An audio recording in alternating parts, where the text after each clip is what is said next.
That's great. Charlotte Robinson.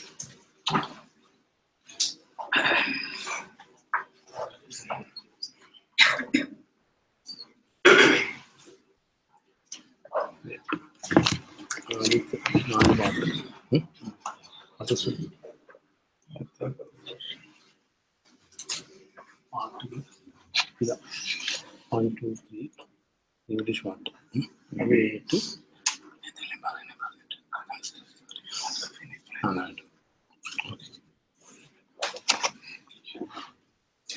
പ്രാർത്ഥിക്കാം. കരുണ നീതിമാനായ ഞങ്ങളുടെ സ്വർഗ്ഗപിതാവേ, അനുഗ്രഹിക്കപ്പെട്ട ഒരു ഭാഗം കൂടി കർത്താവ് ഞങ്ങൾ തന്നതിന് ഓർത്ത് കർത്താവ് ഞങ്ങൾക്ക് നന്ദി പറയുന്നു. ഈ ഭാഗത്ത് ഞങ്ങളെല്ലാവരും ഇവിടെ കൂട്ടിവരുത്തി കർത്താവ് അവിടുത്തെ നാമമഹത്വത്തിനായി അവിടുത്തെ സ്തുതിക്കുവാനും ആരാധിക്കുവാനുമായിട്ട് ഞങ്ങൾ അറിയുന്ന കർത്താവെ അവിടുത്തെ ഈ ശുശ്രൂഷകളെ എല്ലാം കടന്നു പോകുമ്പോൾ ഞങ്ങളുടെ മനസ്സിനെ കർത്താവെ അവിടെ ജലിപ്പിക്കണമെന്ന് പ്രാർത്ഥിക്കുന്ന കർത്താവെ അവിടത്തേക്കുള്ള സ്നേഹത്താലാണല്ലോ ഞങ്ങളിവിടെ എത്തിയിരിക്കുന്നത്. അവിടത്തേക്ക് നല്ല നന്ദി പ്രകാശിപ്പിക്കാനാണല്ലോ കർത്താവ് ഞങ്ങൾ വന്നെത്തിയിരിക്കുന്നത്. ഞങ്ങളുടെ ആത്മാവിനെ ശക്തീകരിക്കണേ. പൂർണ്ണ ഹൃദയത്തോടെയും പൂർണ്ണ ആത്മാവോടും കൂടെ അവിടുത്തെ സേവിച്ചുകൊണ്ട് അവിടത്തേക്ക് വേണ്ടി മാത്രം ജീവിക്കാൻ ഞങ്ങളെ എവിടെ അനുഗ്രഹിക്കണേ എന്ന് പ്രാർത്ഥിക്കുന്നു. ഇന്നത്തെ സുരക്ഷാ കാര്യങ്ങളെല്ലാം അവിടുത്തെ കാര്യങ്ങളിൽ ഞങ്ങൾ പരമേൽപ്പിക്കുന്നു. വാഗ്ദാന പ്രകാരം ഞങ്ങളുടെ മധ്യമുള്ള യേശുവിനെ നമുക്ക് സ്തുതിക്കാനായിട്ട് നമുക്ക് എടുക്കാം. ആദ്യമായി നമുക്ക് ഒരു ഗാനം പാടാം. Song number 8.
Song number 90.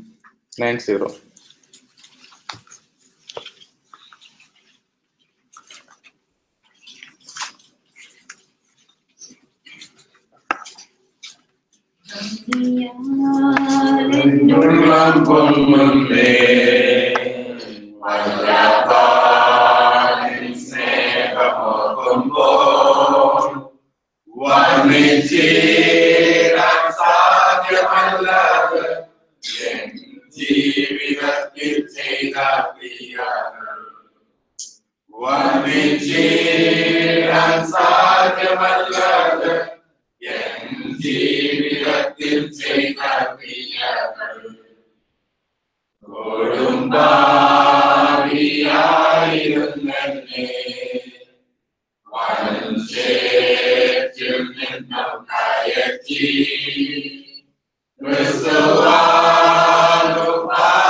But in the number 36.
Song number 915, English order.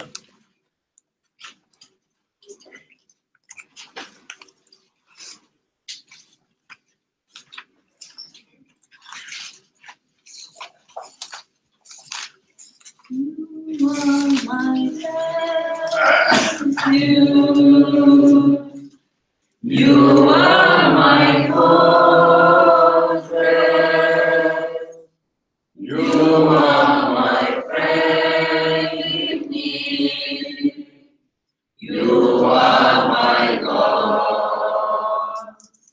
I will worship you with all my heart. I will seek your face, oh my heart. I will serve you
Here I am. Here I am. Oh Lord. Here I am. Oh Lord. Here I am. Oh Lord. Here I am.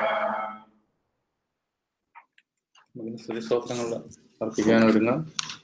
നമ്മുടെ ഹൃദയത്തിന്റെ ഭാഷയിൽ നമുക്ക് കർത്താവ് നമ്മളോട് ചെയ്ത എല്ലാ ഉപകാരങ്ങൾക്കും, കാരണം നമുക്ക് കർത്താവ് എന്താണ് നമുക്ക് ചെയ്തതെന്ന് മനസ്സിലാക്കിയാലേ നമ്മുടെ ഹൃദയത്തിന്റെ ഭാഷയിൽ നമുക്ക് കർത്താവിന് നന്ദി പറയാൻ പറ്റത്തുള്ളൂ. കർത്താവ് നമ്മൾ മരിക്കേണ്ടിയിരുന്നവരാണ്. ആ മരണമാണ് കർത്താവ് നീക്കിക്കളഞ്ഞത്. ആ മരണം കർത്താവ് നമുക്ക് വേണ്ടി ഏറ്റെടുത്ത് നമ്മളെ ജീവനിലേക്ക് നയിച്ചു. അപ്പോൾ നമ്മൾ ഈ കർത്താവിന്റെ സ്തുതിസ്തോത്രങ്ങൾ നമ്മൾ വചനത്തിൽ ഒരിടത്ത് കാണുന്ന അവന്റെ മഹത്വത്തെ പ്രകീർത്തിക്കാനുള്ള അവകാശമാണ് നമ്മൾ വീണ്ടെടുത്തിരിക്കുന്നത്. നമ്മൾ വീണ്ടെടുക്കപ്പെട്ടിരിക്കുന്ന ദൈവത്തെ സ്തുതിക്കാൻ വേണ്ടിയാണ്. ചെയ്ത വലിയ ഉപകാരങ്ങൾ, കാരണം നമുക്ക് ആ മരണത്തിൽ നിന്ന് നമ്മളെ ജീവനിലേക്ക് നയിച്ച് നമുക്കൊരു യോഗ്യതയില്ലായിരുന്നിട്ടും നമ്മൾ പാവത്തിന്റെ ബന്ധനത്തിലും അന്ധകാരത്തിലും നമ്മൾ ദൈവത്തിന്റെ ശത്രുക്കളായിരുന്നപ്പോഴുമാണ് കർത്താവ് നമ്മളെ വീണ്ടെടുക്കാൻ തീരുമാനിച്ചത്. അപ്പോൾ അതിനുവേണ്ടി ഹൃദയത്തിന്റെ ഭാഷയിൽ വാഗ്ദാനപ്രകാരം കർത്താവ് നമ്മുടെ മുന്നിലുണ്ട്. അപ്പൊ ഹൃദയനേത്രങ്ങൾ തുറന്നുകൊണ്ട് നമുക്ക് ദൈവത്തെ നമുക്ക് സ്തുതിസ്തോത്രങ്ങൾ അർപ്പിക്കാം. ആദ്യമായിട്ട് ഒരു സങ്കീർത്തനം ഞാൻ വായിക്കുകയാണ്. സങ്കീർത്തനത്തിന് ശേഷം നമുക്ക് എല്ലാവരും അവരുടെ ഭാഷയിൽ നമുക്ക് ദൈവത്തെ സ്തുതിക്കാം. Psalms 92 നിങ്ങൾ എടുക്കണമെന്നില്ല, ഞാൻ വായിക്കാം. അത്യുന്നതനായ കർത്താവെ, നിനക്ക് സ്തോത്രം അർപ്പിക്കുന്നത്, നിന്റെ തിരുനാമത്തിന് സ്തുതി പാടുന്നത് ഉത്തമമാണ്. പ്രഭാതത്തിൽ നിന്റെ അഞ്ചല സ്നേഹവും രാത്രിയിൽ നിന്റെ വിശ്വസ്തതയും ദേശതന്ത്രിയുടെയും കിന്നരത്തിന്റെയും സംഗീതത്തോടൊപ്പം വീണയുടെ ഗാനാലാപത്തോടൊപ്പം വിളംബരം ചെയ്യുന്നത് ഉത്തമമാണ്. കർത്താവെ, നിന്റെ പ്രവൃത്തിയാൽ നീ എന്നെ സന്തോഷിപ്പിച്ചിരിക്കുന്നുവല്ലോ. നിന്റെ കരങ്ങളുടെ പ്രവൃത്തികളെ കുറിച്ച് ഞാൻ ആനന്ദഗീതം ആലപിക്കും. കർത്താവെ, എത്ര മഹത്വമേറുകയാണ് നിന്റെ പ്രവൃത്തികൾ. നിന്റെ ചിന്തകൾ അത്യന്തം അഗാധം. മന്ദബുദ്ധികൾക്ക് ഇത് ഗ്രഹിക്കാനാവില്ല, മൂഢന് മനസ്സിലാകുകയില്ല. ദുഷ്ടർ പുല്ലുപോലെ പൊട്ടിമുളയ്ക്കുമെങ്കിലും തിന്മ ചെയ്യുന്നവരെല്ലാം തഴച്ചു വളരുമെങ്കിലും അവർ നിത്യനാശമടയും. കർത്താവെ, നീയോ എന്നെന്നും അത്യുന്നതനാകുന്നു. കർത്താവെ, നോക്കൂ നിന്റെ ശത്രുക്കൾ നശിച്ചു പോകും. ദുർവൃത്തരെ എല്ലാം ചിതറിക്കപ്പെടും. എന്നാൽ നീ എന്റെ കൊമ്പ് കാട്ടുപോത്തിന്റെ കൊമ്പ് പോലെ ഉയർത്തിയിരിക്കുന്നു. നീ എന്റെ മേൽ പുതിയ തൈലം ഒഴിച്ചിരിക്കുന്നു. എന്റെ കണ്ണ് എന്റെ ശത്രുക്കളുടെ വീഴ്ച കണ്ടിരിക്കുന്നു. എന്റെ കാത് എന്നെ ആക്രമിക്കുന്നവരുടെ വിനാശം കേട്ടിരിക്കുന്നു. നീതിമാന്മാർ ഈന്തപ്പന പോലെ തഴിക്കും. ലെബനോനിലെ ദേവദാരു പോലെ വളരും. അവരെ കർത്താവിന്റെ ആലയത്തിൽ നട്ടിരിക്കുന്നു. അവർ നമ്മുടെ ദൈവത്തിന്റെ തിരുമുറ്റങ്ങളിൽ തഴച്ചു വളരുന്നു. വാർദ്ധക്യത്തിലും അവർ ഫലം കായ്ക്കും. അവർ എന്നേക്കും ജീവരസവും പച്ചപ്പും നിറഞ്ഞവർ. അങ്ങനെ അവർ കർത്താവ് പരമാർത്ഥതയുള്ളവൻ, ഞാനാണ് എന്റെ പാറ, അവനിൽ നീതികേടില്ല എന്ന് വിളംബരം ചെയ്യുന്നു. നമുക്ക് അവരുടെ ഭാഷ നമുക്ക് ദൈവത്തെ സ്തുതിക്കാനായിട്ട്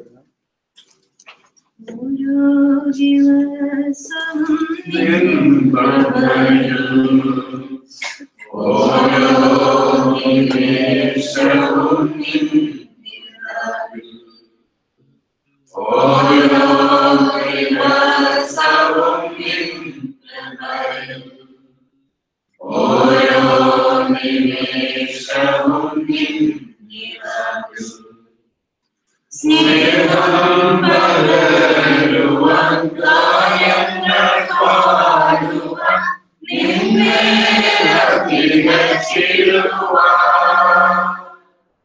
സ്നേഹം പകരുവാൻ കാര്യങ്ങൾ പാടുവാൻ നിന്നെ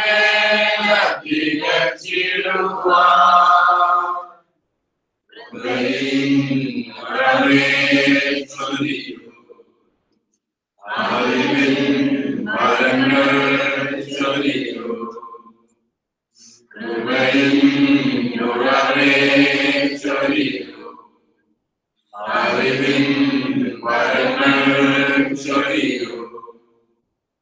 നിന്നെ വിരിഞ്ഞൊന്നും ചെയ്യാൻ കഴിയില്ല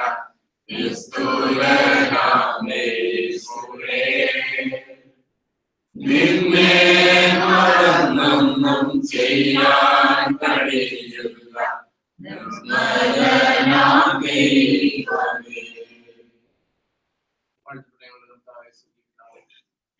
നന്ദിയോടെ ഞങ്ങൾ വാഴ്ത്തുന്നു. അവിടെ മഹോന്നതനായിട്ടുള്ള ദൈവമാണല്ലോ. അവിടുത്തെ പ്രവൃത്തികൾ അത്യന്തം മഹനീയം. അത് മന്ദബുദ്ധികൾ ഗ്രഹിക്കാനാവില്ല എന്ന് കർത്താവ് ഞങ്ങൾ അംഗീകരിക്കുന്ന നിറവേറ്റുന്നു. ഞങ്ങൾ നിരാലംബരായിരിക്കുകയും ഞങ്ങൾക്ക് ഞങ്ങളെ രക്ഷിക്കാൻ കഴിയാതിരിക്കുകയും കർത്താവ് ഞങ്ങൾക്ക് വേണ്ടി ഞങ്ങൾക്ക് വേണ്ടി മരിച്ചതോർത്ത് ഞങ്ങൾ അംഗീകരിക്കുന്ന നിറവേറ്റുന്നു. കർത്താവ് ഞങ്ങളുടെ നിശ്ചിത കർത്താവ് ഞങ്ങൾക്ക് വേണ്ടി പാലിക്കുന്നതോർത്ത് അംഗീകരിക്കുന്നു.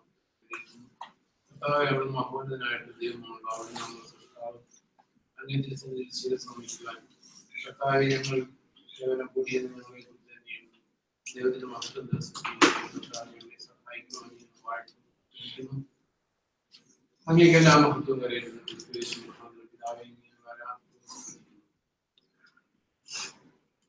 പിതാവേ തിരുനാമം വാണിടുവാൻ തിരുവചനം ധ്യാനിച്ചുവാൻ തിരുനാമം പാടിടുവാൻ തിരുവചനം ധ്യാനിക്കുവാൻ ശാശ്വത ശാന്തി അയക്കണമേ. ഈ ശിശരാദിദാസരിന്മേൽ ശാശ്വത ശാന്തി അയക്കണമേ. ഈ ശിശരാദിദാസരിന്മേൽ ഉണർവിൻ വരമേൽപ്പാൻ ഞങ്ങൾ വരുന്നു തിരുസവിധേ. നാഥാ നിന്റെ വൻകൃപകൾ ഞങ്ങൾക്കരുളൂ അനുഗ്രഹിക്കൂ. നാഥാ നിന്റെ വൻകൃപകൾ ഞങ്ങൾക്കരുളൂ അനുഗ്രഹിക്കൂ. സ്വർഗീയ പിതാവേ, ഞങ്ങൾ അംഗീകരിക്കുന്നു. സഭയായിട്ട് അങ്ങേ മഹത്വപ്പെടുത്തുന്ന കർത്താവേ, കർത്താവേ അവിടുന്ന് കേൾപ്പിച്ചുണ്ടാക്കണം. ഞങ്ങൾ പുതിയ തൈലം ഒഴിച്ചിരിക്കുന്ന കർത്താവേ, അവിടുത്തെ പരിശുദ്ധാത്മാവിനാൽ കർത്താവേ അനുദിന അങ്ങയുടെ ഇത് നിറവേറ്റാൻ വേണ്ടി ഞങ്ങളെ ഈ ഭൂമി ആക്കി വെച്ചിരിക്കാതെ കർത്താവേ ചെയ്യുന്ന കർത്താവേ, നീതിമാന്മാരെ കർത്താവേ അങ്ങയുടെ ആലയത്തിൽ അങ്ങ് നട്ടിരിക്കുന്നു ഞങ്ങൾക്ക് കർത്താവേ. ദൈവമേ, അവർ വാർദ്ധക്യത്തിലും കർത്താവേ കർത്താവെ അവരുടെ വാർദ്ധക്യത്തിൽ കർത്താവെ അവിടുന്ന് സംരക്ഷണം നൽകുന്ന ദൈവമാണ് കർത്താവെ. ദൈവമേ, അവിടുന്ന് ആവശ്യപ്പെടുന്നത് കർത്താവ് നീതിമാന്മാരായിരിക്കുകയാണ്. കർത്താവ് ഞങ്ങളുടെ പ്രവൃത്തികളെ കൊണ്ടോ ഞങ്ങളുടെ അധ്വാനങ്ങളെ കൊണ്ടോ ഒരിക്കലും ഞങ്ങൾക്ക് നീതിമാന്മാരാകാൻ സാധിക്കുകയില്ല. എന്നാൽ അത് അറിഞ്ഞ കർത്താവ് ഞങ്ങളെ നീതീകരിച്ചത്, ഞങ്ങളെ ജസ്റ്റിഫൈ ചെയ്തത് അതുകൊണ്ട് വിചാരിക്കാൻ കർത്താവ് ഞങ്ങൾ നന്ദി പറയുന്നു. ഞങ്ങളുടെ പാപത്തിനുള്ള ശിക്ഷ അവിടെ നേരിട്ടതിനായിട്ട് കർത്താവ് സ്തോത്രം ചെയ്യുന്നു. ഞങ്ങൾ ഈ പാപത്തിന് അടിമപ്പെട്ടിരിക്കേണ്ടവരായ കർത്താവെ, കർത്താവായ യേശുക്രിസ്തുവിന് ഞങ്ങളുടെ പിതാവായ ദൈവത്തിന് അടിമയായിരിക്കാൻ തക്കവണ്ണം ഞങ്ങളെ വിശുദ്ധീകരിച്ച് ശുദ്ധീകരിച്ച് ഈ ദേശത്താക്കി വെച്ചിരിക്കാൻ കർത്താവെ ഞങ്ങൾ അങ്ങോട്ട് നന്ദി പറയുന്നു. കർത്താവിന്റെ നാമത്തെ മഹത്വപ്പെടുത്തി നിത്യജീവിതം ഒരുങ്ങിയിരിക്കുക. കർത്താവെ അങ്ങനെ വിളി കേൾക്കുമ്പോൾ കർത്താവ് വിളി കേൾക്കുന്ന രീതിയാക്കി അടിമൊരുമാറ്റിയായി കർത്താവെ കുടിമാൻ ഞങ്ങൾ ഓരോരുത്തരും ശക്തീകരിക്കുന്ന വേണ്ടി യാചിക്കുന്ന കർത്താവ്, അവിടുത്തെ നീതീകരണവും അവിടുത്തെ വിശുദ്ധീകരണവും കർത്താവിനോട് നാം ഭക്തീകരണത്തിലേക്ക് കൊണ്ടുവരുവാൻ ഞങ്ങൾ അനുദിനം ശക്തീകരിക്കുന്ന വേണ്ടി യാചിക്കുന്നു. അടിയുള്ള സഹോദരങ്ങളെ സ്വതന്ത്രനാൾ സമർപ്പിക്കുന്നു. ദൈവം സ്വീകരിക്കണമേ സ്വർഗീയ പിതാവേ. കഷ്ടങ്ങളെ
മാംസ ഹൃദയം ഒരു പുതിയ ഹൃദയം അവിടെ ഞങ്ങൾക്ക് നൽകണം.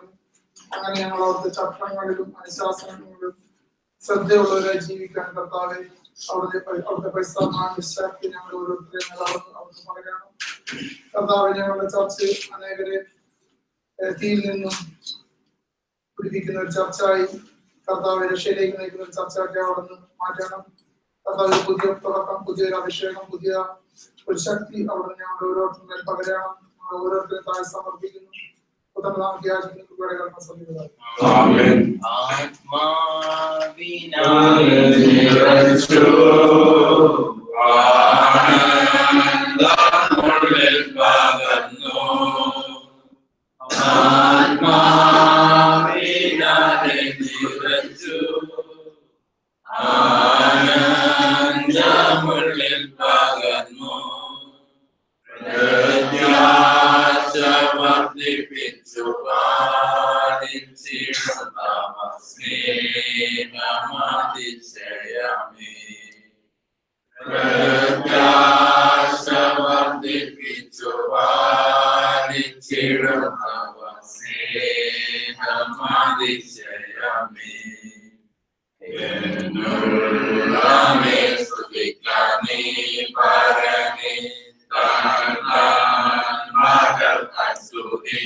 നല്ല അവസരത്തിനോട് കർത്താവേ നന്ദി പറയുന്നു.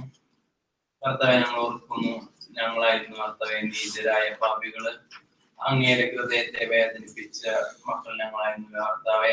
അങ്ങക്ക് ഇഷ്ടമില്ലാത്തത് ചെയ്ത് നടന്ന് പ്രവർത്തിക്കുകയും ചെയ്ത് ഞങ്ങളായിരുന്നു ഓർക്കുന്നു കർത്താവെ. എങ്കിലും കർത്താവെ അങ്ങയുടെ കരുണയും കാരുണ്യവും ഞങ്ങളോട് കാണിച്ചതിന് നന്ദി പറയുന്നു. കർത്താവെ മനസ്സിന് അതീതമായ സ്നേഹം ഞങ്ങളിൽ നിറച്ചതിനായിട്ട് നന്ദി പറയുന്നു കർത്താവെ. ഞങ്ങൾക്ക് വേണ്ടി കർത്താവെ അങ്ങ് എല്ലാം മാറ്റിയിരുന്ന കാര്യങ്ങൾ കർത്താവെ ഞങ്ങൾ ഓർക്കുന്നു. കർത്താവെ ഞങ്ങൾ കണ്ട ആ പാപം കർത്താവെ അങ്ങ് വഹിച്ചു കർത്താവെ. ഞങ്ങൾക്ക് വേണ്ടി കർത്താവെ നന്ദി പറഞ്ഞാലും സ്തുതിച്ചാലും കർത്താവെ അതിന് തുല്യമാവില്ലെന്ന് മനസ്സിലാക്കുന്നു കർത്താവെ. എങ്കിലും അങ്ങ് ആഗ്രഹിക്കുന്ന കർത്താവെ ജീവനുള്ള ബലിയായിട്ട് അന്ത്യത്തോളം ജീവിക്കുവാൻ ഞങ്ങളെ സഹായിക്കേണ്ടി പ്രാർത്ഥിക്കുന്നു കർത്താവെ. അങ്ങയുടെ ഇഷ്ടപ്രകാരം ഓരോ ദിവസവും ഈ ഭൂമിയിൽ വെളിച്ചമായിട്ട് കർത്താവെ പ്രകാശിക്കാൻ ഞങ്ങളെ സഹായിക്കേണ്ടി പ്രാർത്ഥിക്കുന്നു. അങ്ങയുടെ ആത്മാവിനെ നിറച്ചെന്നോ നന്ദി പറയുന്നു. ദിനം പ്രതി കർത്താവെ അങ്ങയുടെ ആത്മാവിനെ ഞങ്ങൾ ഓരോരുത്തരും നിറയ്ക്കുവാൻ വേണ്ടി പ്രാർത്ഥിക്കുന്നു. എല്ലാവരും കർത്താവെ ഉന്നത നാമത്തിൽ സമർപ്പിക്കുന്ന ദൈവം ചെയ്യുന്ന എത്ര നല്ലവൻ മഹിയായവൻ എന്നെ കരുതുന്ന കാക്കനാവൻ. എത്ര നല്ലവൻ മഹിയായവൻ എന്നെ കരുതുന്ന കാക്കനാവൻ. എന്റെ ആവശ്യങ്ങളെല്ലാം അറിഞ്ഞിടുന്ന ഏറ്റവും അടുത്ത സഹായമെന്താ. എന്റെ ആവശ്യങ്ങളെല്ലാം അറിഞ്ഞിടുന്ന ഏറ്റവും അടുത്ത സഹായമെന്താ. ദൈവകൃപയിൽ ഞാൻ ആശ്രയിച്ച് അവൻ വഴികളെ ഞാൻ അറിഞ്ഞ് അനുഗമിച്ചിടും അവനുടെ ചുവടുകളെ. അനുഗമിച്ചിടും അവനുടെ ചുവടുകളെ. ദൈവകൃപയിൽ ഞാൻ ആശ്രയിച്ച്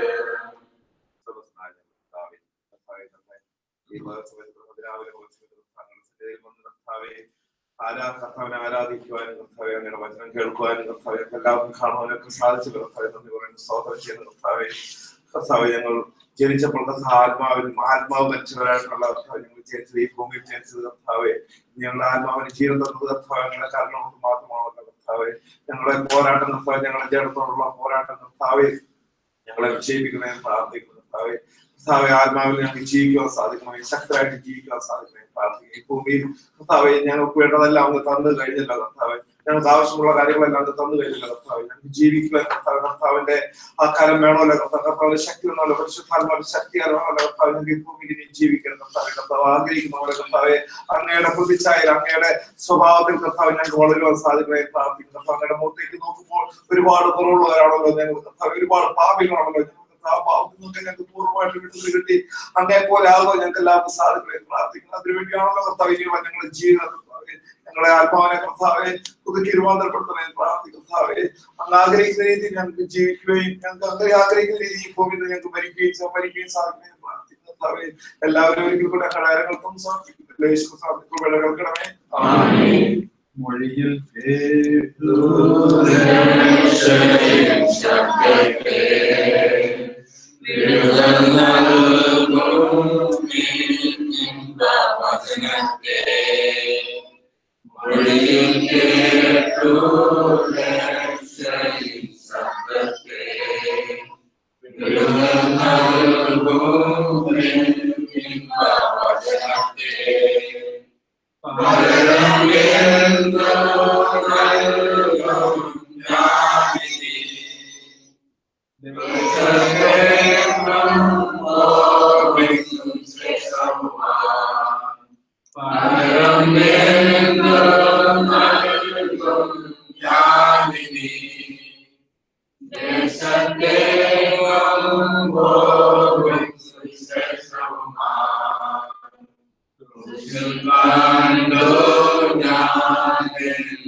ഞങ്ങൾ അതിനൊന്നും യോഗ്യതയുള്ളവരായിരുന്നില്ലല്ലോ കർത്താവെ. എന്നാലും കർത്താവെ ഞങ്ങളുടെ കണ്ണുകളെ തുറക്കുവാൻ അവിടെ ഞങ്ങളോട് കാരുണ്യം കാണിച്ച വലിയ പ്രമാണമായിട്ട് നന്ദിയോടെ സ്തുതിക്കുന്നു കർത്താവെ. കർത്താവെ അവിടുത്തെ സ്വാതന്ത്ര്യത്തോടെ അവിടുത്തെ സ്തുതിക്കുവാനും ഞങ്ങൾക്കൊരു ദൈവമുണ്ടെന്ന് കർത്താവെ. ഞങ്ങളുടെ ഏത് പ്രതിസന്ധിയിലും വഴി ഞങ്ങളുടെ അപ്പച്ചന്റെ അടുത്തിലേക്ക് ചെല്ലുവാൻ അവിടുന്ന് ഞങ്ങൾക്ക് കൃപ തന്നിരിക്കുന്നതിനായിട്ട് നന്ദിയോടെ സ്തുതിക്കുന്നു കർത്താവെ. ഞങ്ങൾ ഇവർ തെരഞ്ഞെടുക്കപ്പെട്ട ഒരു ജാതിയായിട്ട് അവിടുന്ന് മാറ്റിയിരിക്കുന്ന കൃപയ്ക്കായിട്ട് സ്തുതിക്കുന്നു. അവിടുത്തെ മക്കളെന്ന ആ വലിയ ഒരു സ്ഥാനം ഞങ്ങൾക്ക് നൽകിയിരിക്കുന്ന കൃപയ്ക്കായിട്ട് സ്തുതിക്കുന്നു. ആ ഭാവിതാവിനെ വിളിക്കപ്പെടുന്ന ആ പുത്ര സ്വീകാരത്തിന്റെ ആത്മാവിനെ ഞങ്ങളുടെ മേൽ പകർന്നതിനായിട്ട് നന്ദിയോടെ സ്തുതിക്കുന്നു കർത്താവെ. ജീവനുള്ള കാലം മുഴുവൻ കർത്താവെ തിരുപാതകളും നന്ദിയുള്ളവരായി തീരുവാൻ അവിടെ ഞങ്ങളെ സഹായിക്കുവാൻ ഇടയാക്കണമേ എന്ന് പ്രാർത്ഥിക്കുന്നു. ഓരോ ദിവസം കർത്താവെ അങ്ങേറെ സ്നേഹിച്ചുകൊണ്ട് കർത്താവെ ഞങ്ങളുടെ ജീവിതത്തിൽ അവിടുന്ന് ചെയ്തു തന്നിരിക്കുന്ന എല്ലാ നന്മകൾക്കും കർത്താവെ നന്ദി പറഞ്ഞുകൊണ്ട് കർത്താവെ അയക്കുവാൻ അവിടെ ഞങ്ങൾക്ക് കുറവ് നൽകുമാറാക്കണമേ എന്ന് പ്രാർത്ഥിക്കുന്നു. ഞങ്ങളുടെ ജീവിതത്തിലെ എല്ലാ കുറവശങ്ങളും അവിടെ ഞങ്ങളോട് ക്ഷമിക്കുമാറാക്കണമേ എന്ന് പ്രാർത്ഥിക്കുന്നു കർത്താവെ. അവിടുന്ന് ആഗ്രഹിക്കുന്ന രീതിയിലുള്ള ഒരു ക്രിസ്തീയ ജീവിതം നയിക്കുവാൻ അവിടുത്തെ പാതകളിലൂടെ നടക്കുവാൻ അവിടുത്തെ ചട്ടങ്ങളിലും അനുശാസനങ്ങളിലും കർത്താവെ അതനുസരിച്ച് ജീവിക്കുവാൻ കർത്താവെ ഒരു ഉണർവോട് ഓരോ ദിവസം ഞങ്ങളായിരിക്കുവാൻ ഓരോ പ്രഭാതത്തിലും അവിടുത്തെ വലിയ കൃപയുടെ മറവിലായിരിക്കുവാൻ ഞങ്ങൾ ഓരോരുത്തരെയും അവിടുന്ന് ഞങ്ങളെ സഹായിക്കണമേ. കർത്താവെ ഞങ്ങളുടെ ജലകളിൽ ഞങ്ങളെ സൂക്ഷിക്കുമാറാകണമേ, ശത്രു കാണാതെ ദുഷ്ട കാണാതെ വേണം ഞങ്ങൾ ഓരോരുത്തരെയും അവിടുന്ന് പരിപാലിക്കുമാറാകണമേ എന്ന് പ്രാർത്ഥിക്കുന്നു. പ്രാർത്ഥന യാചന സ്തുതി സ്തോത്രങ്ങളെല്ലാം യേശുനാമത്തിൽ അപേക്ഷിക്കുന്നു. കൃപയോടെ കേട്ടറിയണമേ.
ഇത്ര വലിയവനായ ദൈവം ഞങ്ങളുടെയും ദൈവമായിട്ട് ഞങ്ങൾക്ക് വിളിച്ചപേക്ഷിക്കുക.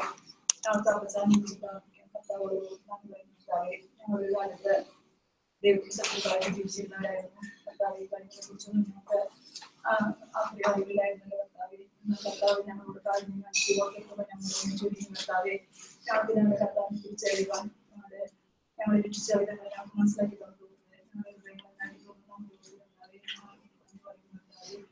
അവിടുത്തെ ഞങ്ങൾ സ്തുതിക്കുന്നു. കർത്താവെ ഞങ്ങൾ അനാഥരല്ലോ. കർത്താവെ ഞങ്ങൾക്ക് വിളിച്ചപേക്ഷിക്കാൻ കർത്താവുണ്ടല്ലോ. ഞങ്ങൾ വിളിക്കുമ്പോൾ ഞങ്ങൾ പ്രാർത്ഥിക്കുമ്പോൾ ശ്രദ്ധ വെച്ച് ഞങ്ങൾ ഓരോ ദിവസം വഴി നടത്തുന്ന കർത്താവിനെ ഞങ്ങൾക്ക് പകരക്കാരനായിട്ട് മനുഷ്യ കർത്താവെ ഞങ്ങൾ നിൽക്കേണ്ടിയിരുന്ന സ്ഥാനത്ത് നമ്മുടെ പാവങ്ങളെല്ലാം കർത്താവ് ഏറ്റുകൊടുത്തുകൊണ്ട് ഞങ്ങൾക്ക് പകരക്കാരനായിട്ട് മനുഷ്യ കർത്താവെ എത്ര നന്ദി പറഞ്ഞാലും മതിയാവുള്ളൂ. കർത്താവെ അത്രമാത്രം ഞങ്ങളുടെ ജീവിതത്തിൽ പ്രവർത്തിച്ചിട്ടുണ്ട്. കർത്താവെ ഞങ്ങൾക്ക് നൽകിയ സമാധാനത്തിനായിട്ട് കർത്താവെ ഈ ലോകം തരാത്ത സമാധാനം കർത്താവെ അവിടെ ഞങ്ങളുടെ വലിയ സ്നേഹത്തിനായിട്ട് പ്രത്യാശയ്ക്കായിട്ട് കർത്താവെ ഞങ്ങളുടെ പേരിൽ ജീവിക്കാനുള്ള പ്രത്യാശ ഞങ്ങൾക്ക് കർത്താവെ ഞങ്ങൾ അങ്ങേക്ക് നന്ദി പറയുന്നു. ഞങ്ങളുടെ സ്തുതി സ്തോത്രങ്ങളെല്ലാം കിട്ടുന്ന നാമത്തിൽ സമർപ്പിക്കുന്നു. സ്വീകരിക്കണമേ സ്വർഗ്ഗീയ പിതാവേ. നീ ഒഴികെ ഞങ്ങൾക്ക്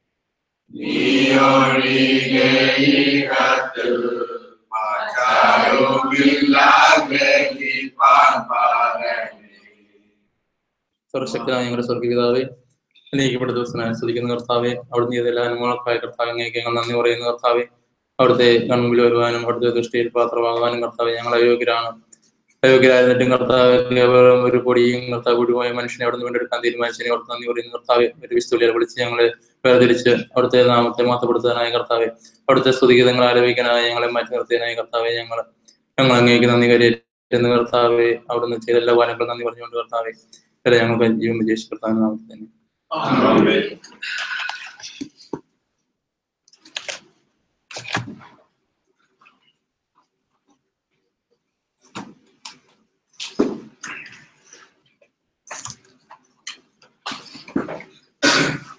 ദൈവത്തിന്റെ വചനത്തിൽ നിന്ന് നമ്മൾ ഇന്നലെ ചിന്തിച്ചുകൊണ്ടിരുന്നതിന്റെ തുടർത്തെ ജസ്റ്റിഫിക്കേഷനെ കുറിച്ച് നമ്മൾ കുറച്ച് നാളത്തേക്ക് ഇങ്ങനെയുള്ള ഈ അടിസ്ഥാന ഉപദേശങ്ങൾ ചിന്തിക്കാമെന്ന് വിചാരിക്കുന്നു. കാരണം നല്ലൊരു തിയററ്റിക്കൽ ബേസ് നമുക്ക് വേണ്ട. അപ്പൊ ജസ്റ്റിഫിക്കേഷനെ കുറിച്ച് ഇന്നലെ നമ്മൾ ചിന്തിച്ചു. നമ്മൾ പാപികളായിരുന്നപ്പോൾ കർത്താവ് രക്ഷിച്ചു, അല്ലെങ്കിൽ ആ ജസ്റ്റിഫിക്കേഷന്റെ ഫ്രൂട്ട് നമ്മൾ ചിന്തിച്ച വീണ്ടും ചിന്തിക്കുന്നില്ല. അപ്പൊ ഇതില് ഉള്ള യോഗ്യത. കാരണം നമ്മൾ ജസ്റ്റിഫൈഡ് ആണെന്ന് നമുക്ക് എല്ലാവർക്കും ആഗ്രഹമുണ്ട്. നമ്മൾ ലൂക്കോസിന്റെ സുവിശേഷം 18 അധ്യായത്തില് ലോകത്തിൽ മനുഷ്യന് സൃഷ്ടിച്ച നാൾ തുടങ്ങി ദൈവത്തെ തേടുന്നവരാ മനുഷ്യര്. നമ്മൾ ഈ ലോകത്തിലെ എവിടെ ചെന്നാലും, നമ്മുടെ ഈ ഇന്ത്യയിലൊക്കെ ചെന്നാൽ ഓരോ സ്ഥലത്തുള്ള വലിയ ക്ഷേത്രങ്ങളൊക്കെ മനുഷ്യൻ പണിതേക്കുന്നത് ദൈവത്തെ പ്രീതിപ്പെടുത്താനാണ്.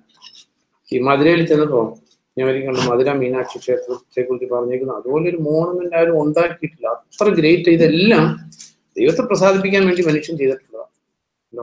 ലോക ഹിസ്റ്ററി എവിടെ ചെന്നാലും നമുക്ക് സ്വന്തം മക്കളും ബലി കഴിച്ചിട്ടുണ്ട്. ഇതെല്ലാം നമ്മൾ ചിന്തിക്കുന്ന കാര്യങ്ങളാണ്.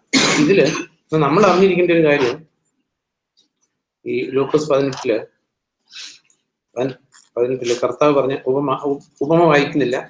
അതില് ഫരിസേന്റെയും ചുങ്കക്കാരന്റെയും ഉപമ, അതിന്റെ കൺക്ലൂഷൻ കർത്താവ് പറയുന്നത് അതിന്റെ 14ാമത്തെ സെന്റൻസില്, ഈ ചുങ്കക്കാരൻ മറ്റവനേക്കാൾ നീതീകരിക്കപ്പെട്ടവനായി വീട്ടിലേക്ക് പോയി. ഈ മറ്റവനേക്കാൾ എന്ന് പറഞ്ഞേക്കുന്നത് മറ്റവനേക്കാൾ ഇച്ചിരി ബെറ്റർ കണ്ടീഷൻ ആയി എന്നല്ല. ഏറ്റവും നീതീകരിക്കപ്പെട്ടില്ല, ഈ ചുങ്കക്കാരനെ നീതീകരിക്കപ്പെട്ടുള്ളൂ. കർത്താവ് അങ്ങനെ ഉപയോഗിച്ചേക്കുന്ന വേർഡ് ഈ പരീക്ഷണം നീതീകരിക്കപ്പെട്ടു, അതിനേക്കാൾ ഇച്ചിരി ബെറ്റർ ആയിട്ട് ചുങ്കക്കാരൻ നീതീകരിക്കപ്പെട്ടു എന്നുള്ള സെൻസിലല്ല. പരീക്ഷ നീതീകരിക്കപ്പെട്ടില്ല, ചുങ്കക്കാരൻ നീതീകരിക്കപ്പെട്ടു. അപ്പൊ അവരുടെ സ്റ്റേറ്റ്മെന്റ്സ്, കാരണം ഇപ്പൊ നമ്മൾ അറിയേണ്ട ഒരു കാര്യം, നമ്മളെല്ലാം ഈ കർത്താവിൽ വരുന്നതിന് മുമ്പും ദൈവപ്രീതിക്കായിട്ട് നമ്മൾ ജീവിച്ചിട്ടുണ്ട്. നമ്മൾ തിന്മ ചെയ്യാതെ ജീവിച്ചിട്ടുണ്ട്, കുറ്റം ചെയ്യാതെ ജീവിച്ചിട്ടുണ്ട്, നമ്മുടെ മനസാക്ഷിയോട് കഴിവതും നീതി പുലർത്തിയിട്ടുണ്ട്, പറ്റുന്ന ഉപകാരങ്ങളെല്ലാം ചെയ്തിട്ടുണ്ട്, ഇതെല്ലാം ചെയ്തിട്ടുണ്ട്. അതാ ഇവിടെ പരീക്ഷം പറയുന്ന ഒരു കാര്യം.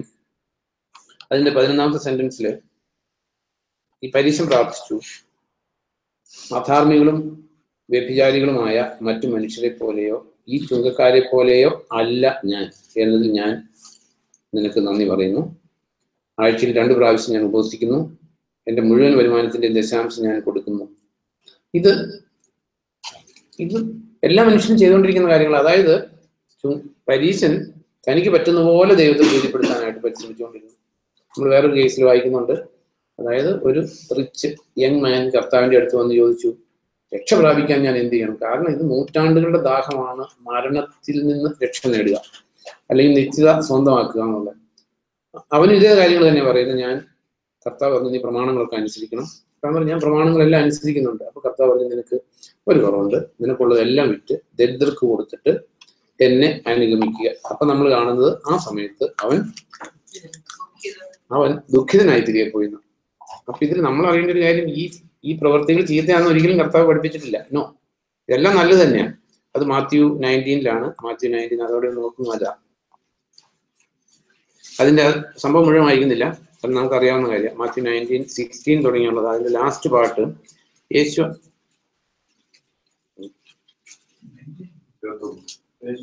മാത്യു 19:16 തുടങ്ങിയുള്ള സ്ഥലമാണ്. അതില് ജസ്റ്റ് ഒന്ന് പെട്ടെന്ന് വായിക്കാം. അപ്പോൾ ഒരാൾ യേശുവിനെ സമീപിച്ച് ചോദിച്ചു, ഗുരു, നിത്യജീവൻ നേടാൻ ഞാൻ എന്ത് നന്മ ചെയ്യണം?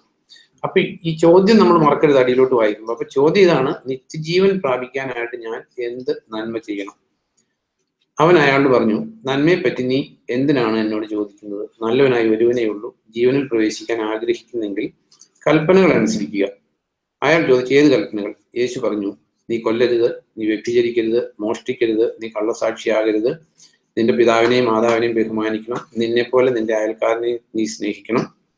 ആ യുവാവ് മറുപടി പറഞ്ഞു, ഇവയെല്ലാം ഞാൻ പാലിച്ചിട്ടുണ്ട്. വളരെ ശ്രദ്ധിക്കേണ്ട ഒരു കാര്യം. കാരണം ഇത് 10 പ്രമാണത്തിന്റെ സെക്കൻഡ് പാർട്ടാണ് പറഞ്ഞത്. കർത്താവ് തന്നെ 10 പ്രമാണത്തെ 2ആയിട്ട് ഡിവൈഡ് ചെയ്തിട്ടുണ്ട്. നിന്റെ ദൈവമായ കർത്താവിനെ പൂർണ്ണ ഹൃദയത്തോടും പൂർണ്ണ ആത്മാവോടും പൂർണ്ണ ശക്തിയോടും കൂടി സ്നേഹിക്കുക, നിന്നെ പോലെ നിന്റെ അയൽക്കാരനെ സ്നേഹിക്കുക. ഇവൻ പറഞ്ഞേക്കുന്ന കാര്യങ്ങളെല്ലാം നിന്നെ പോലെ നിന്റെ അയൽക്കാരനെ സ്നേഹിക്കുക എന്നുള്ള സെക്കൻഡ് പാർട്ടാണ്. ഇതെല്ലാം ടു ഹിസ് ലെവൽ ബെസ്റ്റ് അനുസരിച്ചിട്ടുണ്ട്. ആ യുവാവ് മറുപടി പറഞ്ഞു, ഇവയെല്ലാം ഞാൻ പാലിച്ചിട്ടുണ്ട്. അവൻ പറഞ്ഞു, നുണയാണെന്നൊന്നും കർത്താവ് പറഞ്ഞിട്ടില്ല. നോ, ഇനി എനിക്ക് എന്ത് കുറവാണുള്ളത്? യേശു അയാളോട് പറഞ്ഞു, പരിപൂർണനാകാൻ നീ ഇച്ഛിക്കുന്നെങ്കിൽ. നമ്മൾ ഇത് എഴുതി തള്ളുന്ന ഒരു വേടാ. കാരണം പരിപൂർണനായില്ലേലും കുഴപ്പമൊന്നുമില്ല, നമുക്ക് രക്ഷിക്കപ്പെട്ടാൽ പോലെ. പക്ഷെ ഇവിടെ കർത്താവ് ഏത് ചോദ്യത്തിനുള്ള മറുപടിയാണ് പറഞ്ഞെന്നുള്ളത് നമ്മൾ മറക്കരുത്. കർത്താവ് ഏത് ചോദ്യത്തിനുള്ള മറുപടിയാണ്? നിത്യജീവൻ. അപ്പൊ ഇവിടെ പരിപൂർണത എന്ന് കർത്താവ് ഉദ്ദേശിച്ചേക്കുന്നത് നിത്യജീവൻ പ്രാപിക്കാനുള്ള കാര്യമാണ്, അല്ലാതെ പെർഫെക്ഷൻ. അതിനിടെ കർത്താവ് തന്നെ പറയുന്നുണ്ടല്ലോ, അതായത് പെർഫെക്റ്റ് ആയിട്ട് ദൈവം മാത്രമേ ഉള്ളൂ, വേറെ ആരുമില്ല. പരിപൂർണമായിട്ട് ദൈവം മാത്രമേ ഉള്ളൂ. എന്നാൽ ഇവിടെ കർത്താവ് കൊടുക്കുന്ന ആ ആൻസറിനെ ഇങ്ങനെ വായിക്കുന്നതിൽ ഒരു തെറ്റുമില്ല. യേശു അയാളോട് പറഞ്ഞു, പരിപൂർണനാകാൻ നീ ഇച്ഛിക്കുന്നെങ്കിൽ, അല്ലെങ്കിൽ 16ാം സെന്റൻസിലെ ചോദ്യത്തിനുള്ള ഉത്തരം, നിത്യജീവൻ പ്രാപിക്കാൻ നീ ആഗ്രഹിക്കുന്നെങ്കിൽ നിനക്കുള്ളതെല്ലാം വിറ്റ് ദരിദ്രർക്ക് കൊടുക്കുക, അപ്പോൾ നിനക്ക് സ്വർഗത്തിൽ നിക്ഷേപം ഉണ്ടാവും. പിന്നെ വന്ന് എന്നെ അനുഗമിക്കുക. ആ യുവാവ് ഇത് കേട്ട് ദുഃഖിതനായി മടങ്ങിപ്പോയി, കാരണം അയാൾക്ക് ധാരാളം സമ്പത്ത് ഉണ്ടായിരുന്നു. അപ്പം നമ്മൾ അറിയേണ്ട ഒരു കാര്യം, നമ്മൾ എന്ത് ചിന്തിക്കുന്ന, കർത്താവിന്റെ അടുത്ത് വന്നിട്ട് സെയിം ആസ് ബിഫോർ ആകാൻ ആർക്കും പറ്റില്ല. നമ്മൾ ഫിലിപ്പയിലെ ജയിലധികാരിയും കുടുംബവും കർത്താവിന്റെ അടുത്ത് വന്ന ഒരു കുടുംബമായിട്ട് സന്തോഷിച്ചു, ലുദിയായും കുടുംബവും സന്തോഷിച്ചു. പക്ഷെ ഈ മനുഷ്യൻ ഒരു കുഴപ്പമില്ലാതെ വന്നേ, നോർമൽ ഹാപ്പിനെസ്സിൽ സന്തോഷമുള്ളവനായിട്ടാണ് വന്നേ, പക്ഷെ ദുഃഖിതനായിട്ട് മടങ്ങിപ്പോയി. അപ്പൊ ഇവിടെ അതുകൊണ്ട് നമുക്കെല്ലാം ഓരോരുത്തരുടെ കേസ് ടു കേസ് ആണ് കർത്താവ് പറയുന്നത്. നമുക്കറിയാലോ, കർത്താവ് സ്കാനിങ്, കർത്താവിന്റെ ഹൃദയം അല്ല കണ്ണുകൾ. സക്കായോട് പറഞ്ഞില്ല നിനക്കുള്ളതെല്ലാം വിറ്റ് ദരിദ്രർക്ക് കൊടുക്കാൻ, കാരണം he was willing to leave everything for the sake of the lord. ഈ മനുഷ്യന് നിത്യജീവൻ പ്രാപിക്കണം, പക്ഷെ കണ്ടീഷനില്ല. ഇങ്ങനെ നമ്മുടെ ഇഷ്ടപ്രകാരം കർത്താവിനെ കൊണ്ടുവന്ന് നമുക്ക് നിത്യജീവൻ പ്രാപിക്കാൻ, അത് മനുഷ്യന്റെ ഒരു ബേസിക് നേച്ചറാണ്. അറ്റ് ദി സെയിം ടൈം നമ്മൾ അറിയേണ്ട ഒരു കാര്യം, നമ്മുടെ കണ്ടീഷനിൽ നമുക്ക് കർത്താവിനെ കൊണ്ടുവരാൻ പറ്റില്ല, കർത്താവിന്റെ കണ്ടീഷനിൽ നമ്മൾ പോയേ പറ്റൂ. അപ്പൊ ഇവിടെ കർത്താവ് പറയുന്നത് നിനക്കുള്ളതെല്ലാം വിറ്റ് ദരിദ്രർക്ക് കൊടുക്കുക, പിന്നെ വന്ന് എന്നെ അനുഗമിക്കുക എന്ന് പറഞ്ഞേക്കുന്നത് ഇത് ഫസ്റ്റ് കമാൻഡ്മെന്റാണ്. കാരണം സെക്കൻഡ് കമാൻഡ്മെന്റ് അവൻ അനുസരിക്കുന്നുണ്ട്.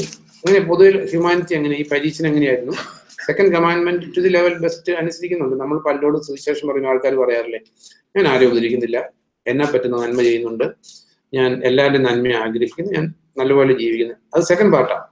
പക്ഷെ നമ്മൾ എന്നും ചിന്തിക്കുന്ന പോലെ ഒന്നാം കൽപ്പനയാണ്, രണ്ടാം കൽപ്പനയാണ്. ഈ ദൈവവുമായിട്ടുള്ള കാര്യത്തില് നമ്മൾ തിയറിറ്റിക്കലി ആൻഡ് പ്രാക്ടിക്കലി പെർഫെക്റ്റ് ആകാതെ, പെർഫെക്റ്റ് ഇൻ ദി സെൻസ് ഈ പറഞ്ഞേക്കുന്ന ഹൃദയാവസ്ഥ ഇത് വിറ്റുകൊടുക്കുന്ന കാര്യമല്ല, ഒന്നുമല്ല. ഇവനെ സംബന്ധിച്ച് ഇവന് ഗാംഗ്രീൻ ബാധിച്ചേക്കുക ഹൃദയത്തിൽ, ദ്രവ്യാഗ്രഹം കൊണ്ട്. അപ്പോൾ ഇവനെ സംബന്ധിച്ച് കർത്താവിന് ഒരൊറ്റ ട്രീറ്റ്മെന്റ് പറഞ്ഞു കൊടുക്കാൻ പറ്റുള്ളൂ, നിനക്കുള്ളത് എല്ലാം വിറ്റേ പറ്റൂ, അല്ലാതെ നിനക്ക് രക്ഷപ്പെടാൻ പറ്റത്തില്ല. അപ്പൊ നമ്മുടെ ജീവിതത്തിൽ നമ്മൾ അറിയേണ്ടത്, ഈ ചുങ്കക്കാരന്റെ പരീക്ഷന്റെ അല്ലെ ഈ ഉപമയില് ഇതിലെല്ലാം കാണിക്കുന്ന ഒരു കാര്യം, നമ്മുടെ നീതി കൊണ്ട് നമുക്ക്, അല്ലെങ്കിൽ നമ്മുടെ എത്ര പരിശ്രമിച്ചാലും നമുക്ക് ജസ്റ്റിഫിക്കേഷൻ പ്രാപിക്കാൻ പറ്റത്തില്ല. കർത്താവ് പറഞ്ഞു ഒരുവൻ മാത്രമേ നല്ലവനായിട്ടുള്ളൂ, അത് ദൈവം മാത്രമാണ്. അല്ലെങ്കിൽ സ്വർഗത്തിൽ വസിക്കാൻ യോഗ്യനായിട്ടുള്ളവൻ ദൈവം മാത്രമേ ഉള്ളൂ, വേറെ ആരും ഇല്ല. അപ്പൊ ഈ 18ാം അധ്യായത്തില് ലുക്ക് 18 എന്നാൽ ചുങ്കക്കാരൻ പറഞ്ഞു 13ാം സെന്റൻസ്, എന്നാൽ ചുങ്കക്കാരൻ വളരെ അകലെ നിന്ന് തന്റെ കണ്ണുകൾ സ്വർഗത്തിലേക്ക് ഉയർത്തുക പോലും ചെയ്യാതെ മാറത്തടിച്ച് പ്രാർത്ഥിച്ചു, ദൈവമേ പാപിയായ എന്റെ മേൽ കനിയണമേ. അപ്പൊ ഇതുള്ളൂ ഈ എലിജിബിലിറ്റിയാണ് നമ്മൾ ചിന്തിക്കുന്നത്. ജസ്റ്റിഫിക്കേഷൻ ഉള്ള എലിജിബിലിറ്റി എന്ന് പറയുന്നത് നമ്മളെല്ലാം നല്ലപോലെ ജീവിക്കുന്നവരാണ്, അല്ലെങ്കിൽ തിന്മ ജീവിക്കുന്നവരല്ല. അതുകൊണ്ട് നമുക്ക് ജസ്റ്റിഫിക്കേഷനിൽ എത്താൻ ഇത്തിരി ബുദ്ധിമുട്ടാണ്. കർത്താവ് അതുകൊണ്ടാണ് പറഞ്ഞ് ചുങ്കക്കാരും പാപികളും എല്ലാം സ്വർഗത്തിൽ പോകും, പക്ഷേ പരീശന്മാര് ചിന്തിക്കും നമ്മൾ നല്ലപോലെ ജീവിക്കുന്നവരാ, ടു ദി ലെവൽ ബെസ്റ്റ്, സത്യവുമാണ്. അറ്റ് ദി സെയിം ടൈം നമ്മൾ ദൈവത്തിന്റെ വചനത്തിൽ നിന്ന് മനസ്സിലാക്കേണ്ട ഒരു കാര്യം, നമ്മൾ ഇന്നലെ ചിന്തിച്ചതാ, ഒരു പാപം മതി നമ്മുടെ സ്വർഗത്തിന് അയോഗ്യരാക്കാൻ. അറിയേണ്ട ഒരു കാര്യം, ഒറ്റ പാപം മതി. ഇപ്പൊ ലോകത്തിലൊരു എക്സാമ്പിൾ എടുത്തോ, ഇപ്പൊ ഒരാള് ഒരു കൊലപാതകം ചെയ്തു, കൊലപാതകത്തിന് ക്യാപിറ്റൽ പണിഷ്മെന്റാണ്. അങ്ങർക്ക് അതിനെക്കുറിച്ച് വളരെ ദുഃഖമുണ്ടായി. പിന്നീട് ജീവിതത്തിൽ നല്ലപോലെ ജീവിക്കാൻ തീരുമാനിച്ചു. പിന്നീട് ഒരു തെറ്റും ചെയ്യാതെ ജീവിതത്തിൽ നന്മ മാത്രം ചെയ്ത് തനിക്കുള്ളതെല്ലാം വിറ്റ്, ആ കൊന്ന വീട്ടുകാർക്ക് തനിക്കുള്ളതെല്ലാം വിറ്റ് അതെല്ലാം തിരികെ കൊടുത്തു, എല്ലാം കൊടുത്തു, നന്മ മാത്രമേ ചെയ്തുള്ളൂ. സ്റ്റിൽ ആ ചെയ്ത പാപത്തിനുള്ള ശിക്ഷ എന്താ? ക്യാപിറ്റൽ പണിഷ്മെന്റ് തന്നെ. ഇതൊക്കെ ജസ്റ്റിഫിക്കേഷനെ കുറിച്ച് നമ്മൾ അറിയേണ്ട ഒരു കാര്യമാണ്. ആ ചെയ്ത പാപത്തെ ഈ സൽക്കർമ്മങ്ങൾ ഒരിക്കലും അതിനെ ന്യൂട്രലൈസ് ചെയ്യില്ല, ഇല്ലാതാക്കി തീർക്കില്ല. അപ്പൊ നമ്മുടെ ജീവിതത്തില് അതുകൊണ്ടാണ് ഗലാത്യ ലേഖനത്തിൽ പൗലോസ് പറയുന്നത്, അതായത് നിയമത്തിൽ ഇങ്ങനെ എഴുതിയേക്കുന്നത്, ഈ നിയമത്തിൽ എഴുതിയിരിക്കുന്നത് എല്ലാം അനുസരിച്ച് ജീവിക്കുന്നവൻ ജീവിക്കും. ഇമ്മീഡിയറ്റ്ലി അടുത്ത സെന്റൻസിൽ പൗലോസ് പറയുവാണ്, അതുകൊണ്ട് ആരും നിയമത്താൽ നീതീകരിക്കപ്പെടുകയില്ല എന്നുള്ളത് സ്പഷ്ടമാണ്. നമ്മുടെ ജീവിതത്തിലെ ആ ഹെൽപ്ലെസ് സ്റ്റേറ്റ് നമ്മളൊന്ന് മനസ്സിലാക്കിയാലേ നമുക്ക് ജസ്റ്റിഫിക്കേഷനിൽ എത്താൻ പറ്റൂ. കാരണം എന്നാല് ഈ മനുഷ്യനെ റെഡീം ചെയ്യാൻ, വീണ്ടെടുക്കാനായിട്ട് ദൈവം വെച്ചേക്കുന്ന വില വളരെ ഹൈയാണ്. നമ്മൾ 49 സങ്കീർത്തനത്തിൽ വായിക്കുന്നുണ്ട്, അത് മനുഷ്യൻ എത്ര പരിശ്രമിച്ചാലും അത് തികയില്ല എന്ന് എഴുതിക്കുന്നത്. എത്ര പരിശ്രമിച്ചാലും തികയില്ല, കാരണം അത്ര വലുതാണ് മനുഷ്യന്റെ വില. കർത്താവ് പറയുന്നില്ല, ലോകം മുഴുവൻ നേടിയാലും ആത്മാവ് നഷ്ടപ്പെട്ടാൽ വാല്യൂ ഇല്ല. അപ്പൊ ലോകത്തിന് മുഴുവൻ ഉള്ളതിനേക്കാൾ വാല്യൂ ഒരു മനുഷ്യന്റെ ആത്മാവിന് ദൈവം കൊടുത്തിട്ടുണ്ട്. നമ്മൾ വായിക്കുന്നില്ല, ഒരു കാണാതെ പോയ ആടിനെ കുറിച്ച് പറയുന്നിടത്ത് 99 നീതിമാന്മാര് എന്നതിനേക്കാൾ കൂടുതൽ ദൈവത്തിന് കൺസേൺ നഷ്ടപ്പെട്ടിരിക്കുന്ന ഒരു പാപിയെ കുറിച്ചാണ്. അപ്പൊ ദൈവം അത്രയേറെ തേഴ്സ്റ്റോട് കൂടി അന്വേഷിക്കുന്നുണ്ട്. അപ്പൊ ഇത് നമ്മളൊന്ന് ബേസിക്കലി മനസ്സിലാക്കണം. നമ്മളെല്ലാം നല്ലപോലെ ജീവിച്ചിട്ടുള്ളവരല്ല, അല്ലെങ്കിൽ മോശമായിട്ട് ജീവിച്ചിട്ടുള്ളവരല്ല നമ്മൾ. അത് നല്ലത് തന്നെ തീർച്ചയായിട്ടും. അറ്റ് ദി സെയിം ടൈം നമ്മൾ ഓർത്തിരിക്കേണ്ട ഒരു കാര്യം, അത് വെച്ച് നമുക്ക് as far as justification is concern അതിനുള്ള വാല്യൂ എന്ന് പറയുന്നത് സീറോ. അപ്പൊ ഇങ്ങനെ നമ്മൾ ജസ്റ്റിഫൈഡ് നമ്മൾ ചിന്തിച്ചത് അതിന്റെ റിസൾട്ടുകൾ ജസ്റ്റിഫൈ ആയി കഴിഞ്ഞാൽ ജസ്റ്റിഫൈഡ് ആയാലുള്ള റിസൾട്ടുകൾ നമ്മൾ ചിന്തിച്ചത് ദൈവത്തിൽ ആമോദിക്കും, കഷ്ടങ്ങളിൽ സന്തോഷിക്കും, കുറെ കാര്യങ്ങൾ ചിന്തിച്ച് അത് വീണ്ടും നോക്കേണ്ട ആവശ്യമില്ല. അപ്പൊ ഈ 1 Corinthians 5 അധ്യായത്തില് അറിയാവുന്ന സ്ഥലങ്ങൾ തന്നെ ഉള്ളൂ. ജസ്റ്റ് ഇതിനൊന്ന് നമ്മളൊന്ന് പഠിക്കുന്നുള്ളൂ. വീണ്ടും 1 Corinthians 5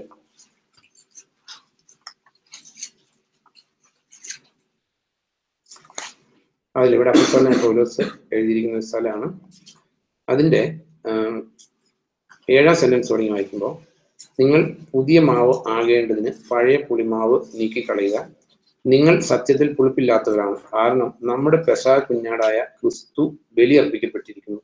അതുകൊണ്ട് ദുഷിപ്പിന്റെയും തിന്മയുടെയും പഴയ പുളിമാവ് കൊണ്ടല്ല, ആത്മാർത്ഥതയും സത്യവുമാകുന്ന പുളിപ്പില്ലാത്ത അപ്പം കൊണ്ട് നമുക്ക് തിരുനാൾ ആഘോഷിക്കാം.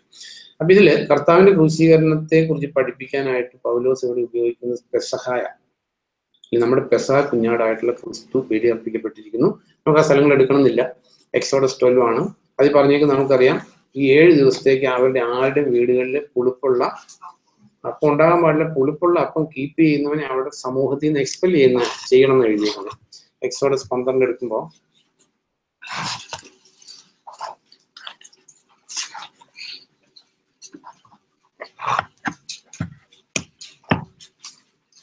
അതില് 12ാം അധ്യായത്തിൽ ഇങ്ങനെ നമ്മൾ വായിക്കുന്നത്,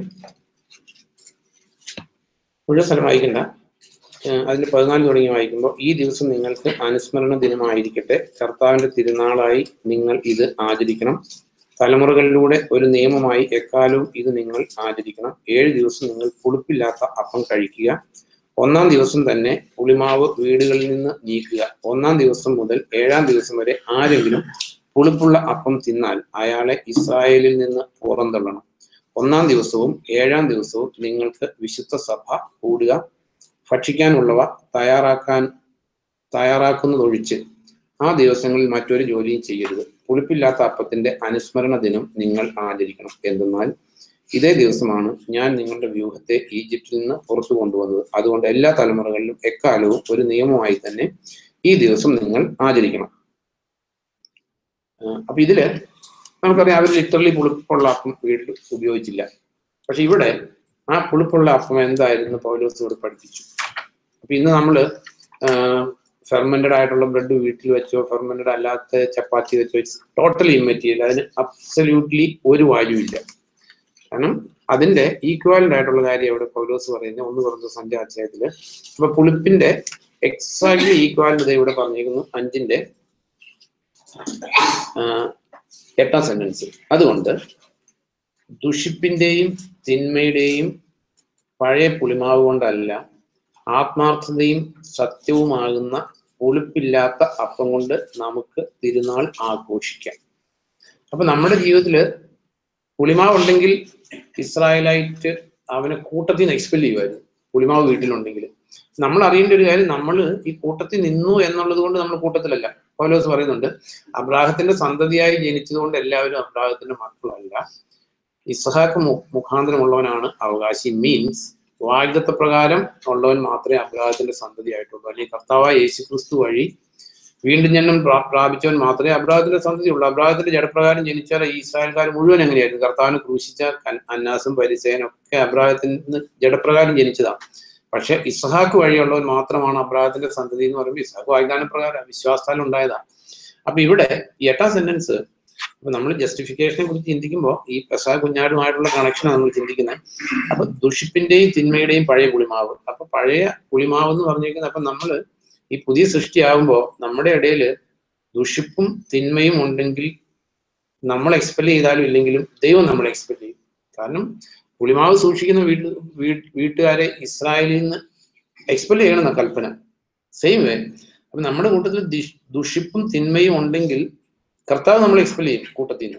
പക്ഷെ വേണ്ടത് ഇതാണ്, ആത്മാർത്ഥതയും സത്യവുമാകുന്ന. അപ്പൊ നമ്മുടെ ജീവിതത്തിൽ ആത്മാർത്ഥത, 100% സിൻസിയറിറ്റി, ആത്മാർത്ഥതയും സത്യം. സത്യം നമുക്കറിയാം, സത്യത്തെ കുറിച്ച്. സത്യം, ദൈവത്തിന്റെ വചനം സത്യമാണ്, മനസാക്ഷിയോട് നീതി പുലർത്തുന്നത് സത്യമാണ്, ഇതെല്ലാം സത്യം. അപ്പൊ നമ്മുടെ ജീവിതത്തിൽ ഏറ്റവും പ്രധാനപ്പെട്ട ഒരു കാര്യം ആത്മാർത്ഥമായ ഒരു വിശ്വാസം. തിമോത്തിയോസിനോട് പറയുന്നത് 2 തിമോത്തി 1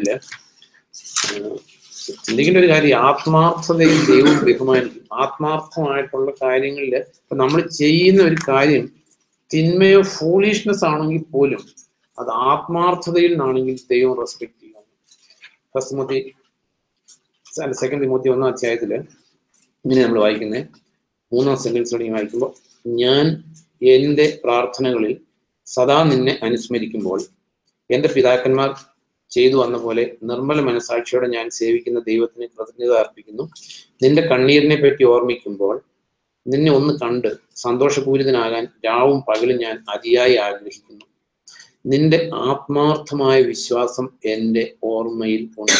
നമ്മുടെ ജീവിതത്തിൽ നമ്മൾ അങ്ങോട്ടും ഇങ്ങോട്ടും ഒക്കെ കാണും, സംസാരിക്കുകയും ഇടപെടുകയും ചെയ്യുന്നവർ. അപ്പം നമ്മളെ കുറിച്ച് നമ്മുടെ ആത്മാർത്ഥമായ വിശ്വാസം, 100% സിൻസിയർ ആയിട്ടുള്ള വിശ്വാസം, ഇതാണ് പുതിയ നിയമത്തിലെ പെസഹ. അല്ലെങ്കിൽ ഇവിടെ തിമോത്തിയോസിനെ കുറിച്ച് പറയുന്നത് നിന്റെ ആത്മാർത്ഥമായ വിശ്വാസം. നമ്മളെ കുറിച്ച് ഒന്ന് ചിന്തിക്കേണ്ടതാണ്. നമ്മളുമായിട്ട് പരിചയപ്പെടുന്നവര് നമ്മളെ കുറിച്ച് പറയേണ്ട ഒരു കാര്യം, നിന്റെ ആത്മാർത്ഥമായ വിശ്വാസം എൻ്റെ ഓർമ്മയിലുണ്ട്.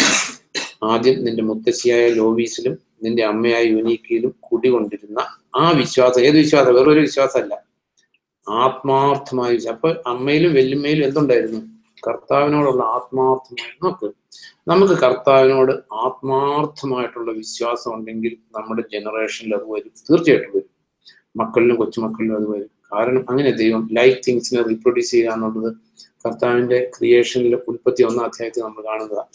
അപ്പൊ ഇവിടെ തിമോത്തിയുടെ അമ്മയ്ക്കും ഉണ്ടായിരുന്നു, വെല്ലുമ്മയ്ക്കും എന്തുണ്ടായിരുന്നു? അവരിലുണ്ടായിരുന്ന ആ വിശ്വാസം എന്ന് പറഞ്ഞിരിക്കുന്ന ഈ വിശ്വാസം, അതായത് ആത്മാർത്ഥമായ വിശ്വാസം, എനിക്ക് ഉത്തമ ബോധ്യമുണ്ട്. അതുകൊണ്ട് ആ വിശ്വാസം ഇപ്പോൾ നിന്നിലും കുടികൊള്ളുന്നു എന്ന് എനിക്ക് ഉത്തമ ബോധ്യമുണ്ട്.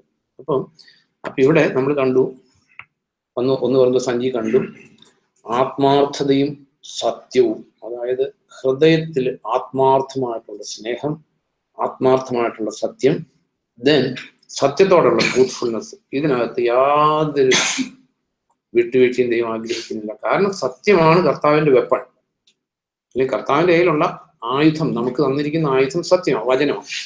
കർത്താവിനെ പിശാച് പരീക്ഷിച്ചപ്പോൾ നമ്മൾ കാണുന്നുണ്ട്, സത്യം, ഇറ്റ് ഈസ് റിട്ടൺ. അപ്പൊ പിശാച് ഒരു വചനം കൊണ്ടുവന്ന് കർത്താവിനോ, അത് മാത്രമല്ല, ദിസ് ഈസ് ഓൾസോ റിട്ടൺ. അപ്പൊ ഈ എഴുതപ്പെട്ട അല്ലെങ്കിൽ സത്യം കൊണ്ട് മാത്രമേ നമുക്ക് ജീവിക്കാൻ പറ്റൂ. അപ്പൊ ഇതില് ഈ എക്സോഡസ് 12 തിരികെ വരുമ്പോൾ നമ്മൾ ചിന്തിച്ച്, നമ്മുടെ പെസഹ കുഞ്ഞാടായിട്ടുള്ള ക്രിസ്തു ബലി കഴിക്കപ്പെട്ടിരിക്കുന്നു. ഇന്നലെ നമ്മൾ ചിന്തിച്ചതാ റോമൻസ് 6:6 റോമൻസ് 6:6 വായിക്കാം.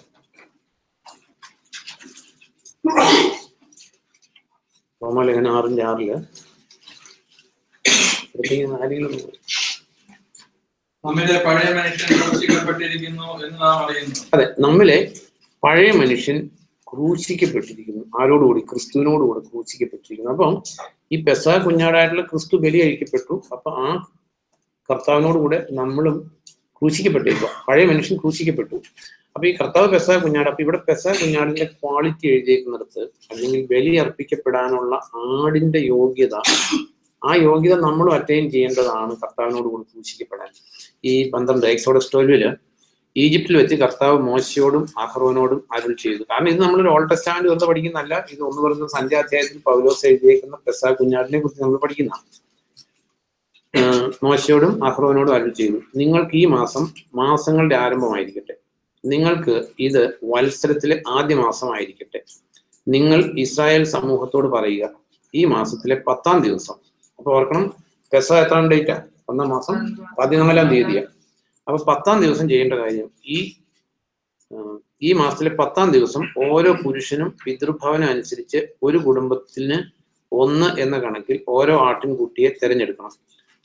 ഒരു ആട്ടിൻകുട്ടിയെ തിന്നാൻ മാത്രം ആൾ ഒരു വീട്ടിലില്ലെങ്കിൽ അയാളും അയൽക്കാരനും കൂടി ആളുകളുടെ എണ്ണത്തിനനുസരിച്ച് ആട്ടിൻകുട്ടിയെ തിരഞ്ഞെടുക്കണം. ഓരോരുത്തർക്കും തിന്നാവുന്നത് കണക്കാക്കി വേണം ആട്ടിൻകുട്ടികളുടെ എണ്ണം നിശ്ചയിക്കാൻ.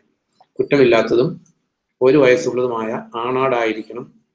ചെമ്മരിയാടോ കോലാടോ ആകാം. അതിനെ ഈ മാസത്തിന്റെ 14-ാം ദിവസം വരെ നിങ്ങൾ സൂക്ഷിക്കണം. അന്ന് വൈകിട്ട് ഇസ്രായേൽ ജനസമൂഹമെല്ലാം അവരവരുടെ ആട്ടിൻകുട്ടികളെ കൊല്ലണം. അവയുടെ കുറച്ച് രക്തമെടുത്ത് തങ്ങൾ ഇരുന്ന് ഭക്ഷിക്കുന്ന വീടിന്റെ 2 കട്ടിലക്കാലിലും മേൽപ്പടിയിലും പുരട്ടണം. അന്ന് രാത്രി ആ മാംസം ചുട്ട് പുളിപ്പില്ലാത്ത അപ്പവും കയ്പ് കൂട്ടി തിന്നണം. തല, കാൽ, അകത്തെ അവയവങ്ങൾ എന്നിവ ഉൾപ്പെടെ മുഴുവനായി തീയിലിട്ട് ചുട്ടു തിന്നണം. പച്ചയ്ക്കോ വെള്ളത്തിലിട്ട് വേവിച്ചോ തിന്നരുത്. അടുത്ത പ്രഭാതത്തിലേക്ക് അതിലൊന്നും ബാക്കി വെക്കരുത്. 12-ാം സെന്റൻസ്. ആ രാത്രി ഞാൻ ഈജിപ്തിലൂടെ കടന്നു പോവുകയും അവിടെയുള്ള എല്ലാ മനുഷ്യരുടെയും മൃഗങ്ങളുടെയും കടിഞ്ഞൂൽ സന്തതികളെ സംഹരിക്കുകയും ചെയ്യും. ഈജിപ്തിലെ എല്ലാ ദേവന്മാരുടെ മേലും ഞാൻ ന്യായവിധി നടത്തും. ഞാനാണ് കർത്താവ്. നിങ്ങളിരിക്കുന്ന വീടുകളിന്മേലുള്ള രക്തം നിങ്ങളുടെ അടയാളമായിരിക്കും. ആ രക്തം കാണുമ്പോൾ ഞാൻ നിങ്ങളെ കടന്നു പോകും. ഞാൻ ഈജിപ്തുകാരെ സംഹരിക്കുമ്പോൾ വിനാശകരമായ വ്യാധി ഒന്നും നിങ്ങളെ ബാധിക്കുകയില്ല. അപ്പൊ ഇതിനകത്ത് നമ്മൾ ഈ കോഴി വാങ്ങിക്കാൻ പോകുമ്പോൾ കോഴിക്കൂട്ടിന്ന് ഒരു കോഴിയെ പിടിക്കുന്ന പോലെ പിടിച്ചല്ല പെസഹ ആചരിക്കുന്നത്. അതായത് ആടിനെ തെരഞ്ഞെടുത്ത് 10-ാം തീയതി മാറ്റിക്കെട്ടണം. 14 അപ്പം 4 ദിവസത്തേക്ക്. അപ്പൊ അവിടെ ഏതെങ്കിലും ഈജിപ്തുകാരനോ അല്ലെങ്കിൽ വേറെ ഇസ്രായേൽക്കാരനോ ഈജിപ്തുകാരനോ വരുമ്പോൾ ഒരാടിനെ മാറ്റി നിർത്തിയേക്കോ. ഇത് എന്തിനു വേണ്ടി മാറ്റി നിർത്തിയേക്കുന്നതാണെന്ന് ചോദിച്ചാൽ പറഞ്ഞിരിക്കുന്നത് എന്താ? പെസഹായ്ക്കുള്ളതാണ്, അല്ലെങ്കിൽ ഇതിനെ ദൈവത്തിന് വേണ്ടി ബലി അർപ്പിക്കാനുള്ളതാണ്. അല്ലെങ്കിൽ നമ്മുടെ ജീവിതത്തിൽ ഇത് സയന്റിഫിക്കേഷന്റെ അല്ലെങ്കിൽ വിശദീകരണം, അല്ലെങ്കിൽ ഒരാടിനെ പിടിച്ചാൽ കൊല്ലാൻ പറ്റത്തില്ല. അപ്പൊ നമ്മളെ സംബന്ധിച്ച് ജസ്റ്റിഫിക്കേഷനും ഇതുമായിട്ടുള്ള ബന്ധത്തിൽ നമ്മൾ ചിന്തിക്കേണ്ട ഒരു കാര്യമാണ്. അപ്പൊ ആ ആടിനെ മാറ്റി നിർത്തിയിരിക്കുന്ന എന്തിനു വേണ്ടി? Only 1 purpose. വേറെ ഒത്തിരി ആടുണ്ട് അവിടെ, പക്ഷെ ഇതിനെ മാറ്റി നിർത്തിയേക്കുന്ന ഒരു പർപ്പസ്. അപ്പൊ നമ്മൾ ആ ആടിന്റെ സ്ഥാനത്ത് മാറ്റി നിർത്തിയേക്കുക, കൂട്ടത്തിൽ നിന്ന് മാറ്റി നിർത്തിയേക്കുക. അപ്പൊ 2 കാര്യം അതിനകത്ത്. ഒന്ന്, ഇതിനെ മാറ്റി നിർത്തിയിരിക്കുന്നത് ഓൺലി ഫോർ 1 പർപ്പസ്. സങ്കീർത്തനത്തിൽ നമ്മൾ വായിക്കുന്നുണ്ട്, അറിയുക ദൈവം വിശുദ്ധരെ തനിക്കായി വേർതിരിച്ചിരിക്കുന്നു. ഈ പെസഹ കുഞ്ഞാടിന്റെ സ്ഥാനത്താണ് നമ്മൾ. കർത്താവ് പെസഹ കുഞ്ഞാട്, നമ്മൾ ക്രിസ്തുവിനോട് കൂടി പെസഹ കുഞ്ഞാടിനോടൊപ്പം ബലിയർപ്പിക്കപ്പെടണമെങ്കിൽ നമ്മൾ ഇത് അറിഞ്ഞേ പറ്റൂ. ഈ ആടിനെ കൂട്ടത്തിൽ നിന്ന് മാറ്റി നിർത്തിയേക്കുന്നതാണ്. നമ്മൾ ചിന്തിക്കുന്നുണ്ട് ചർച്ച എന്ന് പറഞ്ഞാൽ വിളിച്ച് വേർതിരിക്കപ്പെട്ടവരുടെ കൂട്ടം. നമ്മൾ കൂട്ടത്തിൽ നിന്ന് മാറിയേക്കുന്നതാണ്. നമ്മൾ മറക്കരുത്, നമ്മൾ മാറ്റി കെട്ടിയേക്കുക. അപ്പൊ ഇത് മാറ്റി 1 ദിവസത്തേക്കല്ല, 4 ദിവസത്തേക്ക് അതിനെ സെറ്റപ്പാർട്ട് ചെയ്ത് സാങ്ക്ടിഫൈ ചെയ്ത് നിർത്തിയേക്കുക. അപ്പൊ ഇതിനകത്ത് 2 കാര്യം. ഒന്ന്, ഇത് നമ്മുടെ വിശുദ്ധീകരണം എല്ലാം ഇന്റർനെറ്റിന്റെ ആയിട്ട് നമ്മൾ ചിന്തിക്കുന്നത്. അപ്പൊ വിശുദ്ധീകരണവുമായിട്ടുള്ള ബന്ധത്തില് ഈ ആടിന്റെ സ്ഥാനത്താണ് നമ്മൾ നിൽക്കുന്നത്. അതായത് ഓൺലി 1 പർപ്പസിന് വേണ്ടി നമ്മൾ മാറ്റി നിർത്തിയേക്കുക. നമുക്ക് വേറെ ഒരു പർപ്പസും ഇല്ല. 1, 2, ദൈവത്തോട് ഉള്ള കണക്ഷനിൽ നമ്മുടെ സാങ്ക്ടിഫൈഡ്, നമ്മൾ ഓൺലി ഫോർ ഗോഡ്, നമ്മൾ ദൈവത്തിന് വേണ്ടി മാത്രമായിട്ട്, കർത്താവിന് വേണ്ടി മാത്രമായിട്ട് സെറ്റപ്പാർട്ട് ചെയ്തേക്കാം. 1, 2 ടു ഗോഡ്. 2 ആൻഡ് ഫ്രം ഉണ്ട് സാങ്ക്ടിഫിക്കേഷൻ. ഫ്രം എന്ന് പറയുന്നത് ബാക്കിയുള്ള ആടിൽ നിന്നെല്ലാം മാറ്റി. അപ്പൊ നമ്മുടെ ജീവിതത്തിൽ നമ്മൾ അറിയേണ്ടത് സാങ്ക്ടിഫിക്കേഷൻ 2 പാർട്ടുണ്ട്. 1, 2 എന്തിനു വേണ്ടി?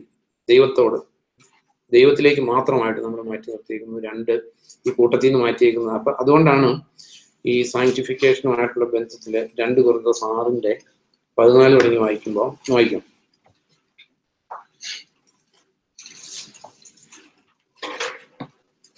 വിശ്വാസികളോട് കൂട്ടിച്ചേരരുത്. അതായത് ഈ ആടിനെ മാറ്റി നിർത്തിയേക്കുന്ന നമുക്കൊരു ഓൾഡ് ടെസ്റ്റാമെന്റിൽ ഒരു സിംബോളിക് ആയിട്ട് നമ്മൾ എടുത്താൽ, ന്യൂ ടെസ്റ്റാമെന്റിൽ മാറ്റി കിട്ടിയേക്കുന്നതല്ല, നമ്മൾ എല്ലാവരും കൂടെ ജീവിക്കുന്നുണ്ട്. അറ്റ് ദി സെയിം ടൈം ആ ആടായിരുന്നു പെസഹ കുഞ്ഞാട്. അതിനെ എങ്ങനെയാ മാറ്റിയെന്നുള്ളതാണ്. അപ്പൊ അതില് ഒന്ന് കൂട്ടത്തിൽ നിന്ന് മാറ്റിയേക്കുന്നതാണ്. ഒന്ന് വായിച്ചു. അവിശ്വാസികളോട് കൂട്ടുചേരരുത്. ധർമ്മത്തിന് തിന്മയോട് എന്ത് ബന്ധം? വെളിച്ചത്തിന് ഇരുളിനോട് എന്ത് കൂട്ടായ്മ? ക്രിസ്തുവിന് ബലിയാലുമായി എന്ത് പൊരുത്തം? വിശ്വാസിക്കും അവിശ്വാസിക്കും പൊതുവായി എന്തുണ്ട്? ദൈവത്തിന്റെ ആലയവും വിഗ്രഹവുമായി എന്തു ചേർച്ച? ജീവനുള്ള ദൈവത്തിന്റെ ആലയമാണ് നാം. ദൈവം അരുളി ചെയ്തു, ഞാൻ അവരിൽ വസിക്കുകയും അവരുടെ ഇടയിൽ വ്യാപരിക്കുകയും ചെയ്യും. ഞാൻ അവരുടെ ദൈവമായിരിക്കും, അവർ എന്റെ ജനമായിരിക്കും. അതുകൊണ്ട് അവരിൽ നിന്ന് പുറത്തു കടക്കുക, അവരിൽ നിന്ന് വിട്ടുമാറുക എന്ന് കർത്താവ് അരുളി ചെയ്യുന്നു. അശുദ്ധമായതൊന്നും തുടരരുത്. അപ്പോൾ നിങ്ങളെ ഞാൻ സ്വീകരിക്കും. ഞാൻ നിങ്ങൾക്കൊരു പിതാവായിരിക്കും, നിങ്ങൾ എന്റെ പുത്രന്മാരും പുത്രിമാരുമായിരിക്കുമെന്ന് സർവശക്തനായ കർത്താവ് അരുളി ചെയ്യുന്നു. അടുത്ത സെന്റൻസ്. പ്രിയപ്പെട്ടവരെ, നമുക്ക് ഈ വാഗ്ദാനങ്ങൾ ഉള്ളത് കൊണ്ട് ശരീരത്തിന്റെയും ആത്മാവിന്റെയും എല്ലാ മാലിന്യങ്ങളിൽ നിന്നും ശുദ്ധീകൃതരാകാം. ദൈവഭയത്താൽ നമ്മുടെ വിശുദ്ധിയെ പരിപൂർണമാക്കാം. അതെ, അത് സാങ്ക്ടിഫൈ എന്നാണ് വിശുദ്ധി എന്ന് ട്രാൻസ്ലേറ്റ് ചെയ്തേക്കുന്നത്. നമുക്ക് പലപ്പോഴും ഈ വിശുദ്ധി എന്നുള്ള വേർഡ് ഒരു വേറെ സെൻസിലാണ് നമ്മുടെ മലയാളത്തിൽ. എന്നാല് ഈ സാങ്ക്ടിഫൈ എന്നുള്ള വേർഡാണ് അവിടെ എല്ലാം വിശുദ്ധി എന്ന് ട്രാൻസ്ലേറ്റ് ചെയ്തേക്കുന്നത്. അപ്പൊ വിശുദ്ധി എന്ന് പറയുമ്പോൾ നമ്മൾ വിശുദ്ധന്മാരെന്നൊക്കെ ലോകത്തിൽ നമ്മുടെ റിലീജിയസ് ബാക്ക്ഗ്രൗണ്ട് വെച്ചിട്ട് പിന്നെ ആൾക്കാർക്ക് സെയിൽസ് വിശുദ്ധന്മാർ, അപ്പൊ ആ ഒരു സെൻസേ അല്ല ഇത്, അതുമായിട്ട് ഒരു ബന്ധമില്ല. അപ്പൊ നമ്മള് അങ്ങനെ വിശുദ്ധിയെ തേക്കാന്ന് പറഞ്ഞേക്കുന്നത് നമ്മുടെ സാങ്ക്ടിഫിക്കേഷനെ പൂർണ്ണമാക്കാണ്. സാങ്ക്ടിഫിക്കേഷൻ പൂർണ്ണമാക്കാൻ ഫസ്റ്റ് സ്റ്റെപ്പ് പെസഹ കുഞ്ഞാലിനെ മാറ്റി നിർത്തിയേക്കുന്ന പോലെ നമ്മളെ ഈ ലോകത്തിലെ ആൾക്കാരിൽ നിന്ന് മാറ്റി നിർത്തുമല്ല, പക്ഷെ നമ്മുടെ ഹൃദയത്തെ ലോകത്തിൽ നിന്ന് മാറ്റിയാൽ മാത്രമേ സാങ്ക്ടിഫിക്കേഷൻ സ്റ്റാർട്ട് ആകത്തുള്ളൂ. അതുപോലെ ഈ ഹീബ്രൂസ് പണ്ട് വായിക്കുമ്പോൾ എനിക്ക് പേടി തോന്നുന്ന വാക്കായിരുന്നു, അതായത് വിശുദ്ധി പ്രാപിക്കാതെ ആരും ദൈവത്തെ കാണില്ല. അത് വായിക്കുമ്പോൾ അവർക്ക് ഇതൊരു ഇമ്പോസിബിൾ കാര്യമാണല്ലോ എന്ന് അവിടെ എഴുതിയേക്കുന്ന വേർഡ് സാങ്ക്ടിഫിക്കേഷനാണ്. അതായത് നമ്മൾ ചിന്തിക്കുമ്പോൾ അപ്പൊ ഈ ജസ്റ്റിഫൈഡ് ആയോ എന്നുള്ളതിന്റെ തെളിവും കൂടെ നമ്മൾ ദൈവത്തിന്റെ വചനത്തിൽ പറഞ്ഞിരിക്കുന്ന കാര്യം, ജസ്റ്റിഫൈഡ് ആയിട്ടുണ്ടെങ്കിൽ ആ ആൾക്ക് എന്തിനുള്ള ദാഹം കാണും? സാങ്ക്ടിഫിക്കേഷനുള്ള ദാഹം കാണും. സാങ്ക്ടിഫിക്കേഷൻ എന്ന് പറഞ്ഞാൽ ഇതുള്ളൂ, അതായത് എന്നെ എന്തിനു വേണ്ടി ദൈവം വിളിച്ചു എന്നുള്ള കാര്യം മനസ്സിലാക്കി അതിനുവേണ്ടി ജീവിക്കാനുള്ള ഒരു ഹൃദയം ഉണ്ടെങ്കിൽ നമ്മൾ വിശുദ്ധി പ്രാപിച്ചവരാ, അല്ലെങ്കിൽ വിശുദ്ധി പ്രാപിച്ചുകൊണ്ടിരിക്കുന്നവരാ. അതാ കറക്റ്റ്. സാങ്ക്ടിഫിക്കേഷൻ മരണം വരെയാണ്. മരണം വരെ നമ്മുടെ സാങ്ക്ടിഫിക്കേഷൻ തുടർന്നുകൊണ്ടിരിക്കുക. അപ്പോൾ ഈ രക്ഷിക്കപ്പെട്ട ഇന്നലെ നമ്മൾ ചിന്തിച്ചു ജസ്റ്റിഫിക്കേഷന്റെ ഇഫക്റ്റുകൾ വായിച്ചതിൽ ജസ്റ്റിഫൈഡ് ആയോ എന്ന് പുറത്തറിയുന്ന കാര്യം അത് ജീവിതത്തിലെ വ്യത്യാസത്തിലൂടെയാണ്. യാക്കോബിന്റെ ലേഖനത്തില് യാക്കോബ് 2 യാക്കോബ് 2 അധ്യായം ഒരിക്കലും പൗലോസിന്റെ ടീച്ചിങ്സിന് വിരുദ്ധമായിട്ടുള്ളതല്ല. നമുക്കങ്ങനെ വായിക്കുമ്പോൾ അങ്ങനെ തോന്നാമെങ്കിലും ആ ജസ്റ്റിഫിക്കേഷന്റെ എക്സ്റ്റേണൽ പ്രൂഫാണ് ഈ പറഞ്ഞിരിക്കുന്ന കാര്യങ്ങൾ. അപ്പൊ 2:14 തുടങ്ങി വായിക്കുമ്പോൾ, എന്റെ സഹോദരൻ ഒരാൾ തനിക്ക് വിശ്വാസമുണ്ടെന്ന് പറയുകയും പ്രവൃത്തി ഇല്ലാതിരിക്കുകയും ചെയ്താൽ എന്താണ് പ്രയോജനം? അയാളുടെ വിശ്വാസത്തിന് അയാളെ രക്ഷിക്കാൻ കഴിയുമോ? 2 തുടർന്ന് വായിച്ചു വരുമ്പോൾ 2:24 അതിനാൽ പ്രവൃത്തികൾ കൊണ്ട് മനുഷ്യൻ നീതീകരിക്കപ്പെടുന്നു, വിശ്വാസം കൊണ്ട് മാത്രമല്ല എന്നറിയുക എന്ന് പറയുന്നത് ഇത് നോക്ക്, അത് നമ്മൾ കറക്റ്റായിട്ട് മനസ്സിലാക്കിയില്ലെങ്കിൽ അത് കോംപ്ലിക്കേറ്റഡാ. അതിനാൽ പ്രവൃത്തികൾ കൊണ്ട് മനുഷ്യൻ നീതീകരിക്കപ്പെടുന്നു, വിശ്വാസം കൊണ്ട് മാത്രമല്ല എന്നറിയുക എന്ന് പറഞ്ഞേക്കുന്നത് പൗലോസിന്റെ ടോട്ടൽ റൈറ്റിങ്സിന് എഗൻസ്റ്റ് ആയിട്ടുള്ള ഒരു സ്റ്റേറ്റ്മെന്റേ അല്ല, പൗലോസിന്റെ റൈറ്റിങ്സിനെ സാധൂകരിക്കുന്ന ഒരു സ്റ്റേറ്റ്മെന്റാ. അതായത് ജസ്റ്റിഫൈഡ് ആയിട്ടുള്ള മനുഷ്യൻ ജസ്റ്റിഫൈഡ് ആയോ എന്ന് ലോകം അറിയുന്നെങ്കിൽ ലോകം അറിഞ്ഞേ പറ്റൂ. അതിനുമുമ്പ് പറഞ്ഞേക്കുന്നത് 2 എക്സാമ്പിള്, ഒന്ന് റാഹാബിന്റെ കാര്യവും ഒന്ന് അബ്രാഹത്തിന്റെ കാര്യവും പറഞ്ഞിട്ടായി പറഞ്ഞേക്കുന്നത്. അതിന്റെ 2:17 തുടങ്ങി വായിക്കുമ്പോൾ, അതിനാൽ പ്രവൃത്തികളില്ലാത്ത വിശ്വാസം അതിൽ തന്നെ നിർജീവമാണ്. നിനക്ക് വിശ്വാസമുണ്ട്, എനിക്ക് പ്രവൃത്തികളും എന്ന് ഒരാൾ പറഞ്ഞേക്കാം. പ്രവൃത്തികൾ കൂടാതെയുള്ള നിന്റെ വിശ്വാസം എനിക്ക് കാണിച്ചു തരിക. എന്റെ വിശ്വാസം പ്രവൃത്തികൾ വഴി ഞാൻ പ്രകടമാക്കാം. ദൈവം ഏകനാണെന്ന് നീ വിശ്വസിക്കുന്നു, നല്ല കാര്യം. പിശാചുക്കളും അങ്ങനെ വിശ്വസിക്കുന്നുണ്ട്, ഭയപ്പെട്ട് വിറയ്ക്കുന്നുമുണ്ട്. അപ്പൊ നമ്മൾ അറിയേണ്ട ഒരു കാര്യം, നമ്മൾ ഇതിന്റെ തിയറിറ്റിക്കൽ പാർട്ട് ചിന്തിച്ചു. ഈ തിയറി അകത്ത് സംഭവിച്ചിട്ടുണ്ടെങ്കിൽ അത് പുറത്ത് കാണും, അല്ലാതെ ഒരു രക്ഷയുടെ മാർഗ്ഗമില്ല. അതവിടെ എഴുതിയേക്കുന്നത്. അപ്പൊ ഈ തിയറി പാർട്ട് പിശാചിനും അറിയാവുന്ന കാര്യമാണ്. കാരണം പഴയ നിയമത്തില് എല്ലാ പ്രവാചകന്മാരും എഴുതി കർത്താവിലൂടെയുള്ള നീതീകരണത്തെ കുറിച്ച്. യേശയ എഴുതിയിട്ടുണ്ട്, എല്ലാ പഴയ നിയമകാല വിശുദ്ധരും എഴുതി. പക്ഷെ ഇവർ എഴുതുമ്പോൾ ഇവർക്ക് എന്താണെന്ന് അറിയില്ല. അതുകൊണ്ടാണ് പത്രോസിന്റെ ലേഖനത്തിൽ നമ്മൾ വായിക്കുന്നുണ്ട്, ഈ പ്രവാചകന്മാര് അവര് ദൈവം ചില കാര്യങ്ങൾ എഴുതിച്ചു, എന്താന്ന് അവർക്ക് അതിന്റെ അർത്ഥം അറിയില്ല. അതുകൊണ്ട് അവരത് അന്വേഷിച്ചുകൊണ്ടേ ഇരുന്നു, ഇതിന്റെയൊക്കെ അർത്ഥം എന്താണ്. അതുകൊണ്ടാണ് മാലാഖമാർ പോലും എത്തി നോക്കാൻ കൊതിച്ചിരുന്ന കാര്യങ്ങൾ എഴുതിയേക്കുന്നത്. അപ്പൊ ഇതില് നമ്മൾ ഓർത്തിരിക്കേണ്ട ഒരു കാര്യം, ഈ തിയറിറ്റിക്കൽ പാർട്ട് നമ്മൾ എല്ലാം മനസ്സിലാക്കി ശരിയായി. പക്ഷെ അത് യഥാർത്ഥമായിട്ട് തിയറി അകത്ത് കയറിയിട്ടുണ്ടോ എന്ന് അറിയുന്നത് ജീവിതത്തിലെ വ്യതിയാനത്തിലൂടെ. 2 എക്സാമ്പിൾ പറഞ്ഞിരിക്കുന്നു, ഒന്ന് അബ്രാഹം, ഒന്ന് റാഹാബ്. അബ്രാഹത്തിന്റെ ജീവിതത്തിൽ നമ്മൾ വായിക്കുന്നുണ്ട്, അബ്രാഹം ദൈവത്തിൽ വിശ്വസിച്ചു, അത് അവന് നീതിയായി കണക്കാക്കപ്പെട്ടു. ജെനിസിസ് 15:6 എല്ലാവർക്കും ബൈഹാർട്ടായിട്ട് അറിയേണ്ടതാണ്. ദൈവം അബ്രാഹത്തെ നീതീകരിച്ചത് ആ സമയത്ത് അബ്രാഹം ഒരു പ്രവൃത്തിയും ചെയ്തിട്ടില്ല. അത് പ്രവൃത്തികളിലൂടെ അല്ല നീതീകരണം, വിശ്വാസത്താൽ മാത്രമാണെന്ന് കാണിക്കേണ്ടതിന് വേണ്ടി ഇസ്ഹാക്കിന് ബലി കഴിക്കുന്നതിനൊക്കെ മുമ്പ് അല്ലെങ്കിൽ പരിച്ഛേദന ഏൽക്കുന്നതിന് മുമ്പ് ദൈവത്തിന്റെ അരുളപ്പാടുണ്ടായി അബ്രാഹാം നീതീകരിക്കപ്പെട്ടിരിക്കുന്നു എന്ന്. എന്നാൽ അത് നീതീകരിക്കുക അല്ലെങ്കിൽ ദൈവം അക്സെപ്റ്റ് ചെയ്ത വിശ്വാസമാണ് എന്ന് നമ്മൾ അറിഞ്ഞത് ഇസ്ഹാക്കിനെ ബലി കഴിച്ചപ്പോഴാണ്. അപ്പൊ നമ്മളെല്ലാം theoretically we are all right. അപ്പൊ നമ്മുടെ ജീവിതത്തിൽ ഈ തിയറി പ്രാവർത്തികമായിട്ടുണ്ടോ അല്ലെങ്കിൽ തിയറി പ്രകാരം നമ്മൾ ജസ്റ്റിഫൈഡ് ആയിട്ടുണ്ടോ എന്ന് അറിയാനുള്ള കാര്യങ്ങൾ നമ്മളെ തന്നെ ജഡ്ജ് ചെയ്യാതെ നമ്മൾ വിഡ്ഢികളായിട്ട് ജീവിക്കരുത്. കാരണം ഇസ്ഹാക്കിനെ ബലി കഴിക്കാൻ പറഞ്ഞപ്പോൾ അബ്രാഹത്തിന് നോ സെക്കൻഡ് തോട്ട്. അങ്ങനെയല്ലേ വായിക്കുന്നത്? ഉൽപ്പത്തി 22 അധ്യായം എടുക്കുമ്പോൾ ഒന്ന് വായിക്കും, പെട്ടെന്ന് വായിക്കും.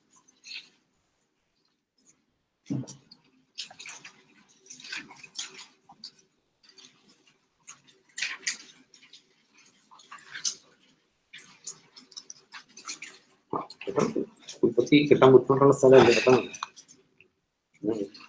22 ഒന്ന് തുടങ്ങി വായിക്കുമ്പോ ഇവയെല്ലാം കഴിഞ്ഞ് ദൈവം അബ്രാഹാമിനെ പരീക്ഷിച്ചു. അബ്രാഹാമെ എന്ന് ദൈവം വിളിച്ചു. ഞാൻ ഇതാ ഇവിടെയുണ്ട് എന്ന് അയാൾ വിളി കേട്ടു.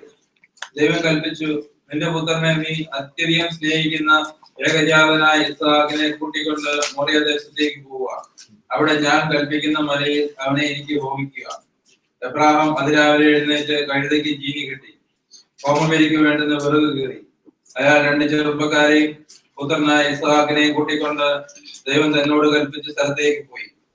3-ാം ദിവസം എബ്രാഹാം തലയുയർത്തി നോക്കിയപ്പോൾ മതി നോക്ക്, ഈ സെയിം പെസഹ കുഞ്ഞാടിന്റെ നിഴലാണ് ഇസ്ഹാക്ക്.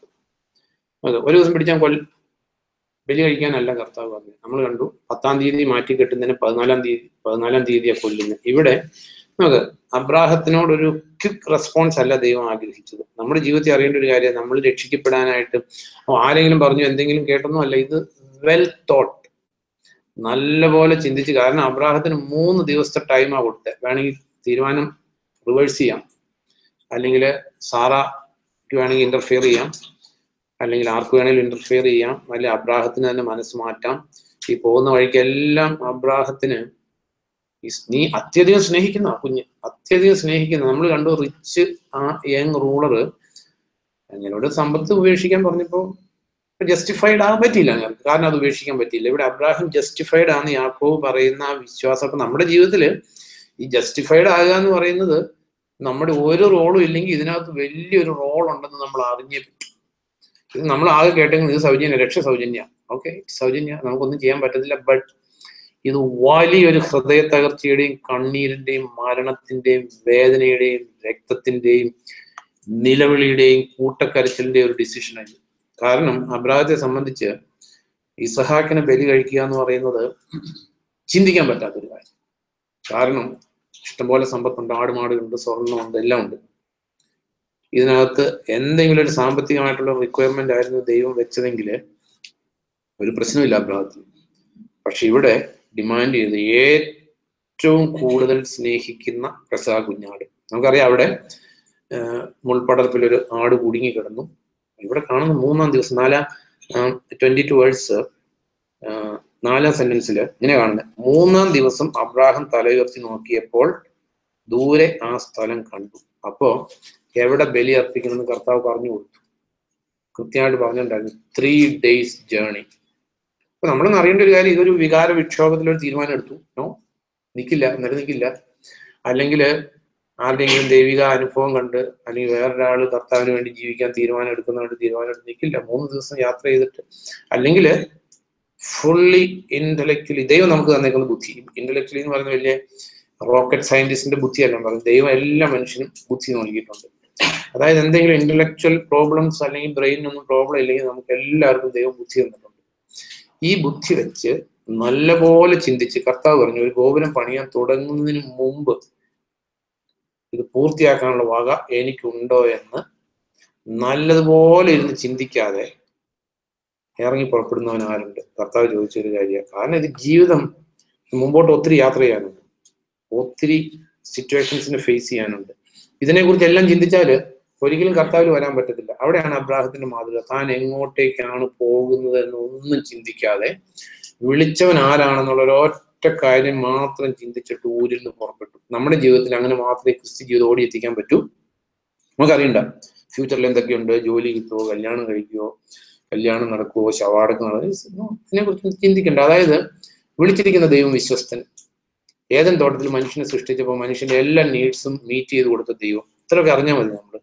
അല്ലെങ്കിൽ അബ്രാഹം തന്നെ മറ്റൊരു സ്ഥലത്ത് പുത്രന്റെ കല്യാണം ആലോചിക്കുന്ന സമയത്ത് അബ്രാഹം പറയുന്നത്, കാരണം ഈ ജസ്റ്റിഫൈഡ് ആകുന്ന ഫെയ്ത്തിന്റെ ക്വാളിറ്റീസ് നമ്മൾ ചിന്തിക്കുന്ന കാരണം അബ്രാഹത്തിനെ റാഹാബിനെ അവിടെ സൈറ്റ് ചെയ്തേക്കുന്നത്. അപ്പൊ 24 അധ്യായത്തില് ജെനിസിസ് തന്നെ 24:7 ഇത് മോന്റെ കല്യാണ പ്രശ്നമാണ്. മോന്റെ കല്യാണ പ്രശ്നമായപ്പോ, കാരണം ഇവര് ജന്മദേശത്ത് നിന്ന് ഒത്തിരി അകലെയാണ്, അവിടെയുള്ളതെല്ലാം കാനാൻകാര്, പാപത്തിൽ ജീവിക്കുന്നവര്, യഹോവയായ ദൈവത്തെ വിളിക്കാത്തവര്, വിഗ്രഹാരാധകര്, ഇതെല്ലാം ഒരു രക്ഷയില്ല. അപ്പൊ ഈ ദാസൻ ചോദിച്ചു, അപ്പൊ ഈ പുത്രന് പറ്റിയൊരു പെണ്ണ് കിട്ടാൻ ചാൻസ് ഉണ്ടോ എന്ന് ചോദിച്ചു. അപ്പൊ അബ്രാഹത്തിന്റെ റിപ്ലൈ, നമ്മുടെ എല്ലാം റിപ്ലൈ ആയിരിക്കണം. 24:7 എന്നെ പിതൃഭവനത്തിൽ നിന്നും ജന്മദേശത്തു നിന്നും കൊണ്ടുവന്ന് ഈ ദേശം നിന്റെ സന്താന പരമ്പരകൾക്ക് നൽകും എന്ന് എന്നോട് പ്രതിജ്ഞ ചെയ്ത കർത്താവ്, സ്വർഗസ്ഥനായ ദൈവം തന്റെ മാലാഖയെ എന്റെ പുത്രന് ആ ദേശത്തു നിന്ന് ഒരു വധുവിനെ കണ്ടുപിടിക്കാൻ നിനക്ക് മുമ്പേ അയക്കും. നമ്മൾ അറിയേണ്ട കാര്യം, നമ്മുടെ ഓരോ നീഡ്സിലും, ലൈഫ് സിറ്റുവേഷൻ, പുത്രന്റെ കല്യാണമാകട്ടെ, പുത്രിയുടെ കല്യാണമാകട്ടെ, എനി ഫിസിക്കൽ നീഡ്, ഈ ജസ്റ്റിഫൈഡ് ആയിട്ടുള്ള ഫെയ്ത്തിന് 2 എക്സാമ്പിൾ. ഒന്ന് റാഹാബും, ഇത് 2 ബൈബിളിൽ കോട്ട് ചെയ്തിട്ടുള്ളൂ, വേറെ ഒന്നും കോട്ട് ചെയ്തിട്ടില്ല. ന്യൂ ടെസ്റ്റാമെന്റിൽ ഉണ്ട് നമുക്ക് എക്സാമ്പിൾ. പക്ഷെ അവിടെ യാക്കോബ് സൈറ്റ് ചെയ്തേക്കുന്ന എല്ലാം ഓൾഡ് ടെസ്റ്റാമെന്റിൽ നിന്നാണ്, പൗലോസ് കോട്ട് ചെയ്യുന്ന ഓൾഡ് ടെസ്റ്റാമെന്റിൽ നിന്ന്. അതുകൊണ്ട് നമുക്ക് ഓൾഡ് ടെസ്റ്റാമെന്റിലെ കാര്യങ്ങൾ നമുക്കങ്ങ് നെഗ്ലക്ട് ചെയ്ത് വിടാൻ പറ്റത്തില്ല. ഒരു അബ്രാഹം പറയുന്ന ഒരു കാര്യം ഒന്നുകൂടെ ഒന്ന് വായിക്കും. It's A very powerful word. 24:7 വായിച്ചു. എന്നെ പിതൃഭവനത്തിൽ നിന്നും ജന്മദേശത്തു നിന്നും കൊണ്ടുവന്ന് ഈ ദേശം നിന്റെ സന്താന പരമ്പരകൾക്ക് നൽകുമെന്ന് എന്നോട് പ്രതിജ്ഞ ചെയ്ത കർത്താവ്, സ്വർഗസ്ഥനായ ദൈവം തന്റെ മാലാഖയെ എന്റെ പുത്രന് ആ ദേശത്ത് നിന്ന് ഒരു വധുവിനെ കണ്ടുപിടിക്കാൻ നിനക്ക് മുമ്പേ അയക്കും. അതെ, ദൈവം നമ്മുടെ നീഡ്സിനെ മുന്നമേ കണ്ട് നമുക്ക് വേണ്ടി ഒരു ഗ്രൗണ്ട് വർക്ക് ചെയ്തുകൊണ്ടേയിരിക്കും. ചെയ്യുന്നല്ല, he will continue to do. ഈ പുത്രന്റെ കല്യാണത്തിന് മാത്രമല്ല, പിന്നീട് നമ്മൾ വായിക്കുന്നുണ്ട് പുത്രന് ഒരു ക്ഷാമം വന്നപ്പോൾ സെയിം ദൈവം പ്രവർത്തിക്കുന്നുണ്ട്. അപ്പൊ നമ്മുടെ ജീവിതത്തിൽ ഈ കർത്താവിലേക്ക് വന്നാൽ നമ്മൾ ഫുൾ കവർ ഇൻഷുർഡ് ആണ്, ഫുൾ കവർ ടോട്ടലാണ്. അപ്പൊ ഇതിനകത്ത് അപ്പൊ നമ്മൾ ചിന്തിച്ചത് ജസ്റ്റിഫൈഡ് ആയോ എന്ന് അറിയുന്നത് ലൈഫ് സിറ്റുവേഷനിൽ, അല്ലാതെ നമ്മുടെ നമുക്ക് പിശാചിനെ ഈ കാര്യങ്ങളൊക്കെ അറിയാം. അതായത് മനുഷ്യൻ തന്നെ വീണ്ടെടുക്കാൻ പറ്റത്തില്ല, രക്ഷിക്കപ്പെടാൻ പറ്റത്തില്ല. അത് അവിടെ പിശാചിന്റെ കാര്യം സൈറ്റ് ചെയ്തേക്കുന്നത് അതുകൊണ്ട്. അപ്പൊ ഈ ജീവിതത്തിലൂടെ വെളിപ്പെടാത്ത എല്ലാ ഈ തിയറിയും പിശാചിന്റെ വിശ്വാസത്തിന് തുല്യമാണ്. കാരണം ഇവിടെ ഈ അബ്രാഹത്തിന്റെ വിശ്വാസത്തിന്റെ മാതൃക നമ്മൾ വായിക്കുന്ന റോമൻസ് 4 അബ്രാഹത്തിന്റെ വിശ്വാസത്തിന്റെ മാതൃക പിൻപറ്റുന്ന, ഇത് നമ്മൾ അറിഞ്ഞേ പറ്റൂ. റോമൻസ് 4:12 എന്ന് വായിച്ചു. ജോലി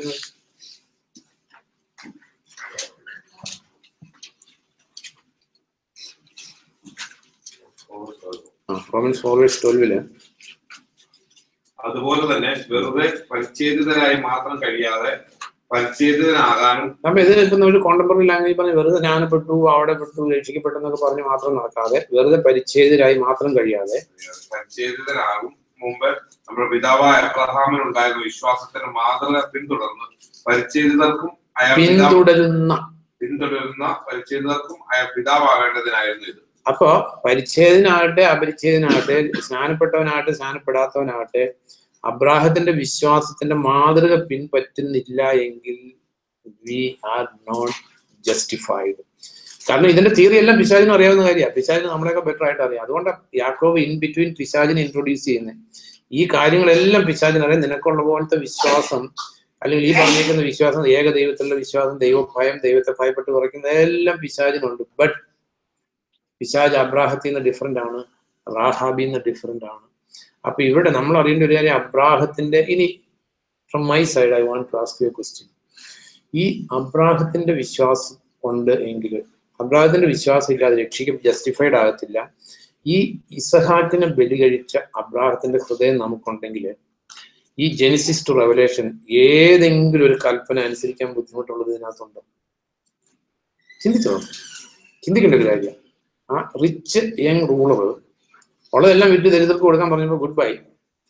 കാരണം അബ്രാഹത്തിന് ദൈവത്തോടുള്ള സ്നേഹം അങ്ങേർക്ക് ഇല്ല. നോ, അബ്രാഹത്തിന് ദൈവത്തോടുള്ള വിശ്വാസം, നോക്ക്, പ്രിയങ്കരനാണ് ഇസ്ഹാക്ക്, ഒരു സംശയമില്ല.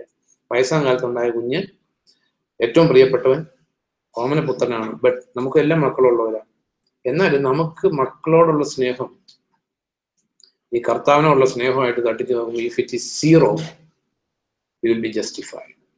അല്ലെങ്കിൽ ജസ്റ്റിഫൈഡ് ആകത്തില്ല. ജസ്റ്റിഫൈഡ് ആകാന്ന് നോക്കി ഇത് കണ്ടെത്തുന്ന ഒരു ചുരുക്കം എന്ന് കർത്താവ് പറഞ്ഞിട്ട് നമ്മൾ ഒത്തിരി പേരെ സ്വർഗത്തിലേക്ക് കയറ്റാനായിട്ട് പരിശ്രമിച്ചാൽ നടക്കില്ല. നമ്മളെല്ലാവരും അതിനുവേണ്ടി നമ്മൾ കൂട്ടായിട്ട് പഠിക്കുന്നു, നമ്മളെല്ലാവരും അതിനകത്ത് ഉണ്ടാകണം. അല്ലെങ്കിൽ ആ ബാലിന് മുമ്പിൽ മുട്ടുമടക്കാത്ത 7000 പേരിൽ നമ്മളുണ്ടാകണം, എല്ലാവരും ഉണ്ടാകണം. അറിഞ്ഞിരിക്കേണ്ട ഒരു കാര്യം ലൈഫ് ക്വാളിറ്റിയാണ്. അപ്പൊ ഒന്നോടെ ഞാനത് റിമൈൻഡ് ചെയ്യുക, അബ്രാഹത്തിന് ഇസഹാക്കിനെ ബലി കഴിക്കാൻ ഒരു സെക്കൻഡ് തൊട്ടും ആവശ്യമായിരുന്നില്ല. ആ ഒരു ഹൃദയാവസ്ഥയിൽ നമ്മൾ കർത്താവിനെ സ്നേഹിക്കുന്നുണ്ടെങ്കിൽ നമുക്ക് ഏത് കൽപ്പനയും ബുദ്ധിമുട്ടായിട്ടുണ്ട്? ഒരു കൽപ്പനയും ബുദ്ധിമുട്ടില്ല. നമുക്ക് ഈ ബുദ്ധിമുട്ടാകുന്നതിന്റെ കാരണം അല്ലെങ്കിൽ നമ്മൾ ലൈഫ് ഫെയിലിയേഴ്സ് അല്ല ഞാൻ ചെയ്യും, ലൈഫ് ഫെയിലിയേഴ്സ് ആർക്കും വരാം. പക്ഷേ തിയററ്റിക്കലി നമുക്കുള്ള അടിസ്ഥാനമായിട്ടുള്ള നമ്മുടെ ഹൃദയം ഇസഹാക്കിനെ ബലി കഴിക്കാൻ മടിക്കാത്തൊരു ഹൃദയം എന്ത് വേണേലും നമുക്ക് അബ്രാഹത്തിനോട് മരിക്കാൻ പറഞ്ഞ അബ്രാഹത്തിന് അത്രയും ദുഃഖം ഉണ്ടാകുമായിരുന്നു? ഇല്ല. നോ. എനിക്കൊരു അനുഭവ സംഭവം പറയാം. ഒരു അമ്മച്ചി, എനിക്ക് ഫസ്റ്റ് ഹാൻഡ് ഇൻഫർമേഷൻ ഉള്ള, അപ്പോൾ ഈ പണ്ടത്തെ കാലത്ത് നമ്മുടെ നാട്ടിൽ എപ്പോഴും അങ്ങനെയൊക്കെ ഉണ്ട്, കിണറുകളുണ്ട്, മതിലില്ലാത്ത കിണർ.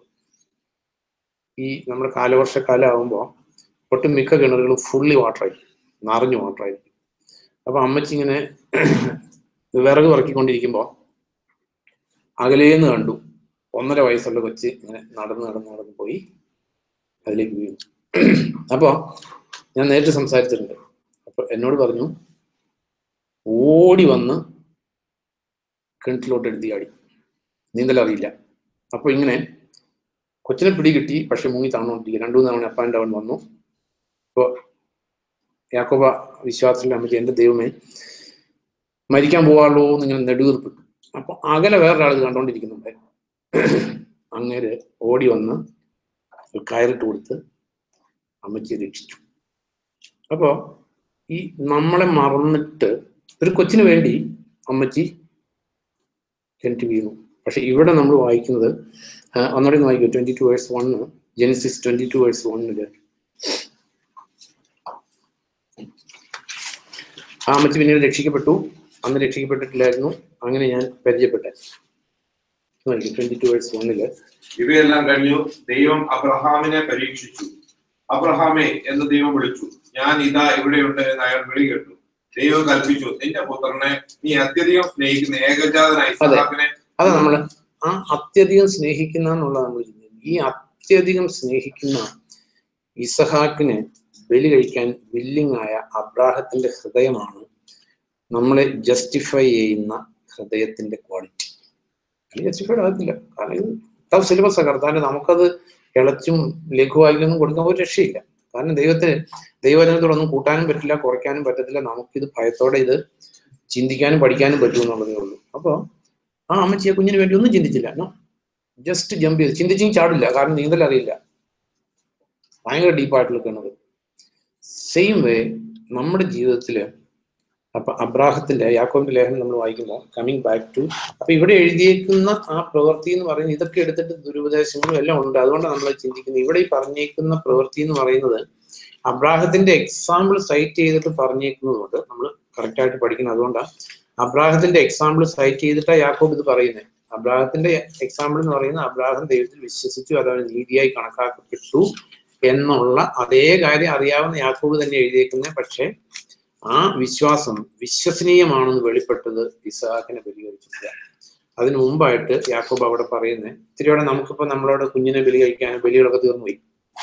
എന്നാൽ നമ്മൾ ഈ ലൈഫ് സിറ്റുവേഷൻസ് വരും. നമ്മുടെ മക്കളെ ദൈവത്തോട് ഡിസൊബേ ആയിട്ട് ജീവിക്കുക, അല്ലെങ്കിൽ ദൈവത്തോട് ഡിസൊബീഡിയൻസ് മക്കളെ വളർത്തിക്കൊണ്ട് വരുമ്പോൾ കർത്താവിനെ അനുസരിക്കാൻ പഠിപ്പിക്കുന്ന കാര്യത്തിൽ നമുക്ക് മക്കളോടുള്ള ഫൂളിഷ് ലവിലാണോ നമ്മൾ വിട്ടുകൊണ്ടിരിക്കുന്നത്? അതെയോ ശരി, കർത്താവിനോടുള്ള അനുസരണക്കേടിന്റെ കാര്യം വരുമ്പോൾ പിള്ളേരോടുള്ള സ്നേഹത്തിന്റെ പേരിൽ കർത്താവിനോടുള്ള ഡിസൊബീഡിയൻസിനെ ടോളറേറ്റ് ചെയ്യുന്ന ഒരപ്പനും ജസ്റ്റിഫൈഡ് ആണെന്ന് വിശ്വസിക്കാൻ പറ്റത്തില്ല. No, impossible. കാരണം ദൈവത്തോടുള്ള സീൽ, അത് സീൽ ഓഫ് ഹിസ് ഹൗസ്, അവന്റെ ദേവാലയത്തെ കുറിച്ചുള്ള തീഷ്ണത എന്നെ വിഴുങ്ങിക്കളഞ്ഞ്. ഈ വിഴുങ്ങപ്പെടാത്തവർക്ക് ജസ്റ്റിഫൈഡ് ആകാൻ പറ്റത്തില്ല.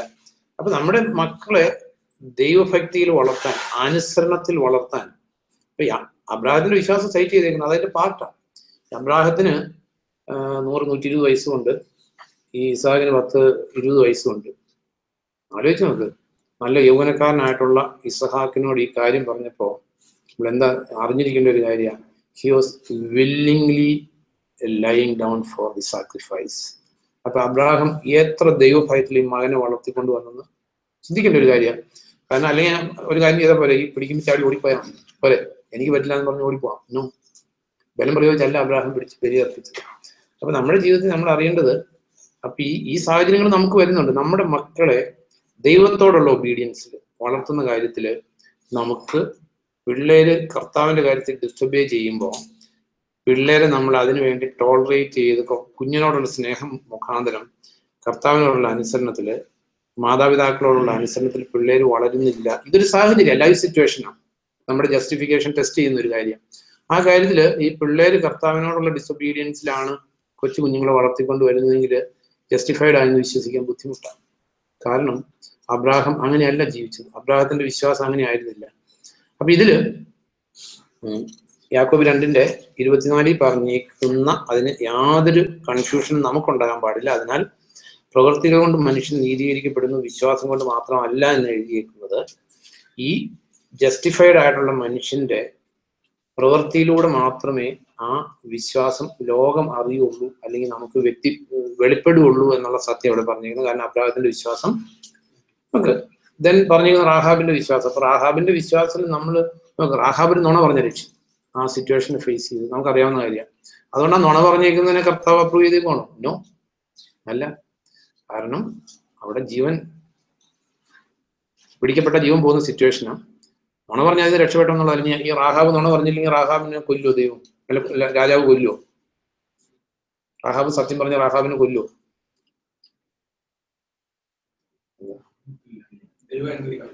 നോക്ക്, ഈ റാഹാബ് നുണ പറഞ്ഞതിന് യാതൊരു അപ്രൂവലും ബൈബിളിൽ. നോക്ക്, ഊസ പേടകത്തെ തൊടുന്നതിന് ഊസായെ അടിച്ചു വീഴ്ച ദൈവം, അല്ലെങ്കിൽ അനന്യാസും സഫീറയും വധിച്ച ദൈവം, ഹെറോദോസിനെ ദൈവത്തിന്റെ മാലാഹ അടിച്ചു വീഴ്ച ദൈവം. റാഹാബ് സത്യം പറഞ്ഞ് റാഹാബിനെ കൊല്ലാൻ രാജാവ് വന്നാൽ റാഹാബിന്റെ നേരെ കരമുയർത്തുന്നതിന് മുമ്പ് സിറ്റുവേഷൻ മാറ്റാൻ കഴിവുള്ളൊരു ദൈവത്തിലാണ് നമ്മൾ വിശ്വസിക്കുന്നത്. അതുകൊണ്ട് ഈ റാഹാബ് നുണ പറഞ്ഞേക്കുന്നതിനെ അപ്രൂവ് ചെയ്തിട്ടില്ല. റാഹാബിന്റെ നുണയുടെ കാര്യമല്ല ഇവിടെ യാക്കോബ് പറയുന്നത്. അതായത് ആ ദൈവത്തോടുള്ള, ഏക ദൈവത്തോടുള്ള വിശ്വാസത്തിന്റെ പേരിൽ നമുക്ക് ടൈമിൽ നമ്മൾ രക്ഷിക്കപ്പെട്ടിട്ട് ഒരു നുണയും പറയാത്ത ആരെങ്കിലും ഉണ്ടോ? ഞാൻ നുണ പറഞ്ഞു, വേറെ ആരും കാര്യം എനിക്ക് അറിയത്തില്ല. ലോട്ട് ഓഫ് ഷോർട്ട് കമ്മിങ്സ് വന്നിട്ടുണ്ട്. പക്ഷെ അതുകൊണ്ട് നമ്മുടെ ജസ്റ്റിഫിക്കേഷൻ ഇല്ലാതായിരുന്നല്ല. ഇവിടെ ജസ്റ്റിഫിക്കേഷൻ എക്സാമ്പിൾ ആയിട്ട് പറഞ്ഞേക്കുന്ന റാഹാബിന്റെ നുണയല്ല ബൈബിള് അംഗീകരിച്ചിരിക്കുന്നത്. നമ്മുടെ ജീവിതത്തിൽ അപ്പം നമ്മൾ ചിന്തിച്ചൊരു കാര്യം ഞാൻ റിപ്പീറ്റ് ചെയ്യുക, നമ്മൾ ജസ്റ്റിഫൈഡ് ആയെങ്കിൽ അത് വെളിപ്പെടും. ഇവിടെ റാഹാബിന്റെ കേസും അബ്രാഹത്തിന്റെ കേസും നമ്മുടെ ഡെയിലി ലൈഫിൽ, അബ്രാഹത്തിന്റെ കേസ് നമ്മുടെ ജീവിതത്തിൽ ഡെയിലി ലൈഫിൽ വരുന്നുണ്ട്. നമ്മുടെ മക്കളെ കർത്താവിനെ അനുസരിപ്പിച്ച് വളർത്തുന്നതിൽ മക്കളോടുള്ള ഫൂളിഷ് ലവ് ആണ് നമ്മളെ കോൺക്രീ ചെയ്യുന്നതെങ്കിൽ നമ്മുടെ ജസ്റ്റിഫിക്കേഷനെ ഡൗട്ട് ചെയ്യുന്നത് വൈസ് ആയിരിക്കും. At the same time the zeal of my house, his house, കർത്താവിനോടുള്ള ആ തീഷ്ണത നമ്മളെ വിഴുങ്ങിയാൽ നമ്മുടെ മക്കൾ ദൈവത്തോടുള്ള അനുസരണത്തിൽ വളർന്നു വരും, അല്ലെങ്കിൽ വളർന്നു വരില്ല. ഇത് രണ്ടും അറിഞ്ഞേ പറ്റൂ. ദെൻ റാഹാബിന്റെ കാര്യത്തില്, റാഹാബിന്റെ നുണയുടെ കാര്യമൊന്നും അല്ല, അതായത് ജീവനേക്കാൾ ഉപരിയായിട്ട് ദൈവത്തെ സ്നേഹിച്ചു. ഇതില് ഹീബ്രൂസിൽ റാഹാബിന്റെ കാര്യം എഴുതിയിരിക്കുന്നിടത്ത് അത് ചിന്തിക്കേണ്ടതാണ്. കാരണം ഈ റാഹാബിന് മാത്രമാണോ ദൈവം രക്ഷിക്കപ്പെടാൻ അവസരം കൊടുത്തത്? ആണോ? ഫാമിലി അല്ല, ദി എൻറ്റയർ പോപ്പുലേഷൻ ഓഫ് ജെറീക്കോയ്ക്ക് രക്ഷിക്കപ്പെടാമായിരുന്നു, ഇല്ലേ? അവർക്കെല്ലാം അറിയായിരുന്നു ദൈവത്തെ കുറിച്ച്. അങ്ങനെ തന്നെ പറഞ്ഞു ഈ ഹീബ്രൂസ് 11 ഈ റാഹാബിന്റെ കുടുംബം ഒഴികെയുള്ളവർ നശിക്കാൻ കാരണം എന്തായിരുന്നു? അത് കിസി വയ്ക്കുക.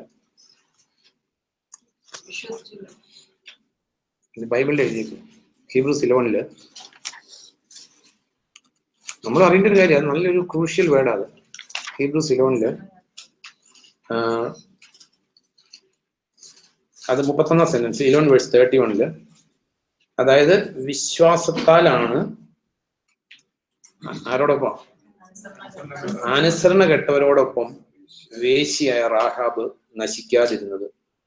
അവൾ ചാരന്മാരെ സ്നേഹപൂർവ്വം സ്വീകരിച്ചില്ല. അപ്പം ആ എൻറ്റയർ പോപ്പുലേഷൻ ഓഫ് ജെറീക്കോ നശിക്കാൻ കാരണം എന്താ? ഡിസൊബീഡിയൻസ്, അല്ലെങ്കിൽ വിശ്വാസത്തോടുള്ള അനുസരണക്കേട്. കാരണം അവർക്ക് രക്ഷിക്കപ്പെടാൻ അവസരം കൊടുത്തത്. റാഹാബ് പറയുന്നുണ്ട്, ഞങ്ങളുടെ എല്ലാവരുടെയും ഹൃദയം ഉരുകി പോയേക്കുക. കാരണം നിങ്ങളുടെ ദൈവം മാത്രമാണ് ആകാശത്തിലെ ദൈവം. Joshua chapter 2. റാഹാബിന്റെ സ്റ്റേറ്റ്മെന്റ് നല്ല വായിക്കുന്നത് 2:8 തുടങ്ങി വായിക്കുമ്പോൾ പെട്ടെന്ന് വായിക്കാം. ചാരന്മാർ ഉറങ്ങാൻ കിടക്കുന്നതിന് മുമ്പ് അവരുടെ അടുക്കൽ മട്ടുപ്പാവിൽ ചെന്ന് അവൾ പറഞ്ഞു, ഈ ദേശം കർത്താവ് നിങ്ങൾക്ക് തന്നിരിക്കുന്നു എന്ന് എനിക്കറിയാം. നിങ്ങളെ കുറിച്ചുള്ള ഭയം ഞങ്ങളെ ബാധിച്ചിരിക്കുന്നു. അപ്പൊ ഇത് എനിക്കറിയാം, പക്ഷെ ഭയം ബാധിച്ചിരിക്കുന്ന ആർക്കാ? ഞങ്ങൾക്ക്. Means Jericho is knowing. ഞങ്ങൾക്കറിയാം. ഈ ദേശവാസികളെല്ലാം നിങ്ങളുടെ മുമ്പിൽ ഉരുകി പോകുന്നു. ഈ ദേശവാസികൾക്ക് അറിയാം, കാരണം രക്ഷിക്കപ്പെടാനുള്ള അവസരം അവർക്കെല്ലാം ഉണ്ടായിരുന്നു. അതുകൊണ്ട് ഹീബ്രൂസിൽ നമ്മൾ വായിക്കുന്നത് ഈ അനുസരണകെട്ടവരോടൊപ്പം റാഹാബ് നശിക്കാതിരുന്നത് വിശ്വസിച്ചതുകൊണ്ടാണ്. വിശ്വസിച്ചതെന്ന് പറഞ്ഞാൽ ഈ നമ്മൾ സാധാരണ ചിന്തിക്കുന്ന വിശ്വാസം എന്ന് പറയുന്ന ഒരു ഇന്റലക്ച്വൽ എഗ്രിമെന്റ്. നമ്മൾ സത്യത്തെ കുറിച്ചുള്ള നോളജിനെയാണ് പലപ്പോഴും നമ്മൾ വിശ്വാസം എന്ന് പറയുന്നത്. കാരണം ഈ റാഹാബിന് അറിയാവുന്ന പോലെ ജെറീക്കലുള്ള എല്ലാവർക്കും അറിയാം ഇസ്രായേൽക്കാരുടെ ദൈവം പ്രശ്നക്കാരനാണ്, ചെങ്കടൽ പകുത്തു വന്നതാണ്, ഇതേ സത്യ ദൈവമുള്ളൂ. ഇവിടെ എഴുതിയേക്കുന്നത് അങ്ങനെയാണ്. ഈജിപ്തിൽ നിന്ന് പുറപ്പെട്ടു വരുമ്പോൾ കർത്താവ് നിങ്ങളുടെ മുമ്പിൽ വെച്ച് ചെങ്കടൽ എങ്ങനെ വറ്റിച്ചു എന്നും യോർദാൻ അക്കരെ വെച്ച് നിങ്ങൾ നിശേഷം നശിപ്പിച്ചു കളഞ്ഞ 2 അമോര്യ രാജാക്കന്മാരായ സീഹോനോടും ഓഗിനോടും നിങ്ങൾ എന്ത് പ്രവർത്തിച്ചു എന്നും ഞാനല്ല, ഞങ്ങൾ കേട്ടിരിക്കുന്നു. ഈ രാജാവ് കേട്ടിരിക്കുന്നു. അതുകൊണ്ടാണ് രാജാവ് എല്ലാം സിറ്റി ഗേറ്റും എല്ലാം അടച്ച് ഭയങ്കര ഭദ്രമാക്കി ഏതെങ്കിലും സ്പൈസ് വരുന്നുണ്ടെന്നൊക്കെ അലേർട്ടായിട്ട് ഇരിക്കാൻ കാരണം ഈ ദൈവം ചെയ്ത കാര്യം അറിയും. ദൈവം ചെയ്ത കാര്യം അറിഞ്ഞിട്ട് മാനസാന്തരപ്പെടാത്ത ഒരു ഫ്യൂച്ചറും ഇല്ല. ഇതേ ഗതി തന്നെയാണ്. അപ്പൊ നശിപ്പിച്ചു കളഞ്ഞ 2 അമോര്യ രാജാക്കന്മാരായ സീഹോനോടും ഓഗിനോടും നിങ്ങൾ എന്ത് പ്രവർത്തിച്ചു എന്നും ഞങ്ങൾ കേട്ടിരിക്കുന്നു. അത് കേട്ടപ്പോൾ തന്നെ ഞങ്ങളുടെ ഹൃദയങ്ങൾ ഉരുകിപ്പോയി. റാഹാബിന്റെ മാത്രമല്ല, ഞങ്ങളുടെ ഹൃദയങ്ങൾ ഉരുകിപ്പോയി. പക്ഷെ റാഹാബ് മാത്രമേ വിശ്വാസത്തോട് റെസ്പോണ്ട് ചെയ്യുന്നു. അല്ലെ ഇത് എൻ്റെ ജെറിക്കോ രക്ഷിക്കപ്പെട്ടേനെ. ഇപ്പം യോന ചെന്ന് നിനവെ പ്രസംഗിച്ചപ്പോ എൻ്റെ നിനവെ രക്ഷിക്കപ്പെട്ടു. അല്ലെങ്കിൽ ഈ സംഭവം കണ്ട് എൻ്റെ ജെറിക്കോയ്ക്ക് രക്ഷിക്കപ്പെടായിരുന്നു. അപ്പൊ ഹിസ്റ്ററി ടോട്ടലി മാറിയേനെ. എൻ്റെ ജെറിക്കോയ്ക്ക് രക്ഷിക്കപ്പെടായിരുന്നു. അത് കേട്ടപ്പോൾ തന്നെ ഞങ്ങളുടെ ഹൃദയങ്ങൾ ഉരുകിപ്പോയി. നിങ്ങൾ നിമിത്തം എല്ലാവരുടെയും ധൈര്യം നശിച്ചു. നിങ്ങളുടെ ദൈവമായ കർത്താവാണ് മുകളിൽ ആകാശത്തിന്റെയും താഴെ ഭൂമിയുടെയും ദൈവം. അതുകൊണ്ട് ഞാൻ നിങ്ങളോട് ദയാപൂർവം പെരുമാറിയതുപോലെ നിങ്ങളും എൻ്റെ പിതൃഭവനത്തോട് ദയാപൂർവം പെരുമാറും എന്ന് കർത്താവിന്റെ നാമത്തിൽ എന്നോട് പ്രതിജ്ഞ ചെയ്യുക. എനിക്ക് ഉറപ്പുള്ള ഒരു അടയാളം നൽകുക. അപ്പൊ ഇവിടെ നോക്ക്, അതുകൊണ്ടാണ് ഹീബ്രൂസിൽ എഴുതിയേക്കുന്നത്. അതുകൊണ്ടാണ് റാഹാബ് അനുസരണ കെട്ടവരോടൊപ്പം നശിച്ചു പോകുന്നത്. അവർക്കെല്ലാം അനുസരിച്ച് രക്ഷിക്കപ്പെടായിരുന്നു. അവരെല്ലാം സത്യം അറിഞ്ഞവരാ. ഈ ദൈവം സത്യദൈവമാണെന്ന് മനസ്സിലാക്കി. അപ്പൊ നമ്മൾ അറിയേണ്ട ഒരു കാര്യം, നമ്മൾ ഈ ജസ്റ്റിഫിക്കേഷന്റെ തിയറി ചിന്തിച്ചതുകൊണ്ട് നമ്മൾ ആരും ജസ്റ്റിഫൈഡ് ആകത്തില്ല. ഇതിന്റെ തിയറി ജെറിക്കോയിലുള്ള എല്ലാവർക്കും അറിയായിരുന്നു. നമ്മൾ ചിന്തിച്ച കാര്യങ്ങളെല്ലാം ജെറിക്കോയിലുള്ള എല്ലാവർക്കും അറിയായിരുന്നു. അല്ലെങ്കിൽ ഈ കർത്താവിനെ അറിഞ്ഞ പലർക്കും അറിയായിരുന്നു. അല്ലെങ്കിൽ പൗലോസിന് മനസ്സിലായി കഴിഞ്ഞപ്പോൾ പൗലോസിനെ കുറിച്ച് എഴുതിയേക്കുന്ന ആ സ്വർഗീയ ദർശനത്തോട് ഞാൻ അനുസരണക്കേട് കാണിച്ചില്ല. നമ്മുടെ ജീവിതത്തിൽ കമ്മിങ് ബാക്ക് ടു യാക്കോബിലേക്ക് വരുമ്പോൾ അതോടെ ചിന്തിച്ച് ജസ്റ്റിഫിക്കേഷന്റെ, അപ്പൊ ഇത് നമ്മൾ ചിന്തിച്ചത് റാഹാബിന്റെ കേസും അബ്രാഹത്തിന്റെ കേസ് നമുക്ക് ഡെയിലി ലൈഫിൽ വരുന്നുണ്ട്. അറ്റ് ദി സെയിം ടൈം അവിടെ പറഞ്ഞിരിക്കുന്ന കേസ് എല്ലാവർക്കും ഡെയിലി ലൈഫിൽ വരുന്ന ഒരു കാര്യം പറഞ്ഞാണ് യാക്കോബ് ജസ്റ്റിഫിക്കേഷനെ സാധൂകരിക്കുന്നത്. ജസ്റ്റിഫൈഡ് ആയതെന്ന് ടെസ്റ്റ് ചെയ്യാൻ നമുക്ക് എല്ലാവർക്കും തന്നിരുന്ന കാര്യം ഇത് 14 സെന്റൻസ് 2:14 തുടങ്ങി, എൻ്റെ സഹോദരനെ ഒരാൾ തനിക്ക് വിശ്വാസമുണ്ടെന്ന് പറയുകയും പ്രവൃത്തി ഇല്ലാതിരിക്കുകയും ചെയ്താൽ എന്താണ് പ്രയോജനം? അയാളുടെ വിശ്വാസത്തിന് അയാളെ രക്ഷിക്കാൻ കഴിയുമോ? വേണ്ടത്ര വസ്ത്രമോ അനുദിന ആഹാരമോ ഇല്ലാതെ കഴിയുന്ന സഹോദരനോ സഹോദരിക്കോ അവരുടെ ശരീരത്തിന് വേണ്ടതൊന്നും കൊടുക്കാതെ അവരോട് സമാധാനത്തിൽ പോവുക, തണുപ്പ് അകറ്റുക, വയറു നിറയെ ഭക്ഷണം കഴിക്കുക എന്ന് നിങ്ങളിൽ ഒരാൾ പറഞ്ഞാൽ എന്താണ് അതുകൊണ്ട് പ്രയോജനം? അതിനാൽ പ്രവൃത്തികളില്ലാത്ത വിശ്വാസം അതിൽ തന്നെ നിർജ്ജീവമാണ്. അപ്പൊ ഇതില് ബാക്കിയുള്ള കാര്യങ്ങളെല്ലാം എല്ലാവർക്കും ബാധകമല്ല, ഇതെല്ലാവർക്കും ബാധകമാണ്. അതായത് ഫിസിക്കൽ നീഡ്സ് അത്ര മാത്രമേ ഉള്ളൂ. അല്ലാതെ വണ്ടി മേടിച്ചു കൊടുക്കണം, വീട് മേടിച്ചു കൊടുക്കണം എന്നുള്ള, വീട് വെച്ചു കൊടുക്കാൻ അല്ലാതെ പ്രൈമറി നെസസിറ്റിയാണ്. അപ്പോൾ ആഹാരം അല്ലെങ്കിൽ എസെൻഷ്യൽ നീഡ്സ് ഇല്ലാത്തൊരു മനുഷ്യനെ കണ്ടിട്ട് ജാതി മത വർഗ വർണ്ണഭേദമെന്നേ നമ്മുടെ കയ്യിൽ അവരെ സഹായിക്കാൻ വകയുണ്ടായിരിക്കെ നമ്മൾ സഹായിക്കുന്നില്ല എങ്കിൽ നമ്മൾ ജസ്റ്റിഫൈഡ് ആയിട്ടില്ല. ജീവിതത്തിൽ ഒരു വ്യത്യാസം വന്നിട്ടില്ല എങ്കിൽ നമ്മൾ ചിന്തിച്ചു ജസ്റ്റിഫിക്കേഷൻ്റെ ഒരു ക്വാളിറ്റി എന്തായിരുന്നു?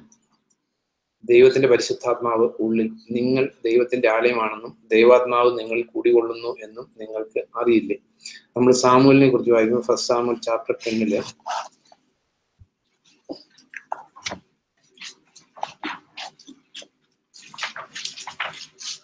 1 സാമുവൽ ചാപ്റ്റർ 10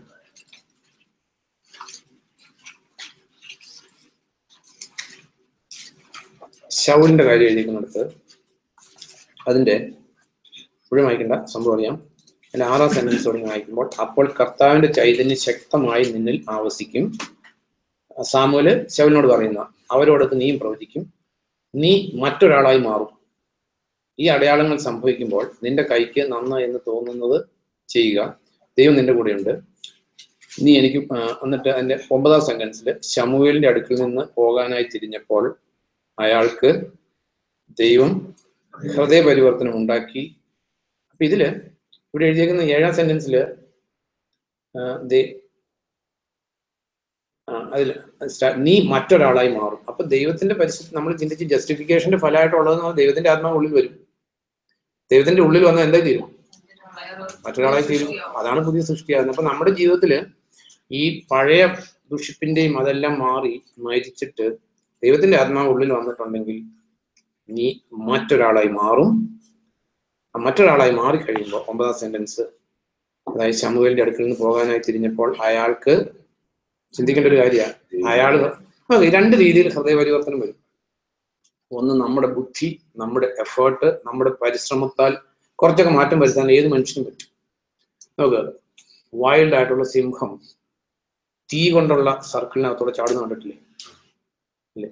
പട്ടി വളയത്തിക്കൂടെ ചാടുന്ന കണ്ടിട്ടില്ലേ? അല്ലെങ്കിൽ ആന കൊമ്പ് കുത്തുന്ന കണ്ടിട്ടില്ലേ? ഇതുപോലെ മനുഷ്യനും നമ്മളെ ഞെരുക്കി കുറെ ഡിസിപ്ലിനിൽ കൊണ്ടുവരാൻ പറ്റും. That is totally different from ഈ എഴുതിയിരിക്കുന്നത്. ദൈവത്തിന്റെ പരിശുദ്ധാത്മാവ് വന്നു കഴിയുമ്പോൾ ഇത് ആര് കൊടുക്കുന്നത്? ഹൃദയ പരിവർത്തനമാണ്. ഇവിടെ എഴുതിയിരിക്കുന്നത് ദൈവം അയാൾക്ക് ദൈവം ഹൃദയ പരിവർത്തനം ഉണ്ടാക്കി. നമ്മുടെ ജീവിതത്തില് നമ്മൾ കോട്ടയിൽ ധ്യാനത്തിന് പോകുന്നവരുടെ പരിവർത്തനം ഞാൻ കണ്ടിട്ടുണ്ട്. അമൃതാനന്ദമയ്യയുടെ അടുത്ത് പോകുന്നവരുടെ പരിവർത്തനം കണ്ടിട്ടുണ്ട്. എൻ്റെ കൂടെ വർക്ക് ചെയ്തുകൊണ്ടിരുന്ന ഒരാൾ അവിടെ പോയിട്ട് വന്നിട്ട് മദ്യപാനം നിർത്തി, സ്മോക്കിംഗ് നിർത്തി, ഇതെല്ലാം നിർത്തി പോട്ടയിൽ പോയിട്ട് വന്ന ഒരാൾ ഭയങ്കര ആവേശത്തോടെ 2 ദിവസം കൊണ്ട്, അത് ഒരാഴ്ച കൊണ്ട് 300 ചാപ്റ്റർ ബൈബിൾ വായിച്ചു. ഇന്നലെ ജോലി പറഞ്ഞു, ജോലിന് അങ്ങനെ ഭയങ്കര പരിവർത്തനം ഉണ്ടായിരുന്നു പറഞ്ഞു, പോട്ടെ പോയി. അതുകൊണ്ട് ഇത് not the biblical way of conversion. Biblical വേയിൽ വരുന്ന ഹൃദയ പരിവർത്തനം അല്ല. അത് ദൈവത്തിന്റെ ആത്മാവ് ഉള്ളിൽ വന്ന് വേറൊരു മനുഷ്യനായി തീർന്ന് ദൈവം തരുന്ന ഹൃദയ പരിവർത്തനമാണ് ജസ്റ്റിഫിക്കേഷന്റെ ഫ്രൂട്ട്. അത് പ്രവൃത്തികളിലൂടെ വെളിപ്പെടുന്നില്ല എങ്കിൽ അകത്തൊന്നും സംഭവിച്ചിട്ടില്ല. എന്നാൽ ഈ പ്രവൃത്തികളിലൂടെ വെളിപ്പെടുന്നത് കൊണ്ടല്ല അകത്ത് സംഭവിച്ചിരിക്കുന്നത്. ഈ പ്രവൃത്തികളിലൂടെ വെളിപ്പെടുത്താൻ സെൽഫ് എഫേർട്ടിലും പറ്റും, ദൈവത്തിന്റെ പരിശുദ്ധാത്മാവ് വന്നിട്ടും പറ്റും. നമ്മളെ സംബന്ധിച്ച് ദൈവം ജസ്റ്റിഫൈ ചെയ്താൽ ആർക്കും തെറ്റ് പറയാൻ പറ്റത്തില്ല. അപ്പൊ നമ്മള് വിൽ കണ്ടിന്യൂ ടു തിങ്ക്. ഈ ലോർഡ്സ് സപ്പറുമായിട്ടുള്ള ബന്ധത്തില് നമ്മൾ ചേഞ്ച് വരുത്തിക്കൊണ്ടിരിക്കുക. ആദ്യം കുറച്ച് ദിവസത്തേക്ക് സ്ട്രേഞ്ച് ആയിട്ട് തോന്നും, എന്നാലും മാറ്റം ആവശ്യമാണ്. ഇതിനൊന്നും പ്രത്യേക ട്രെയിനിങ്ങും ഒന്നും വേണ്ട കാര്യങ്ങളല്ല, ചെയ്താൽ മതി. ഇതിന് പ്രയർ ട്രെയിനിങ്ങും വേണ്ട. അപ്പം ഈ ലോർഡ്സ് സപ്പറിന് ദീപ് വന്ന് പ്രാർത്ഥിച്ച് കഴിച്ചു.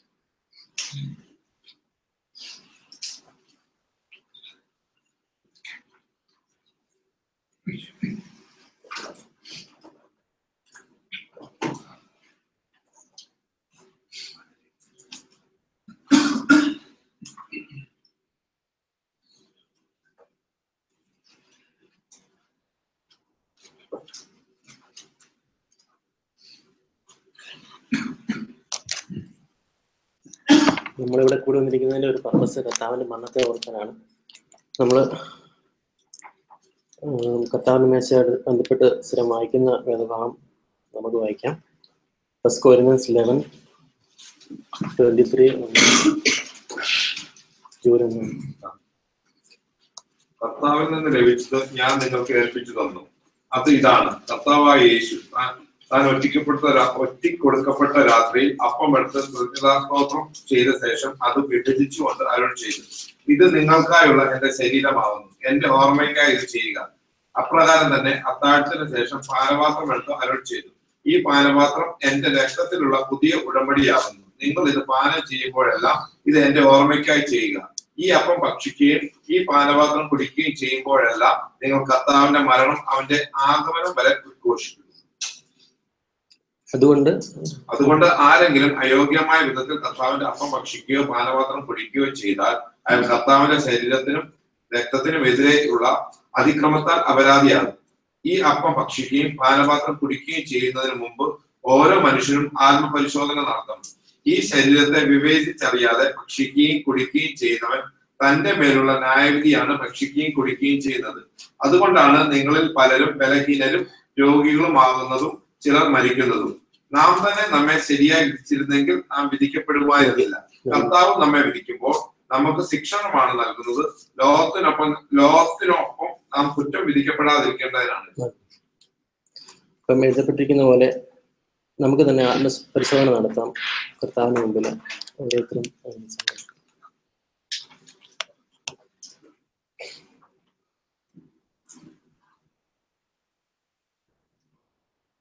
കർത്താവെ സ്തുതിക്കുന്ന കർത്താവ് എഴുതപ്പെട്ടിരിക്കുന്ന പോലെ തന്നെ ഞങ്ങൾ ആത്മപരിശോധന നടത്തുന്ന കർത്താവെ ഞങ്ങളെ തന്നെ വിധിക്കപ്പെടുകയില്ലെന്ന് എഴുതപ്പെട്ടിരിക്കുന്ന പോലെ കർത്താവ് വരുന്നവരെയും കർത്താവിന്റെ ഓർമ്മയ്ക്ക് വേണ്ടി ചെയ്യുവാൻ ഞങ്ങളോട് കൽപ്പിച്ചിരിക്കുന്ന പോലെ ഞങ്ങൾ കർത്താവിന്റെ മേശയ്ക്ക് മുമ്പിൽ ഞങ്ങൾ തന്നെ സമർപ്പിക്കുന്ന കർത്താവിന് പ്രീതമല്ലാത്തത് ഞങ്ങളുടെ ജീവിതത്തിൽ എന്തുണ്ടെന്ന് ഞങ്ങളെ കാണിച്ചു തരണം. പ്രാർത്ഥിക്കുന്ന കറക്റ്റ് ചെയ്യേണ്ടത് ഞങ്ങൾ പൂർണ്ണമായിട്ട് കറക്റ്റ് ചെയ്ത് എഴുതപ്പെട്ടിരിക്കുന്ന കർത്താവിന്റെ രക്തം സകല പാപവും പോക്കി ഞങ്ങളെ ശുദ്ധീകരിച്ചിരിക്കുന്ന എഴുതിയിരിക്കുന്ന പോലെ ഞങ്ങൾ പൂർണ്ണമായിട്ട് ഞങ്ങളെ നീതീകരിച്ചിരിക്കുന്ന അത് ഞങ്ങളുടെ ജീവിതത്തിൽ വെളിപ്പെടുവാൻ നോക്കണം. ഇടയാക്കണം. പ്രാർത്ഥിക്കുന്ന കർത്താവിന്റെ കരങ്ങളെ എല്ലാവരും താഴ്ത്തി ഏൽപ്പിക്കുന്നു. യേശു കർത്താവ് നാം അപേക്ഷിക്കുന്നു. പട്ടണത്തിലെ 422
പാപികൾക്കു ജീവൻ നൽകി രക്ഷിക്കുന്നു നീ രക്ഷകൻ. ഇത്ര സ്നേഹം ഇത്ര സ്നേഹം ഇത്ര സ്നേഹം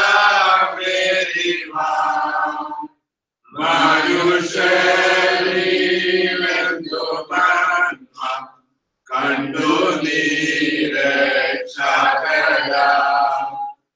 മനുഷ്യരിലെന്തു നന്മ കണ്ടു നീ രക്ഷകനാം. കൃപയാലെ രക്ഷപ്പെട്ട പാപിയായ ഞാനിതാ ഹൃദയത്തിൽ ദൈവസ്നേഹം എരിവാൻ വാഞ്ചിക്കുന്നു.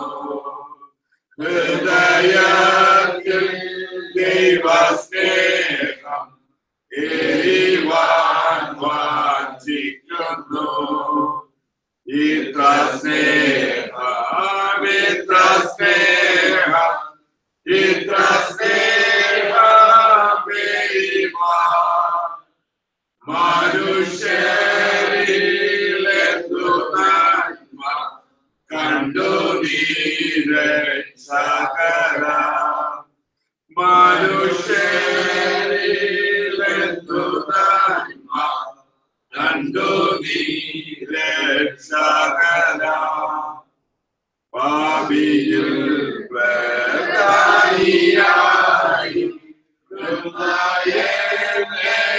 രക്ഷിപ്പാൻ ശാപമൃത്യുവേറ്റതിനെ നിത്യകാലം വാഴ്ത്തും ഞാൻ. ശാപമൃത്യുവേറ്റതിനെ നിത്യകാലം വാഴ്ത്തും ഞാൻ. ഇത്ര സ്നേഹം ഇത്ര സ്നേഹം ഇത്ര സ്നേഹം എരിവാൻ മനുഷ്യരിലെന്തു നന്മ കണ്ടു നീ രക്ഷകനാം. മനുഷ്യരിലെന്തു നന്മ കണ്ടു നീ രക്ഷകനാം. കർത്താവേ, സ്തുതിക്കുന്നു കർത്താവേ. ഞങ്ങൾ പാടിയതുപോലെ കർത്താവേ, കർത്താവേ ഞങ്ങളെ രക്ഷിക്കുവാൻ തക്കവണ്ണം, പാപികളെ രക്ഷിക്കുവാൻ തക്കവണ്ണം, ഒരു യോഗ്യതയില്ലാത്ത ഞങ്ങളെ രക്ഷിക്കുവാൻ വേണ്ടി കർത്താവേ അങ്ങ് ഞങ്ങൾക്ക് വേണ്ടി ക്രൂശിൽ മരിച്ചല്ലോ കർത്താവേ. അതൊക്കെ ഒരിക്കൽ കൂടെ ഓർക്കുവാൻ തക്കവണ്ണം ഞങ്ങൾക്ക് നൽകിയ വലിയ കൃപയ്ക്കായിട്ട് നന്ദി പറയുന്നു കർത്താവേ. കർത്താവേ കർത്താവെ അങ്ങേ പരിഹസിച്ചപ്പോഴും കർത്താവെ അങ്ങ് തിരിച്ച് പരിഹസിച്ചില്ല കർത്താവെ. രോമം കത്തിരിക്കുന്നതിന് മുമ്പിൽ കർത്താവെ മൂകിയായി നിന്ന ആട്ടിൻകുട്ടിയെ പോലെ കർത്താവെ അവിടുന്ന് ഞങ്ങൾക്ക് വേണ്ടി എല്ലാം സഹിച്ചില്ല കർത്താവെ. അതെല്ലാം ഞങ്ങൾ ഓർക്കുന്ന കർത്താവെ. ഞങ്ങളുടെ ജീവിതകാലം മുഴുവൻ കർത്താവെ ഞങ്ങളുടെ മരണത്തെ ഓർത്ത് കർത്താവെ ഞങ്ങളുടെ ജീവിതകാലം കഴിക്കുവാൻ ഞങ്ങളെ സഹായിക്കണമെന്ന് പ്രാർത്ഥിക്കുന്നു. പ്രാർത്ഥനയെ അതിനെ യേശു കർത്താവിന്റെ നാമത്തിൽ അപേക്ഷിക്കുന്നു കർത്താവേ.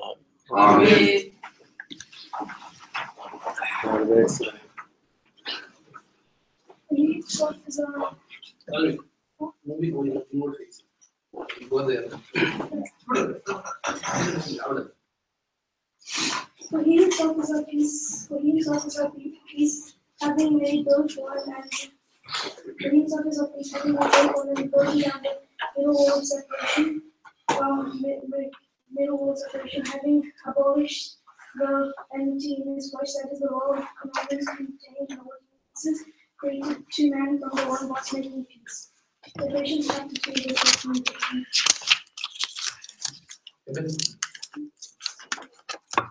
Lord, I will sing about your great love forever. For all time to come, I will tell about how faithful you are. Psalm 89, verse 1. Blessed are the poor in spirit, for theirs is the kingdom of God. Blessed are those who mourn, for they shall be comforted. Blessed are the meek, for they shall inherit the earth. Blessed are those who hunger and thirst for righteousness, for they shall be filled. Blessed are the merciful, for they shall obtain mercy. Blessed are the pure, for they shall see God. Blessed are the peaceful, for they shall be called the sons of God. So then, he who provides you with the Holy Spirit and works and does miracles among you, do it by the works of the law or by human faith. Galatians 3 verse 5.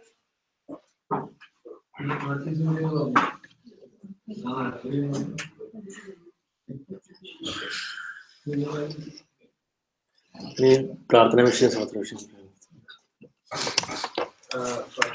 ഈ Friday തിരിച്ച് സിഡ്നിയിലേക്ക് പോകുമ്പോൾ അവിടെ ആയിരിക്കുമ്പോൾ കർത്താവ് എല്ലാ കാര്യത്തിലും കർത്താവിന്റെ സഹായം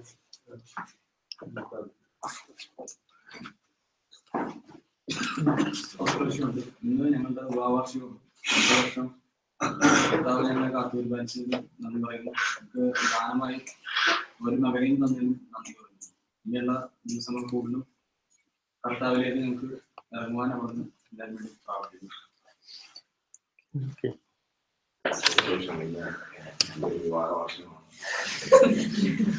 എന്റെ മാത്രം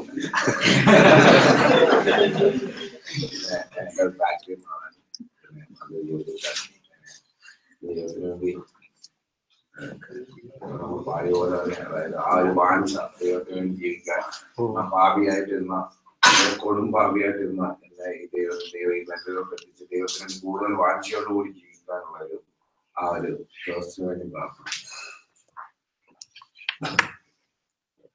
നിങ്ങൾ വൈകുന്നേരം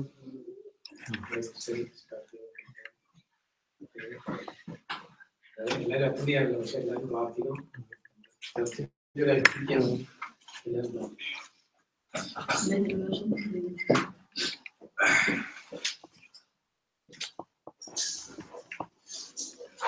എനിക്കൊരു പ്രാർത്ഥനാവശ്യമുണ്ട്. ജോലിയിൽ ഇച്ചിരി തിരക്ക് കൂടുതലാണ്. അപ്പം എല്ലാവരും ചെയ്യാനുള്ള തീവ്രതയ്ക്ക് വേണ്ടി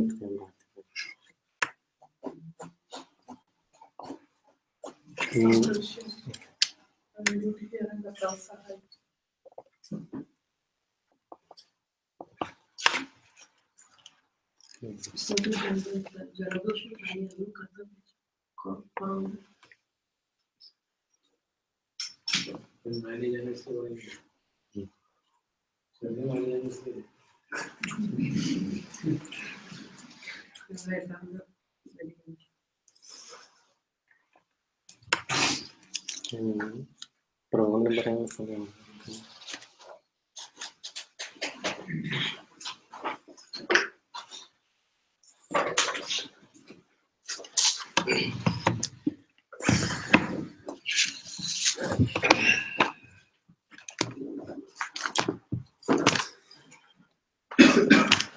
Romans 12.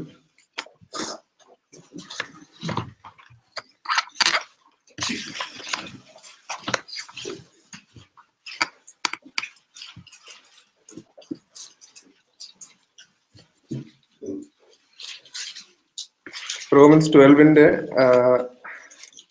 വേഴ്സ് 1 ഒന്ന് വായിക്കാം. അതുകൊണ്ട് എന്റെ സഹോദരരെ, ദൈവത്തിന്റെ കാരുണ്യം മുൻനിർത്തി ഞാൻ നിങ്ങളോട് അഭ്യർത്ഥിക്കുന്നു, നിങ്ങളുടെ ആത്മീയ ആരാധനയായി നിങ്ങളുടെ ശരീരങ്ങളെ വിശുദ്ധവും ദൈവത്തിന് സ്വീകാര്യവുമായ ജീവനുള്ള ബലിയായി സമർപ്പിക്കുക. അതെ, നമുക്ക് എല്ലാവർക്കും അറിയാവുന്ന ഒരു വേഴ്സാണിത്. Therefore I urge you, brethren, by the mercies of God, to present your body as a living and holy sacrifice acceptable to God, which is your spiritual service of worship. The word sacrifice is very എല്ലാവർക്കും അറിയാവുന്ന ഒരു വേർഡാണ് അത്. പക്ഷെ അതിന്റെ like what it really means to live, to offer our lives as a sacrifice to God, അതിന്റെ ഒരു ഇച്ചിരി ഒരു ക്ലിയർ പിക്ചർ കിട്ടണമെങ്കിൽ it's good to go to the Old Testament, because നമ്മൾ വായിക്കുന്നുണ്ട് Hebrews 10 verse 1 the Old Testament is a shadow of the things to come. So നമ്മൾ ഇതിന്റെ types of offerings നോക്കാൻ it'll help us to know what offering our bodies as a sacrifice really means. എടുക്കണമെന്നില്ല. Leviticus 1 നമ്മൾ കാണുന്നുണ്ട് there are 5 types of offerings. അതിൽ 2 എണ്ണം compulsory ആണ്, sin and ട്രെസ്പാസ് offering. അത് ചിന്തിക്കാനല്ല, പക്ഷെ 3 എണ്ണം വോളണ്ടറി ഓഫറിംഗ്സ് ഉണ്ട്. There is burnt offering, there is peace offering, and there is and grain offering. Now, burnt offering I'd like to look at some elements of the burnt offering. Leviticus 1 ഉണ്ട് അത് briefly നമ്മൾ നോക്കുകയാണെങ്കിൽ എടുക്കാം. Leviticus 1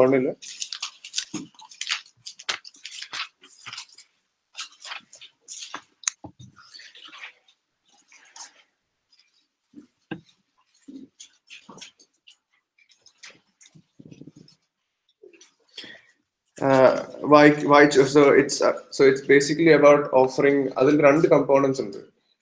First, that it's a voluntary sacrifice. Burnt offering can be in many ways it's similar to a Christian life, because first thing, it is voluntary. Nammalum ee faith il vandirikkunnathu, I hope it's a voluntary decision that we have made. Allade mattullaru force cheyittallirikkanam nammal living out our Christian life. It shouldn't be under compulsion, but it should be under a voluntary decision. Second thing, in the burnt offering, in the second element, the whole body had to be placed on the altar. Certain parts, exception under the birds in the cherry part. I think other than that, the whole animal needed to be placed on the altar. So it's symbolic of our own desires in our life. When we go out to live for Christ, our whole body, we are living. So Christ is in us now. So we can't have our desires in our life.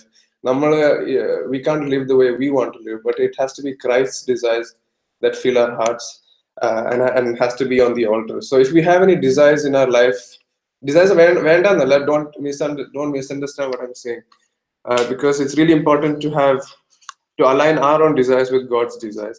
So if any of our ambitions or selfish ambitions on dingle, it won't allow God to work in our lives. I'd like to give you my testimony here. So obviously 2013 I came to know Christ, but okay, I had happiness in my life, but at the same time, at that time my life's goal was to live for God. But I didn't know that I could have gone astray easily. So that happened throughout year 11 and 12, and my ambitions started to creep up again. But I didn't know it was that dangerous, and I had to crush it. And I did that in my first semester of my first year at university, and it wasn't easy at all. Ambitions, it's build the. So the only remedy was to crush it, and it wasn't easy at all. And the reason I had to crush it was because God doesn't accept partial obedience. He expects full obedience, not partial obedience. We thought about the biblical faith today, about Rahab and Abraham. It's good to look at some other examples as well. In 1 Samuel, Saul's obedience പറ്റി ചിന്തിക്കുന്നുണ്ട്. So God commanded Saul to attack the Amalekites, but he അതിലുള്ള വർത്തുള്ള സാധനങ്ങൾ കൊണ്ടുവന്ന്, but you got to think about what he did with the അതിലുള്ള അവരുടെ possessions കൊണ്ടുവന്നു. പക്ഷെ സൗളിന് ഉപയോഗിക്കാൻ അല്ലായിരുന്നത്, ആ ദൈവത്തിന് വേണ്ടി സാക്രിഫൈസ് ചെയ്യാനായിരുന്നത്. നല്ല intention ആയിരുന്നു, but we don't know that. അതല്ല ചിന്തിക്കുന്നത്. But God told something, but he didn't accept it. He didn't obey God fully. So as a result, and then he lost his kingdom. Second example, Joshua and Caleb. Numbers 14. Numbers 14.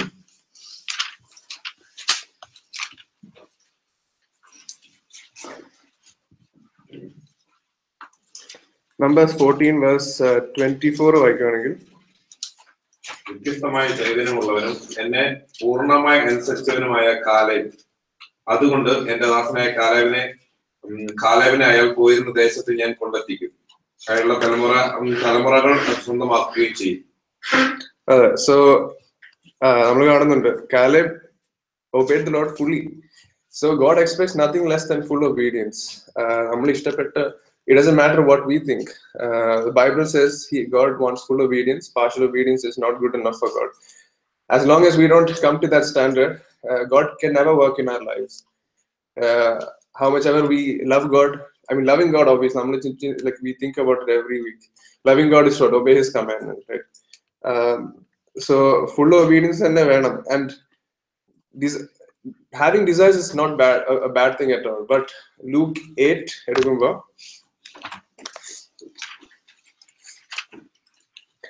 Luke 8 in the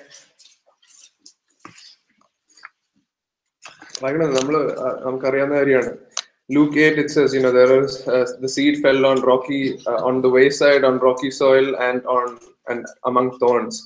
Many of our lives may be, hindered. Like when we go to live for Christ, the biggest hindrance in many of our lives may be that we have desires, that the worries of this life, what job we'll get, what society status, or whatever it is. So these things have really no value in this life, because what only matters is the love that we have for God, the love that God first showed us, and what we do and how we respond to that. We don't need anything in this life. We thought on Friday and Saturday that let us learn to love. There were two commandments that Jesus taught His disciples, or everyone. First one is that love the Lord your God with all your heart, with all your mind, and all your strength. That is first, but and then there's a second. But there is a first and a second. There is an order. Second is love your neighbors as you love yourself. So as long as you love Christ and recognize what He has done for you, because we all have such a short life over here, and after our life on this earth, we'll be facing the reality that very few people will reach heaven, and majority of this world will perish in eternal hell. So it's a reality that's going to happen. So as long as that hasn't really, as long as we haven't understood that in our hearts, we have to understand that in our hearts, and to do that, we have to understand what God or God's power in our, the God. Well, we need to study the Bible in the first place to understand what God's power is. So going back to what I was saying before, the burnt offering had two components. It was voluntary, just like we set out to live for Christ by a voluntary decision. Second point was that the whole body had to be placed on the altar. We can't have certain desires or certain selfish ambitions in this world. Everything that we do, let it be motivated to be for the glory of God. Let all our desires be, let whatever we do, let it, like we need to glorify God by whatever we do. Our intention would be then God has no limits to what He can do through our lives. Now, it requires faith. And in order to receive faith, Romans 10:17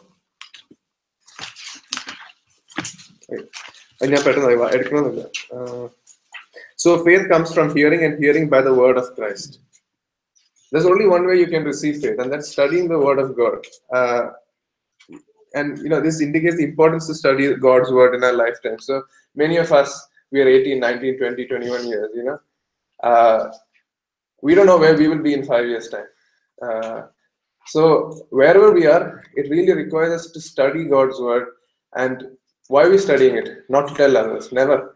If you go to Ezra 7.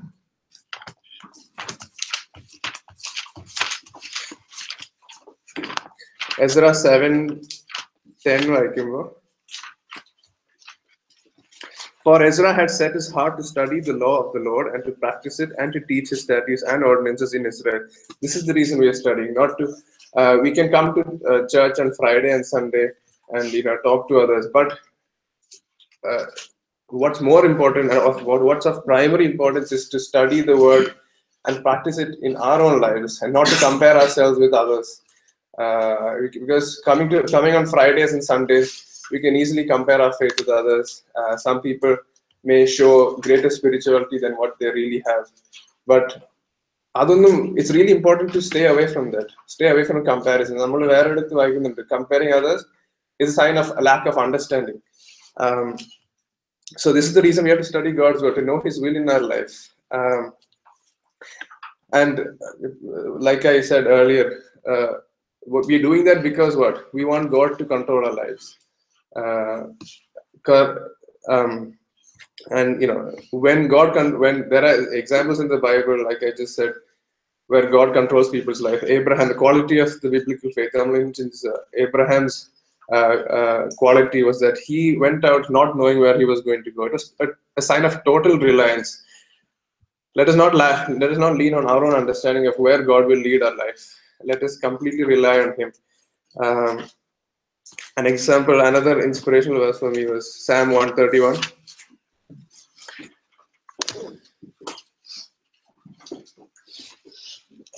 You can. Psalm 131. Yeah.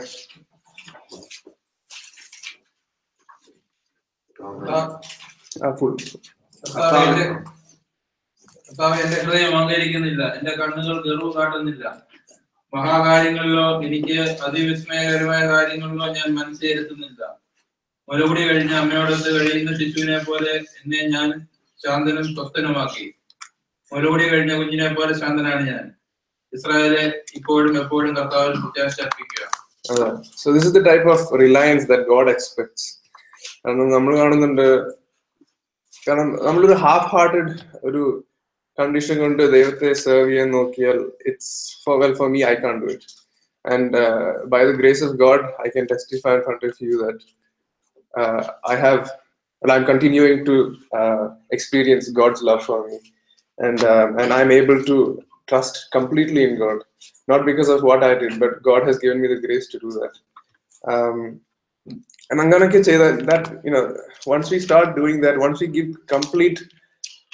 give our lives completely to God, there is no limits to what He can show through our lives to others. And the whole point of this earth is to first look after ourselves and then bring others to Christ. Paul tells Timothy, guard yourself and your doctrine first. 34, I'll just finish off with this. Psalm 34:8.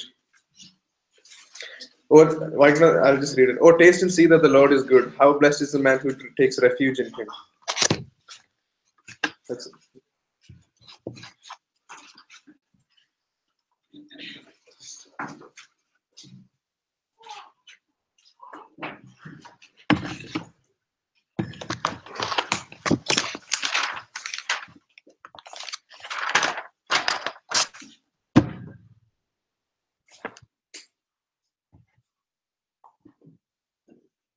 John 1:49.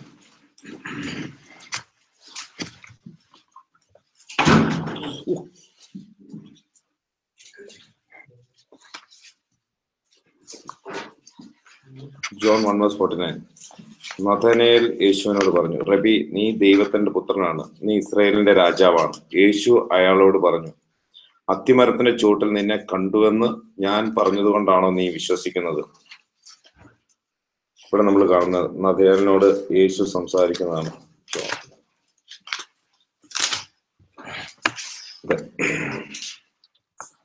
ഒന്നുകൂടെ വായിക്കാം. നഥനയേൽ അവനോട് പറഞ്ഞു, റബി, നീ ദൈവത്തിന്റെ പുത്രനാണ്, നീ ഇസ്രായേലിന്റെ രാജാവാണ്. യേശു അയാളോട് പറഞ്ഞു, അത്തിമരത്തിന്റെ ചുവട്ടിൽ നിന്നെ കണ്ടുവെന്ന് ഞാൻ പറഞ്ഞത് കൊണ്ടാണോ നീ വിശ്വസിക്കുന്നത്? ഇതിനേക്കാൾ വലിയ കാര്യങ്ങൾ നീ കാണും.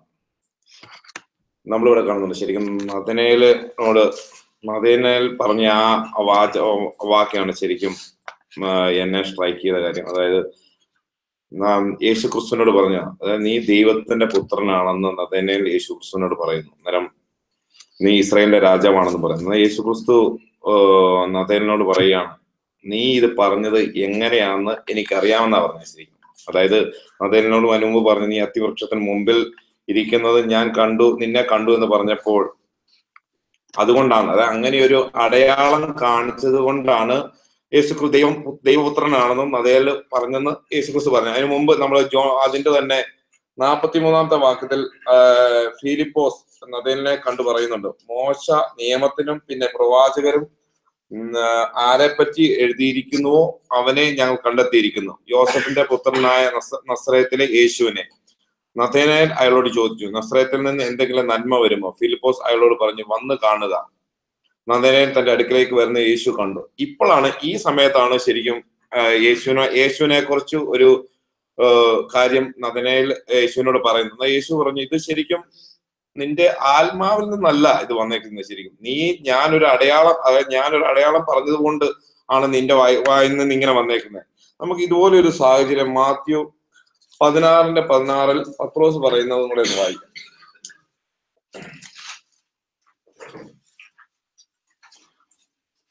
മത്തായി 16:16 ശിമയോൻ പത്രോസ് പറഞ്ഞു, നീ ക്രിസ്തുവാകുന്ന ജീവനുള്ള ദൈവത്തിന്റെ പുത്രൻ. യേശു മറുപടി പറഞ്ഞു, യോനയുടെ പുത്രനായ ശിമയോനെ, നീ ഭാഗ്യവാൻ. മനുഷ്യനല്ല ഇത് നിനക്ക് വെളിപ്പെടുത്തി തന്നത്, എന്റെ സ്വർഗസ്ഥനായ പിതാവാണ്. ഇവിടെ പറഞ്ഞേക്കുന്നത്, ഇവിടെ ശിമയോൻ പത്രോസ് യേശുവിനെ പറ്റി പറയുന്ന ഒരു വാക്യമാണ് ശരിക്കും. അതായത് 16:16 ഒന്നുകൂടെ ഞാൻ വായിക്കാം. നീ ക്രിസ്തുവാകുന്നു ജീവനുള്ള ദൈവത്തിന്റെ പുത്രൻ. യേശു മറുപടി പറഞ്ഞു, യോനയുടെ പുത്രനായ ശിമയോൻ, നീ ഭാഗ്യവാൻ. മനുഷ്യനല്ല ഇത് നിനക്ക് വെളിപ്പെടുത്തി തന്നത്. ഇവിടെ രണ്ട് നമ്മൾ കാണുന്നത്, നദനേലിന്റെ വെളിപ്പെടുത്തലും പത്രോസിന്റെ വെളിപ്പെടുത്തലും. ഇത് ഒന്ന് എനിക്ക് മനസ്സിലായ കാര്യമാണ് ഞാൻ പറഞ്ഞത്. ശരിക്കും ഒന്ന് ജഡത്തിൽ നിന്നുള്ള വെളിപ്പെടുത്തലും, രണ്ടാമത് ആത്മാവിൽ നിന്നുള്ള ശരിക്കും വെളിപ്പെടുത്തലുമായിരുന്നു. ഒന്ന് നദനേൽ പറഞ്ഞത് ശരിക്കും ആ അടയാളം കണ്ടിട്ടുള്ള ഒരു വെളിപ്പെടുത്തലായിരുന്നു. രണ്ടാമത് പത്രോസ് നമ്മൾ കാണുന്നത് ശരിക്കും പത്രോസിന്റെ ഹൃദയത്തില ആത്മാവിൽ നിന്നുള്ള വെളിപ്പെടുത്തൽ യേശുവിനെ വെളിപ്പെടുത്തിയാണ്. നമ്മൾ ഇന്നലെ ശരിക്കും പഠിക്കും റോമൻസ് 8 വായിച്ചു, ജഡീകമായി ജീവിക്കുന്നവരുടെ മനസ്സ് ജഡീകമായവയിലാണ്, ആധ്യാത്മികമായി ജീവിക്കുന്നവരുടെ മനസ്സ് ആധ്യാത്മികമായവയിലാണ്. ശരിക്കും എവിടെയാണ് ജഡവും ആത്മാവും തമ്മിൽ പിരിയുന്നതെന്ന് നമ്മൾ കണ്ടിട്ടുണ്ട്. ശരിക്കും ജഡവും ആത്മാവും സെപ്പറേറ്റ് ആയിരിക്കുന്നത് ശരിക്കും ജെനീസസിൽ 3:8 നമ്മൾ കാണുന്നുണ്ട്. ഞാൻ ആ ഭാഗം ഒന്ന് വായിക്കാം. ജെനീസസ് 3:8 ദൈവസന്നിധിയിൽ നിന്ന് അകന്ന് 3:3 തോട്ടത്തിന്റെ നടുവിൽ നിൽക്കുന്ന വൃക്ഷത്തിന്റെ കനി നിങ്ങൾക്ക് തിന്നുകൂടാ, അത് തൊടുക പോലും ചെയ്യരുത്, മറിച്ച് പ്രവർത്തിച്ചാൽ നിങ്ങൾ മരിക്കുമെന്ന് ദൈവം അരുളി ചെയ്തിട്ടുണ്ട്. സർപ്പം സ്ത്രീയോട് പറഞ്ഞു, നിങ്ങൾ മരിക്കുകയില്ല, അത് തിന്നാൽ നിങ്ങളുടെ കണ്ണ് തുറക്കുമെന്നും നന്മ തിന്മകളെ തിരിച്ചറിഞ്ഞ് നിങ്ങൾ ദൈവത്തെ പോലെ ആയിത്തീരുമെന്നും ദൈവത്തിന് അറിയാം. ഇവിടെ നമ്മൾ വായിച്ചിട്ടുള്ളതാണ്. കാരണം സാത്താൻ സർപ്പമായിട്ട് വന്ന് സ്ത്രീയോട് ചോദിക്കുന്നു, അതിനുള്ള മറുപടി പറയുന്നു. ഇവിടെ പറഞ്ഞേക്കുന്ന കാര്യം ഒന്ന്, ദൈവം പറഞ്ഞു നിങ്ങൾ ഈ പഴം തിന്നാൽ മരിക്കും. സാത്താൻ പറയുന്നു നിങ്ങൾ ഇത് പഴം തിന്നാൽ മരിക്കുകയല്ല, നിങ്ങളുടെ കണ്ണ് തുറക്കുമെന്നും നന്മ തിന്മകളെ തിരിച്ചറിഞ്ഞ് നിങ്ങൾ ദൈവത്തെ പോലെ ആയിത്തീരുമെന്നും. ഇത് രണ്ടും സംഭവിച്ചു നമ്മൾ കാണുന്നുണ്ട്. അതായത് 3:22 നമ്മൾ കാണുന്നുണ്ടത്. 3:22 ഇങ്ങനെ പറയുന്നത്, അനന്തരം കർത്താവായ ദൈവം അരുളി ചെയ്തു, നോക്കൂ, മനുഷ്യൻ നന്മ തിന്മകളെ അറിഞ്ഞ് നമ്മിൽ ഒരുവനെ പോലെ ആയി തീർന്നിരിക്കുന്നു. അതായത് ദൈവം പറഞ്ഞത് നടന്നു, ആത്മാവ് മരിച്ചു. സാത്താൻ പറഞ്ഞത് നടന്നു. നന്മ തിന്മകളെ തിരിച്ചറിഞ്ഞിട്ട് അവർ ദൈവത്തെ പോലെ, അതായത് അന്ന് വരെ ദൈവം പറഞ്ഞത് മനുഷ്യൻ അനുസരിച്ചിരുന്നു. പക്ഷെ അന്ന് ദൈവം പറഞ്ഞത് ആ ഫലം പറിച്ച് കഴിച്ചു കഴിഞ്ഞപ്പോൾ മനുഷ്യൻ തന്നെ നന്മ ചെയ്യാൻ തുടങ്ങി, മനുഷ്യൻ തിന്മ ചെയ്യാൻ തുടങ്ങി. അതുവരെ ദൈവം പറഞ്ഞതായിരുന്നു മനുഷ്യന്റെ നന്മ. പക്ഷെ അന്ന് ആത്മാവ് എവിടെ മരിച്ചോ അന്നോട്ട് മനുഷ്യൻ സ്വയമേ നന്മയും തിന്മയും ചെയ്യാൻ തുടങ്ങി. നമ്മൾ കാണുന്നുണ്ട് ഇവിടെ. അതായത് ഈ ജെനീസസ് 3:3 തന്നെ കാണുന്ന ദൈവം അവര് പാപം ചെയ്ത്, അല്ലെ അവരുടെ ആത്മാവ് മരിച്ചു കഴിഞ്ഞപ്പോൾ ദൈവം ചെയ്തത് അവരെ ആ തോട്ടത്തിൽ നിന്ന് പുറത്താക്കുക ചെയ്തത്. കാരണം പിന്നെ ദൈവത്തിന്റെ കൂടെ അവരെ നിർത്തിയില്ല. ഈ ജഡവും ആത്മാവും തമ്മിലുള്ള ഈ പ്രശ്നം തന്നെയാണ് ശരിക്കും നമ്മൾ ഇന്നിവിടെ ഫേസ് ചെയ്യുന്നത്. കാരണം നമ്മൾ ഈ ഭൂമിയിലേക്ക് ജനിക്കുന്നത് ജഡം മരിച്ചവരായിട്ട്, അതായത് നമ്മുടെ ആത്മാവ് മരിച്ചവരായിട്ട് ജനിക്കുന്നു. ആത്മാവ് മരിച്ചവരായിട്ട് ജനിക്കുന്നു. ജഡത്തിന്റെ ഇഷ്ടങ്ങളെ നമ്മൾ അനുസരിച്ച് ജീവിക്കുന്നു. അങ്ങനെയാണ് നമ്മൾ ഈ ഭൂമിയിലേക്ക് വന്നത്. പിന്നീട് നമ്മൾ ഒരു ബോൺ അഗെയിൻ ഇതിലോട്ട് വരുമ്പോൾ, അല്ലെങ്കിൽ ഒരു പുതിയ ജീവിതത്തിലേക്ക് വരുമ്പോൾ ശരിക്കും നമ്മുടെ ആത്മാവ് ജീവിക്കുന്നു. ആ സമയത്ത് ശരിക്കും ആ ആത്മാവ് ജീവിക്കുമ്പോഴാണ് നമ്മുടെ ജഡവും ആത്മാവും തമ്മിലുള്ള ആ പ്രശ്നങ്ങൾ സ്റ്റാർട്ട് ചെയ്യും. നമ്മൾ ഏദൻ തോട്ടത്തിൽ തന്നെ കണ്ടു, ദൈവം കൂടെ ഉള്ളപ്പോഴാണ് സാത്താൻ ആദാമിന്റെ അവാർഡ് എടുത്തോട്ട് വരുന്നത്. അതായത് ആ ജഡത്തിന്റെ ഇംഗിതം ശരിക്കും അവിടെ ഒരു പ്രലോഭനമായിട്ട് കൊണ്ടുവരുന്നത്. അപ്പോൾ അവർ ശരിക്കും ആ പ്രലോഭനത്തിൽ വീണ് ഇന്നും നമ്മൾ ഫേസ് ചെയ്യുന്ന ഈ സെയിം ഇഷ്യൂ തന്നെയാണ്. കാരണം നമ്മൾ വീണ്ടും ജനനം പ്രാപിച്ചു കഴിഞ്ഞും നമ്മളെ വലിച്ചുകൊണ്ടിരിക്കുന്ന ജഡത്തിന്റെ ഇച്ഛകളെ ജഡത്തിന്റെ ആഗ്രഹങ്ങളെ നമ്മൾ നിറവേറ്റാൻ വേണ്ടിയാണ് നമ്മളെ കൂടുതൽ പിടിവലി. കാരണം നമ്മുടെ പോരാട്ടം ശരിക്കും ജഡത്തോടാണ്. അതായത് ആത്മാവും ജഡവും തമ്മിലുള്ള പോരാട്ടത്തിലാണ് നമ്മൾ എല്ലാവരും. കാരണം അവിടെ ആര് വിജയം ഭരിക്കുന്നു ശരിക്കും അവിടെ അവർക്ക് മാത്രമേ നിത്യജീവനുള്ളൂ. നമ്മൾ ജഡത്തിന്റെ ഇംഗിതം അനുസരിച്ച് നമ്മൾ പോവുകയാണെങ്കിൽ ശരിക്കും നമ്മുടെ ഈ ബോണഗെയിൻ ആയ അവസ്ഥയിൽ നിന്ന് നമ്മൾ ശരിക്കും നിത്യനരകത്തിലേക്കേ പോകുള്ളൂ. ഇവിടെ റോമൻസ് 8:29 നമ്മൾ വായിച്ചായിരുന്നു. തന്റെ ലക്ഷ്യങ്ങൾക്കായി തിരഞ്ഞെടുക്കപ്പെട്ടവരും തന്നെ സ്നേഹിക്കുന്നവരുമായവരോട് ചേർന്ന് ദൈവം എല്ലാത്തിനും നന്മയ്ക്കായി പ്രവർത്തിക്കുന്നെന്ന് നാം അറിയുന്നു. കാരണം ദൈവം താൻ മുൻകൂട്ടി അറിയുന്നവരെ തന്റെ പുത്രനെ അനുരൂപരാക്കാൻ മുൻകൂട്ടി നിശ്ചയിക്കുകയും അങ്ങനെ അവനെ അനേകം സഹോദരിൽ ആദിജാതനാക്കുകയും ചെയ്തു. അതായത് യേശു ക്രിസ്തുവിന്റെ ആ ഇമേജിന് അനുരൂപരാക്കാൻ വേണ്ടിയാണ് ശരിക്കും നമ്മൾ ബോണഗനായിരിക്കുന്നത്. അതായത് നമ്മൾ ഒരു പുതിയ സൃഷ്ടി ആയിരിക്കുന്നത് ആ ഒരു ക്യാരക്ടറിനോട് ചേരാൻ വേണ്ടിയാണ്. അതായത് നമ്മൾ യേശു ക്രിസ്തുവിന്റെ മുഖത്തോട്ട് നോക്കുമ്പോൾ, അതായത് ദൈവത്തിന്റെ വചനത്തിലേക്ക് നോക്കുമ്പോൾ നമ്മളിൽ എന്തെല്ലാം കുറവുകളുണ്ടെന്ന് ശരിക്കും നമുക്ക് വ്യക്തമായിട്ട് അറിയാൻ പറ്റും. ഞാൻ ദൈവത്തിന്റെ വചനത്തിലേക്ക് നോക്കുമ്പോൾ ഞാൻ ഈ ശരിക്കും ഇവിടെ കൂടി വന്നിരിക്കുന്നതിലും വലിയൊരു പാപിയാണെന്ന് ശരിക്കും എനിക്ക് ഫീൽ ചെയ്യുന്നത്. അതുകൊണ്ട് തന്നെയാണ് ഞാൻ എപ്പോഴും പ്രാർത്ഥിക്കുമ്പോഴും എന്റെ പ്രാർത്ഥനയിൽ എന്റെ വായിൽ അത് മാത്രമേ വരുള്ളൂ. എന്നെ ഈ പാപത്തിൽ നിന്ന് കരകയറ്റണേ എന്ന് മാത്രമേ എന്റെ വായിൽ നിന്ന്, ഞാൻ അത് പറയരുതെന്ന് വിചാരിച്ചാൽ പോലും ശരിക്കും എന്റെ വായിൽ നിന്ന് അത് വരും. കാരണം എന്റെ ഉള്ളിൽ എനിക്കറിയാം. കാരണം ഞാൻ ആ ദൈവത്തിന്റെ വചനത്തിലേക്ക് നോക്കുമ്പോൾ ഞാൻ എന്തുമാത്രം പാപിയാണെന്നുള്ളത്, ശരിക്കും ഞാൻ എന്തുമാത്രം പാപത്തിലാണ് ജീവിക്കുന്നത് എന്നുള്ളത് എനിക്ക് വ്യക്തമായിട്ട് അറിയാവുന്നത് കൊണ്ട് തന്നെയാണ് ഞാൻ ഇവിടെ എപ്പോഴൊക്കെ ഈ ചർച്ച പ്രാർത്ഥിച്ചപ്പോൾ അപ്പോഴൊക്കെ ഈ പാപത്തിൽ നിന്നുള്ള ഒരു വിടുതൽ വേണമെന്ന് ഞാൻ പ്രാർത്ഥിച്ചു പോകുന്നു. കാരണം ഞാൻ വേണ്ടെന്ന് വിചാരിച്ചിട്ട് പോലും ഞാൻ പ്രാർത്ഥിച്ചിട്ടുണ്ട്. അതുകൊണ്ട് എനിക്ക് ഇതിൽ നിന്ന് ഒരു പൂർണ്ണമായിട്ടൊരു മോചനം കിട്ടി. അതായത് ദൈവം ആഗ്രഹിക്കുന്ന രീതിയിൽ ദൈവം എന്താണോ നമ്മളിൽ നിന്ന് പൂർണ്ണമായിട്ട്, ഇപ്പം അമിത് പറഞ്ഞ പോലെ, കാരണം നമുക്കൊരു പാർഷ്യലായിട്ട് ജീവിക്കാൻ പറ്റില്ല. ശരിക്കും സ്വസ്ഥതയോടെ നമുക്ക് ജീവിക്കാൻ പറ്റില്ല. ജീവിക്കുകയാണ് നമുക്ക് പൂർണ്ണമായിട്ട് ദൈവം ആഗ്രഹിക്കുന്ന രീതിയിൽ നമുക്ക് ജീവിക്കാൻ പറ്റുള്ളൂ. ആ പൂർണ്ണമായിട്ട് ജീവിക്കാൻ വേണ്ടി നമ്മൾ ശരിക്കും പ്രയത്നിക്കുകയും ആഗ്രഹിക്കുകയും പ്രാർത്ഥിക്കുകയും ചെയ്യുമ്പോൾ ദൈവം ഉറപ്പായിട്ട് നമുക്ക് അതിനൊരു രക്ഷ തരുമെന്ന് ഞാൻ വിശ്വസിക്കുന്നുണ്ട്. ദൈവം ഒരു കരുണ കാണിക്കുമെന്ന് വിശ്വസിക്കുന്നുണ്ട്. ഈ ലോകത്തിൽ ദൈവം നമുക്ക് ഒരുപാട് കാര്യങ്ങൾ ദൈവം നമുക്ക് തന്നു കഴിഞ്ഞു. ഇനിയും ശരിക്കും ലോകത്തിലെ കാര്യങ്ങൾ നമുക്ക് വേണ്ട. ശരിക്കും ഈ ജഡത്തോട് പോരാടുകയാണ് ശരിക്കും നമുക്ക് ആവശ്യം. ഈ ജഡ സ്വഭാവങ്ങളോട് അല്ല ഈ ലോകത്തിലെ പാപങ്ങളോട് നമ്മൾ പോരടിക്കുകയാണ് ശരിക്കും. അതിനുവേണ്ടിയുള്ള ആ ആയുധങ്ങൾ നമ്മൾ പഠിച്ചിട്ടുണ്ട്. ആ ആയുധങ്ങൾ ശരിക്കും നമ്മൾ മൂർച്ച കൂട്ടുക, അല്ലെങ്കിൽ അതിനോട് പോരാടാനുള്ള ശക്തി ദൈവം തന്നാൽ മാത്രമേ നമുക്ക് ഈ ഭൂമിയിൽ ജീവിക്കാൻ പറ്റൂ. അല്ലെങ്കിൽ നമ്മൾ ഈ ബോണഗെയിൻ ആയതുകൊണ്ടോ നമ്മൾ ചർച്ച വന്നുകൊണ്ടൊന്നും കാര്യം നമ്മൾ നഷ്ടപ്പെട്ടു പോവുകയുള്ളൂ. അല്ലെ, കാരണം അത്രയ്ക്കും ശക്തമാണ് ഈ ലോകത്തിലെ ജഡ സ്വഭാവങ്ങൾ നമ്മളെ പിടിച്ചു വലിക്കുന്നത്. കാരണം ഞാൻ അനുഭവിക്കുന്ന വ്യക്തി, അതുകൊണ്ട് എനിക്ക് അറിയാൻ പറ്റും. ഈ ലോകത്തിലെ ഈ ജഡ സ്വഭാവത്തോട് പോരാടുക എന്ന് പറയുന്നത് വളരെ പ്രയാസമായിട്ടുള്ള കാര്യമാണ്. അതുകൊണ്ട് ഇന്ന് നമ്മൾ ബോണഗെയിൻ ആയിട്ട് ഇരിക്കുന്ന അവസ്ഥയിൽ, മാനസാന്തരത്തിന്റെ അവസ്ഥയിൽ നിൽക്കുമ്പോൾ ഒറ്റ കാര്യമേ ഉള്ളൂ നമ്മുടെ പ്രാർത്ഥനയുള്ളൂ: ഈ ജഡത്തോട് പോരാടാനുള്ള ശക്തി ദൈവം നമുക്ക് തരട്ടെ.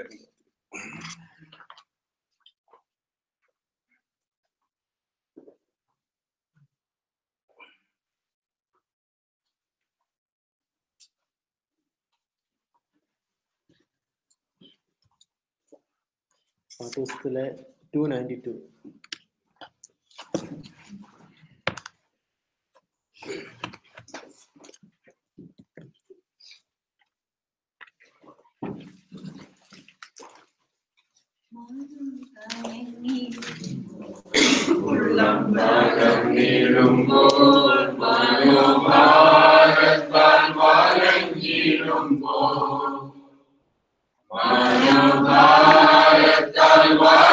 ജീവിതം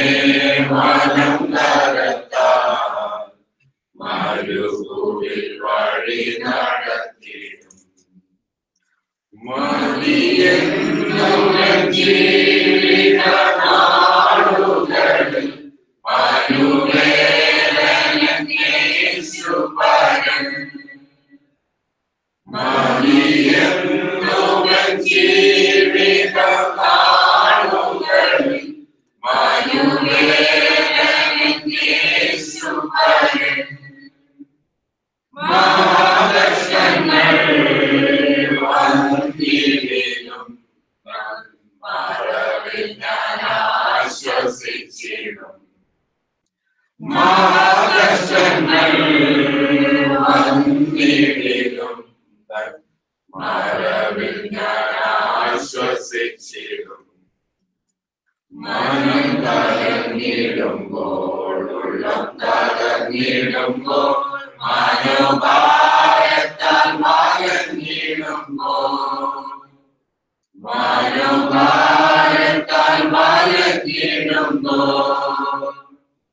മമനാഥനെന്നെ വലങ്കരത്താൽ മരുഭൂവിൽ വഴി നടത്തിടും.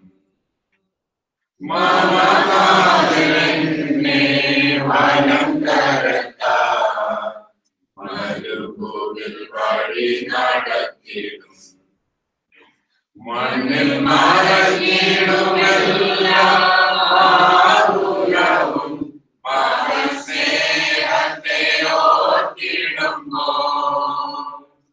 മണ്ണിൽ മറഞ്ഞിടുമെല്ലാം ആകുലവും മഹത്സ്നേഹത്തെ ഓർത്തിടുമ്പോൾ. മതി മറന്നു ഞാൻ പാടിടുമേ മഹാരാജനേശുവിനാം. മതി മറന്നു ഞാൻ പാടിടുമേ മഹാരാജനേശുവിനാം.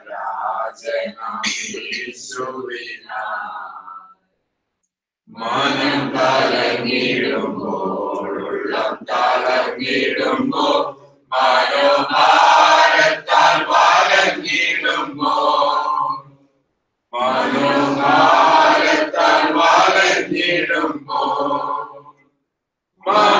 മമനാഥനെന്നെ വലങ്കരത്താൽ മരുഭൂവിൽ വഴി നടത്തിടും. മമനാഥനെന്നെ വലങ്കരത്താൽ മരുഭൂവിൽ വഴി നടത്തിടും. സ്നേഹവാനെ സ്വർഗ്ഗപിതാവേ, കർത്താവെ, അടിയങ്ങൾ കർത്താവെ, കർത്താവിന്റെ സന്നിധിയിലേക്ക് അടുത്തു വരുന്ന കർത്താവെ, ഞങ്ങളെ പ്രാർത്ഥനാ വിഷയങ്ങളും സ്വതന്ത്ര വിഷയങ്ങളും എല്ലാം കർത്താവെ അങ്ങേ തിരുസഭയിൽ ഞങ്ങൾ സമർപ്പിക്കുന്ന കർത്താവെ, കർത്താവെ ഹമിത്ത് പറഞ്ഞ പ്രാർത്ഥനാ വിഷയം കർത്താവിനെ ഞങ്ങൾ ഏൽപ്പിക്കുന്ന കർത്താവെ, കർത്താവിടുത്ത ആഴ്ച സെനിലേക്ക് പോകാനുള്ള കർത്താവെ, അവിടെ ആയിരിക്കുമ്പോഴെല്ലാം കർത്താവെ കർത്താവിന്റെ സാക്ഷിയായിട്ട് നിൽക്കുവാനും കർത്താവെ, കർത്താവിനെ പ്രതി കർത്താവെ ജീവിക്കുവാനും കർത്താവെ എല്ലാവരുടെയും മുമ്പിൽ കർത്താവിന്റെ സാക്ഷിയായിട്ട് നിൽക്കുവാനും പ്രേമാനെ അവിടുന്ന് ശക്തിപ്പെടുത്തണമെന്ന് പ്രാർത്ഥിക്കുന്ന കർത്താവെ, കർത്താവെ ദസ്മണ്ടും പറഞ്ഞ സൗത്രേഷൻ കർത്താവിനെ ഏൽപ്പിക്കുന്ന കർത്താവെ, അവരുടെ കർത്താവ് കുടുംബ ജീവിതത്തിൽ ഒരു വർഷം കൂടെ കർത്താവ് കൊടുത്തല്ല നന്ദി പറയുന്ന കർത്താവെ, ഹസ്ബൻഡിനും പ്രേമിക്കും കർത്താവെ, കാലമായി ഇവിടുത്തെ കുഞ്ഞിനായിട്ട് നന്ദി പറയുന്ന കർത്താവെ, കുഞ്ഞിനെ എല്ലാ പരാഴ്ചയും കർത്താവെ അവിടുന്ന് ഉപയോഗിച്ച് കർത്താവെ അവിടുന്ന് നടത്തുന്നു പ്രാർത്ഥിക്കുന്ന കർത്താവെ, കർത്താവെ ജൂവിന്റെ കർത്താവ് പറഞ്ഞ പ്രാർത്ഥന വിഷയം കർത്താവിനെ സമർപ്പിക്കുന്നു.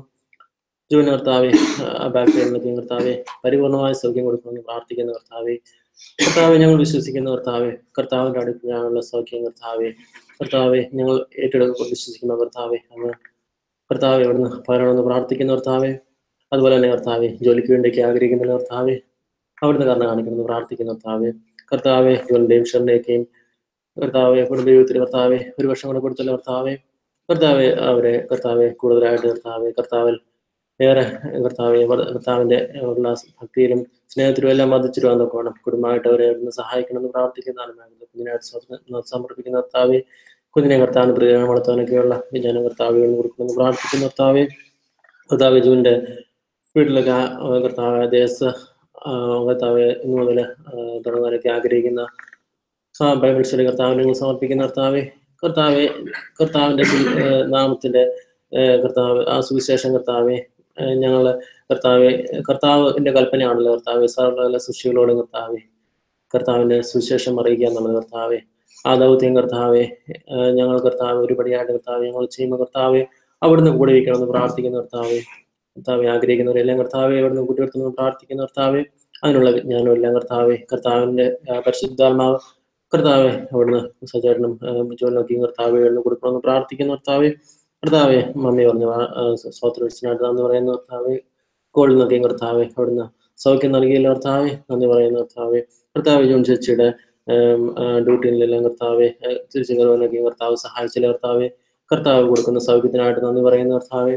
കർത്താവിൽ നിന്ന് വിടുതലും സൗഖ്യമൊക്കെ അനുഭവിച്ച് കുടുംബമായിട്ട് ജീവിക്കാൻ നോക്കണം, കർത്താവിന് മഹത്വപ്പെട്ട് ജീവിക്കാൻ നോക്കണം, അവർ സഹായിക്കണമെന്ന് പ്രാർത്ഥിക്കുന്നു കർത്താവ്. യേശൻ പറഞ്ഞ കർത്താവെ പ്രാർത്ഥന ക്ഷേൽപ്പിക്കുന്ന കർത്താവെ, കോഴിൽ നിന്നൊക്കെയും കർത്താവെ ഇവിടുന്ന് പരിപൂർണമായ സൗഖ്യം കൊടുക്കണമെന്ന് പ്രാർത്ഥിക്കുന്ന കർത്താവെ. കർത്താവ് ഞങ്ങളെല്ലാവരെയും കർത്താവിനോട് ഏൽപ്പിക്കുന്ന കർത്താവെ, ഞങ്ങളെന്ന് ചിന്തിച്ചതുപോലെ കർത്താവെ, കർത്താവ് ഞങ്ങളെ തന്നെ ചോദന ചെയ്യുവാൻ കർത്താവ്, ഞങ്ങൾ ജസ്റ്റിഫൈഡ് ആണ് കർത്താവെ, ഞങ്ങളത് ഞങ്ങളുടെ പ്രവൃത്തിയിലൂടെ കർത്താവെ എന്തുമാത്രം കർത്താവെ ഞങ്ങളത് വെളിപ്പെടുത്തുന്നുണ്ടെന്ന് കർത്താവെ. കർത്താവെ അബ്രഹാമിന്റെ വിശ്വാസം കർത്താവെ, ഇസാക്കിനെ ബലികഴിക്കുന്ന വിശ്വാസം കർത്താവെ ഞങ്ങളിലുണ്ടോ എന്നുള്ളത് കർത്താവെ. കർത്താവെ ഞങ്ങൾക്കത് ശോധന ചെയ്യുവാനും കർത്താവെ, കർത്താവെ ഞങ്ങളത് കർത്താവെ ഞങ്ങൾ എന്തുമാത്രം കർത്താവെ സാന്റിഫൈ ചെയ്ത് കർത്താവെ ഓരോ ദിവസം ജീവിക്കുന്ന കർത്താവെ ഞങ്ങളെ തന്നെ ശോധന ചെയ്യാൻ തക്കവണ്ണം കർത്താവ് സഹായിക്കണമെന്ന് പ്രാർത്ഥിക്കുന്നു. ഇച്ഛിക്കാനും പ്രവർത്തിക്കാനും കർത്താവാണത്തിലുണ്ടായി ഞങ്ങൾ പ്രവർത്തിക്കുന്ന കർത്താവെ. കർത്താവ് ഞങ്ങളെ സാന്റിഫൈ ചെയ്യുന്നു, നന്ദി പറയുന്ന കർത്താവെ. കർത്താവ് വിശ്വസനാണല്ലോ കർത്താവെ, കർത്താവ് നിറവേറ്റുക തന്നെ പൂർണ്ണമായി വിശ്വസിക്കുന്ന കർത്താവിന്റെ ഞങ്ങളെ സഭയായിട്ട് എല്ലാവരെയും താഴ്ത്തി ഏൽപ്പിക്കുന്നു. ഞങ്ങളെ എല്ലാവരെയും കർത്താവിനെ സമർപ്പിക്കുന്ന യേശു കർത്താവ് നാമത്തിൽ അപേക്ഷിക്കുന്നു, കേൾക്കുന്ന പിതാവേ.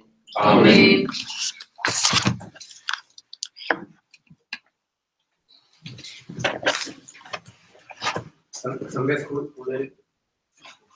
you will be Sunday school.